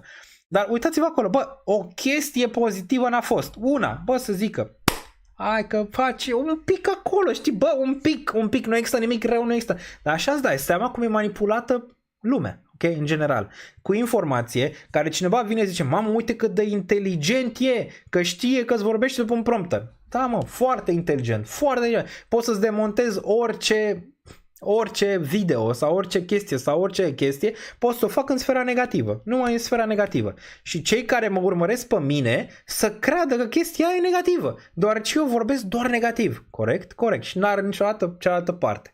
Așa și ăștia. Vin. Bă, și știi ce e chestia? Că ei nu vin niciodată să zică, bă, s-a schimbat ceva. Mă uitam pe canal la domnul Moise, bă, mă gândeam, zic, sau la Fire, bă, mă gândeam, au făcut update, s-a aprobat ETF-ul, mă gândeam că gata, văd acum, ETF-ul, Bitcoin, s-a aprobat ETF-ul în SUA, hai să vedem dacă s-a schimbat ceva, poate nu s-a schimbat, dar hai să vedem dacă s-a schimbat, bă, dacă faci un video, mai fă un update acolo, să vezi ce s-a întâmplat mai departe, nu? S-a aprobat ETF-ul, că asta era, ce, bă, ăsta e în afara sistemului financiar, e un ponzi, eu nu știu ce, ia cu pâine, că a venit BlackRock și l-a aprobat. Acum ce? S-a schimbat sau nu s-a schimbat ceva? Fă un update, știi, măcar atât. Și asta mă deranjează pe mine personal, deoarece ce se întâmplă? Bă, noi, imaginați-vă așa, hai să o lăsăm să zicem, da? Fire, Cătălin, da? De aici, care îi respect ca și creator de conținut, n-am absolut nimic, din nou într-un debate putem vorbi, n-am chestii. Singura chestie care mă deranjează pe mine e că pe urmă n-au venit să facă update-ul ăsta, dar gândiți-vă unde ar fi fost Daniel Niță sau tot spațiul de cripto, bă, dacă Bitcoin era la 0 acum, gândiți-vă ce s-ar fi întâmplat. Deci dacă era la 0, bă, am avut dreptate până la urmă, nu? Noi aici din cripto, Bitcoin a făcut all-time high, Ethereum merge spre all-time high, cripto n-a murit, spațiul financiar l-a înglobat, toate astea au avut dreptate. Bun, bă, dacă n-aveam dreptate, imaginați-vă dacă n-aveam dreptate ce se întâmpla, cât hate luam, câte videouri se făceau și de la domnul Moise, și de la Fire, și de la alții care începeau să dea. Imaginați-vă doar chestia aia, dacă s-ar fi întâmplat invers. Că nu s-a întâmplat invers, nu-i pasă nimănui. Ăștia de aici. Hai să ne uităm un pic. Ăștia. 18.000 de like-uri, 321.000. Deci 18.000 de like-uri, 321.000. Da, nu-i pasă nimănui că nu s-a întâmplat. Bă, nimănui. Dar dacă se întâmpla așa, bă, eram tăiați în două. Nu mai puteam să ieși pe stradă. Deci ne tăiau ăștia în două, înțelegi? Și asta nu-mi place. Adică nu-mi place să aduce hate asupra anumitor, să zicem, persoane, creatori de conținut și tot așa, bă, și când nu se întâmplă chestia respectivă, nimeni. Apoi așteaptă bear market-ul, pică Bitcoin de la 150.000 la 90. Pică Bitcoin. Deci asta Asta e problema pe care eu o am. Nu cu ei, ci cu faptul că nu adresează chestiile astea după, ok? După. Deci după, bă, n-am avut dreptate, tata, am zis că se duce la 0, nu s-a dus. Dacă aveam dreptate, veneam și băteam cu pumnii în piept. V-am zis eu că e un scam. Dacă îl vedeți pe ăla, luați-l la putea. Înțelegi? Adică aia e. Și asta mă deranjează ca și principiu. Că înseamnă că coloana vertebrală este 0. Ok? 0 barat. Nu e adevărat, Claudiu, pentru că trebuie să înțelegi că ei dictează informația. Ei dictează informația, ok? Și o dictează doar în sfera pe care vor ei să o dicteze, informația respectivă. Și dacă nu există o contră pe informația respectivă, atunci îți dai seama că ei vor face în continuare la fel. Același lucru. Fix același lucru. Dacă nu vine cineva să zică, uite mă, nu e. Că dacă s-ar fi întâmplat invers, noi eram nenorociți, că și așa e greu să faci conte pe financiar. Nu mai zic să se întâmple și negativ în defavoarea ta. Păi e groază, îți dai seama. E groază. Bun. Deci asta, facem și un update aici. S-au strâns 987, ne dotăm spre 1000, cred că se strâng 1000 aici.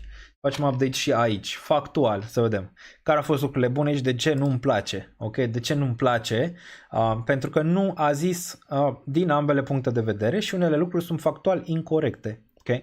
Și ne uităm imediat, inteligență, nu știu ce. Da, și eu pot să par extrem de inteligent când pun o informație pe care o găsește toată lumea pe internet, o pun pe un prompter și vă zic. Ok? Dar aici nu există prompter. Nu mă uit în stânga, nu mă uit în dreapta, nu mă uit să-mi șoptească cineva. Zi Daniel Niță, 3 ore și 29 de minute de live. Zi aia. Bun. Deci da, eu zic că suntem subapreciați. Bă, unii poate chiar greșesc. Nu zic, că sunt și creatori de conținut care dau în diferite zone. Nu zic asta. Dar eu mă refer la strict cei care au o idee clară, care sunt oameni care vor să ajute comunitatea, care sunt oameni care zic, am greșit, că n-am zis eu totul corect de fiecare dată sau chestii de genul ăsta. Nu, bagă tot într-o singură oală, o singură chestie și numai de negative. Și când n-au dreptate, nu mai există. Nu mai există spațiul ăla, nu mă mai întrebați. Întrebați-mă când pică Bitcoin. Bun,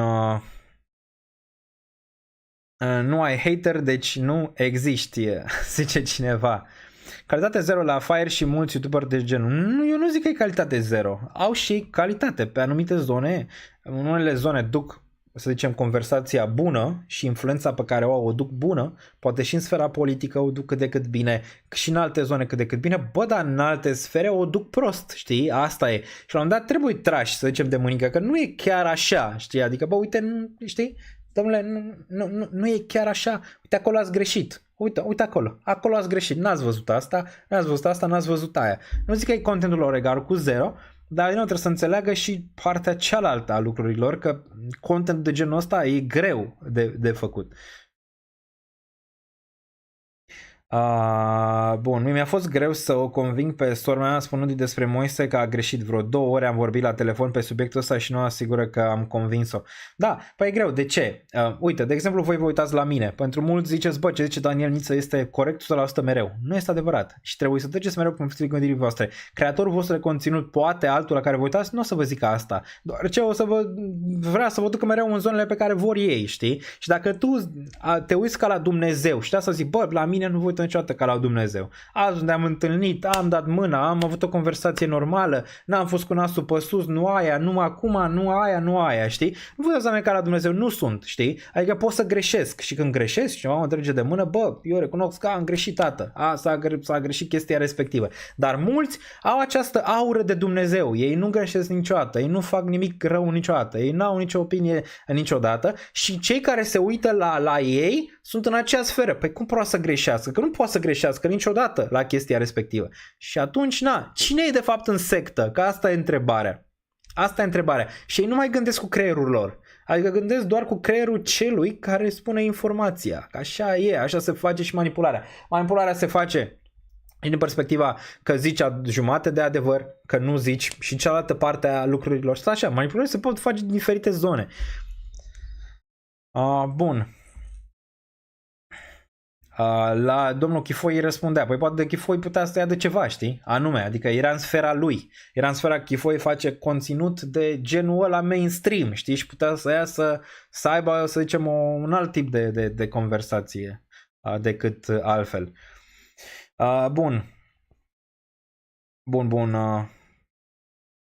Acum că tot vorbim de asta, ai văzut cum Chifoi spunea că ar trebui să se aboneze oamenii lui, că el are dreptate, nu ca alții care stau 4 ore pe live. Nu știu dacă, eu oricum nu mă simt, nu știu dacă a zis asta sau nu, n-am stat să mă uit, eu am părere ok despre el, adică fiecare se uită la ce vrea, am zis, poate eu nu mă aliniez cu ce tip de content încearcă să facă, dar din nou n-am un problemă, adică toată lumea încearcă, să zicem așa, să pună o bucățică pe partea asta de conținut, cripto, financiar și whatever. Oamenii la final poate să decidă, bă, dacă se uită acolo, dacă se uită acolo, dacă se uită acolo. Nu o să mă vezi pe mine, Daniel Niță, să vin vreodată să zic ceva despre Chifoi, despre Daniel Mihai, despre altcineva. Fiecare își face analiza lui personală despre persoana respectivă. Eu nu știu ce a zis, ce n-a zis și nu cred că trebuie să intrăm în chestii de genul ăsta din punctul meu de vedere. Poate a zis-o, dacă a zis-o, cel mai probabil, nu știu, nu mă simt, nu știu dacă se referea la mine, dacă a zis-o, tot nu eu, știi, adică tot nu eu sunt ăla care are o problemă. Înțelegi? La fel cum era un pic erau una, două persoane pe chat mai devreme care aveau opinii un pic mai aprinse, tot nu eu sunt problema, ok? Nu eu sunt problema în ecuație. Eu o să fac întotdeauna ce cred eu că e nevoie pentru comunitate și o să dau comunității ce cred eu că e nevoie și care ia nevoie comunitatea pentru a crește. Nu ce vrea comunitatea să audă, ok? Bun. Acum a avut și el un mic bolnav, analiză, nu știu, nu mai văd. După 3 ore și 34 minute nu mai văd. Mai departe. Singurul vinovat și nevinovat sunt doar cei care consumă astfel de content. Păi da, asta zic.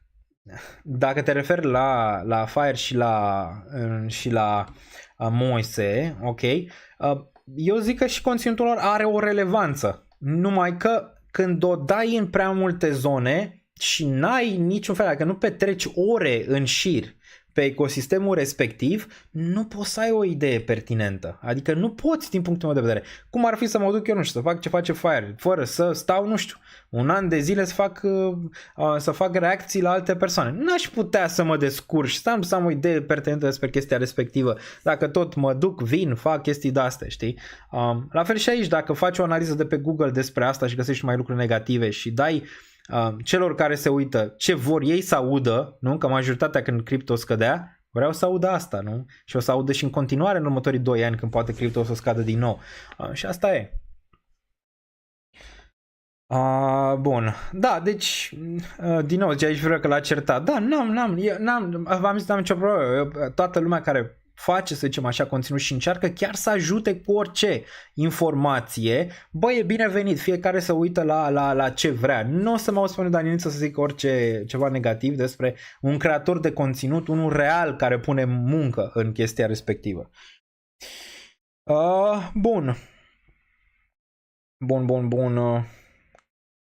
Se duce în jos hartul, uite-te pe Weekly, ia să vedem, să mai facem o mică analiză și ieșim deoarece e târziu. Mai mă găsiți pe Discord, pe Twitter, pe toate astea. Da, 017. Da, neapărat, nivelul ăsta trebuie ținut weekly. Week se poate, da, weekly, dacă închide sub nivelul ăsta, NEMA până nivelul ăsta de jos de aici, zice 1-3 ar fi. Cred că 1-3 ar fi următoarea zonă de aici, 1-3, da, 1-3. Bun. Nimeni nu este obligat să ia după YouTuber cel mult o idee. Păi asta am zis și eu. Fiecare ia ideile, trece prin filtrul gândirii, dar niciodată nu faceți din cineva un rege, nu știu, habar n-am, cineva care știe exact ce face, adică prețul sau chestii de genul ăsta. Nu le luați așa deoarece nu așa merg lucrurile. Încercați să gândiți cu creierul vostru. Bă, ăsta a zis că știe exact unde merge prețul sau ăla așa. Nu există probabilități ca prețul să meargă acolo sau să se întâmple X și Y și apoi îți dă anumite teorii pe care tu poți să le digeri și să vezi dacă se pupă cu ce ai vrea tu să faci, știi, prin ochii persoanei respective. Bun. Optimist, da, scuze, dacă l-am ratat imediat. Posibil să-l fi ratat, se poate, îmi cer scuze, adică chiar n-a fost nimic intenționat.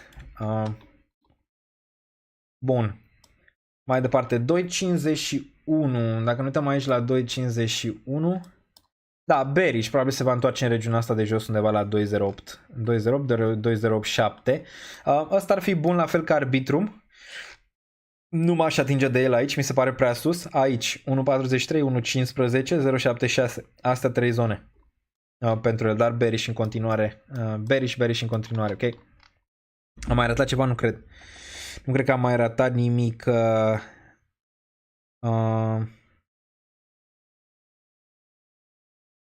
Ia să vedem. Bitcoin 67.230. Da, probabil merge spre regiunea de 65. Cel mai probabil și vedem ce se întâmplă acolo. Bun. Mai am un pachet pe Xportal. Mai am, da? Ne uităm dacă mai am un pachet pe Xportal. Și cred că ieșim deja multe ore aici petrecute. Ia să vedem. Da, 0.15 gold, ai dreptate. Uite, n-am văzut-o pe asta. Ce părere ai despre Lab SDT, un meme coin pe MVX? Ia să vedem. Lab SDT. Îl găsesc aici sau? Lab SDT. Nu știu dacă e. Dacă nu e aici, e pe Compass probabil, nu? Uite, e Labrador. E un câine, o? E un câine sau ceva? Ia să vedem. Da, nelichid. Prima chestie. Nelichid, avem ce mai face și Bobber. Nelichid aici, ok. Pompat doar de câteva portofele, mai ales aici. Aici, nelichid și pare că cineva deja dă un exit micuț pe el. Deci da, asta ar fi bune în bottom, știi? Adică în bottom aici. Termen scurt pare că ar vrea înapoi în regiunea asta. Dar n-ai ce să analizezi pe așa ceva. N-ai, zic de pe acum. N-ai ce să analizezi. E lichid ăsta. O singură balnă, 2-3, poate să facă sus sau jos cu ăsta. N-ai ce. Bobber.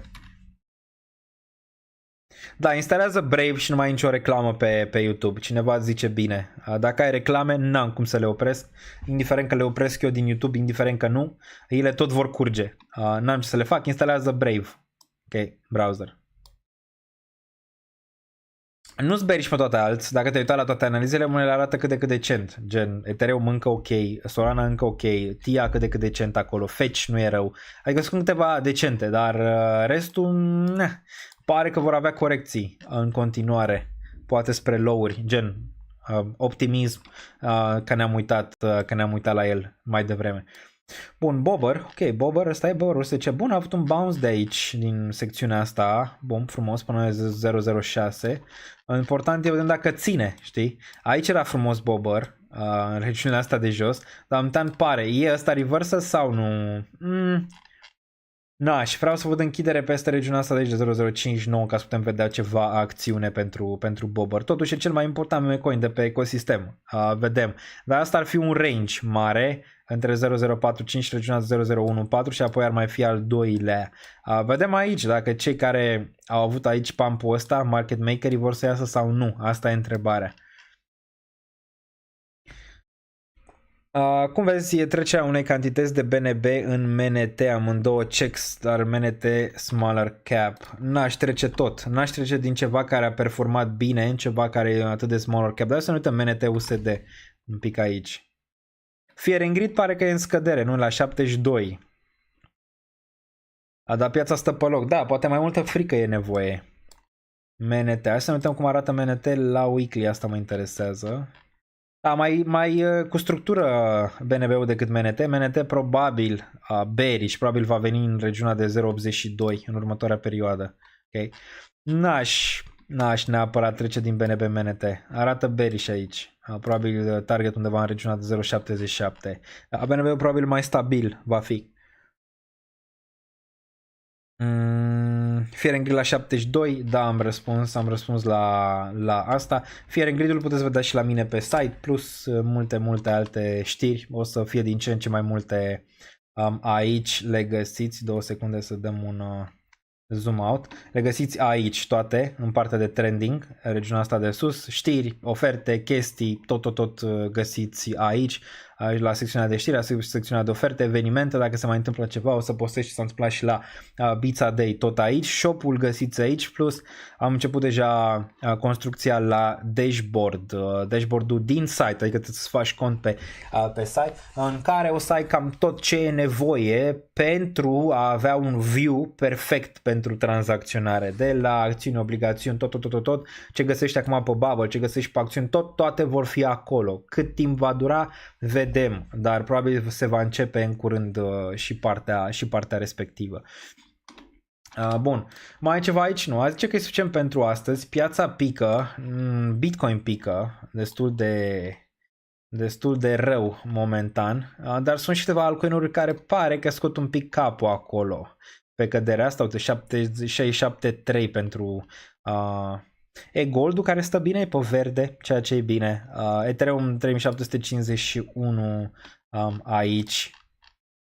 Pare că dă un pic în jos. Vedem dacă poate să vină în nivelurile astea de jos. 3500 trebuie să țină. Tot încât e 3500 nu fac mari griji pentru el. Dar sunt câteva. Vreau să văd dominanța, ce se întâmplă cu ea. Dominanța este în cădere ușoară. În cădere ușoară aici pe acest dump. Ok, altceva, hard-ul pică, dar pare că 1.8-ul ăsta trebuie menținut cu dinții. Tia pică un pic aici după ce a avut o zi bună ieri, Dimu pică în continuare, Rezu, dar nu e atât de rău momentan, vedem, One Inch pe urcare, ULD pe urcare și cam atât, și Tada un pic. Ne auzim, nu știu când, nu știu dacă săptămâna viitoare, pentru că cel mai probabil voi fi într-o vacanță, încerc să-mi iau ca să rămân cât de cât să vin cu forțe proaspete. Dacă se întâmplă ceva, facem live-uri de urgență, oricând, oriunde, apăsați clopoțelul. Dacă nu, între timp, Twitter, acolo, poate postez niște videouri. Instagram, Real Daniel Niță. Twitter, Real Daniel Niță, exact așa. Pe Instagram, dacă probabil mai postez ceva pe acolo, mă găsiți și acolo. Discord-ul, îl aveți în descriere, este gratis, puteți da join pe Discord. Dacă intrați pe Discord și primiți mesaj de la mine, nu sunt eu, sunt boți cu numele meu, sunt peste tot. Și pe Discord, sunt și pe Twitter, sunt și pe Instagram, sunt peste tot. Dați-le ban direct, banați instant, ok? Nu mai stați la discuție. Aveți și patronul în descriere, acolo o să facem update-uri constante. Mâine avem și live trading pe patron începând cu ora, cred eu, 12, cel mai probabil. După live-ul ăsta de 3 ore și 45 de minute. Trebuie să mă refac un pic, deci undeva ora 12 probabil vom avea din nou o sesiune de tranzacționare, poate și vineri una offline, rămâne de văzut. Sunt aproape gata să termin și newsletter-ul, o să fac un update la portofoliu și până data viitoare ne auzim. Stay safe, much love, dacă n-ați apăsat butonul de like, îl găsiți aici, poate ducem într-o 1000, nu știu dacă s-au strâns 1000, dar găsiți aici, plus toate linkurile necesare în descriere. Stay safe!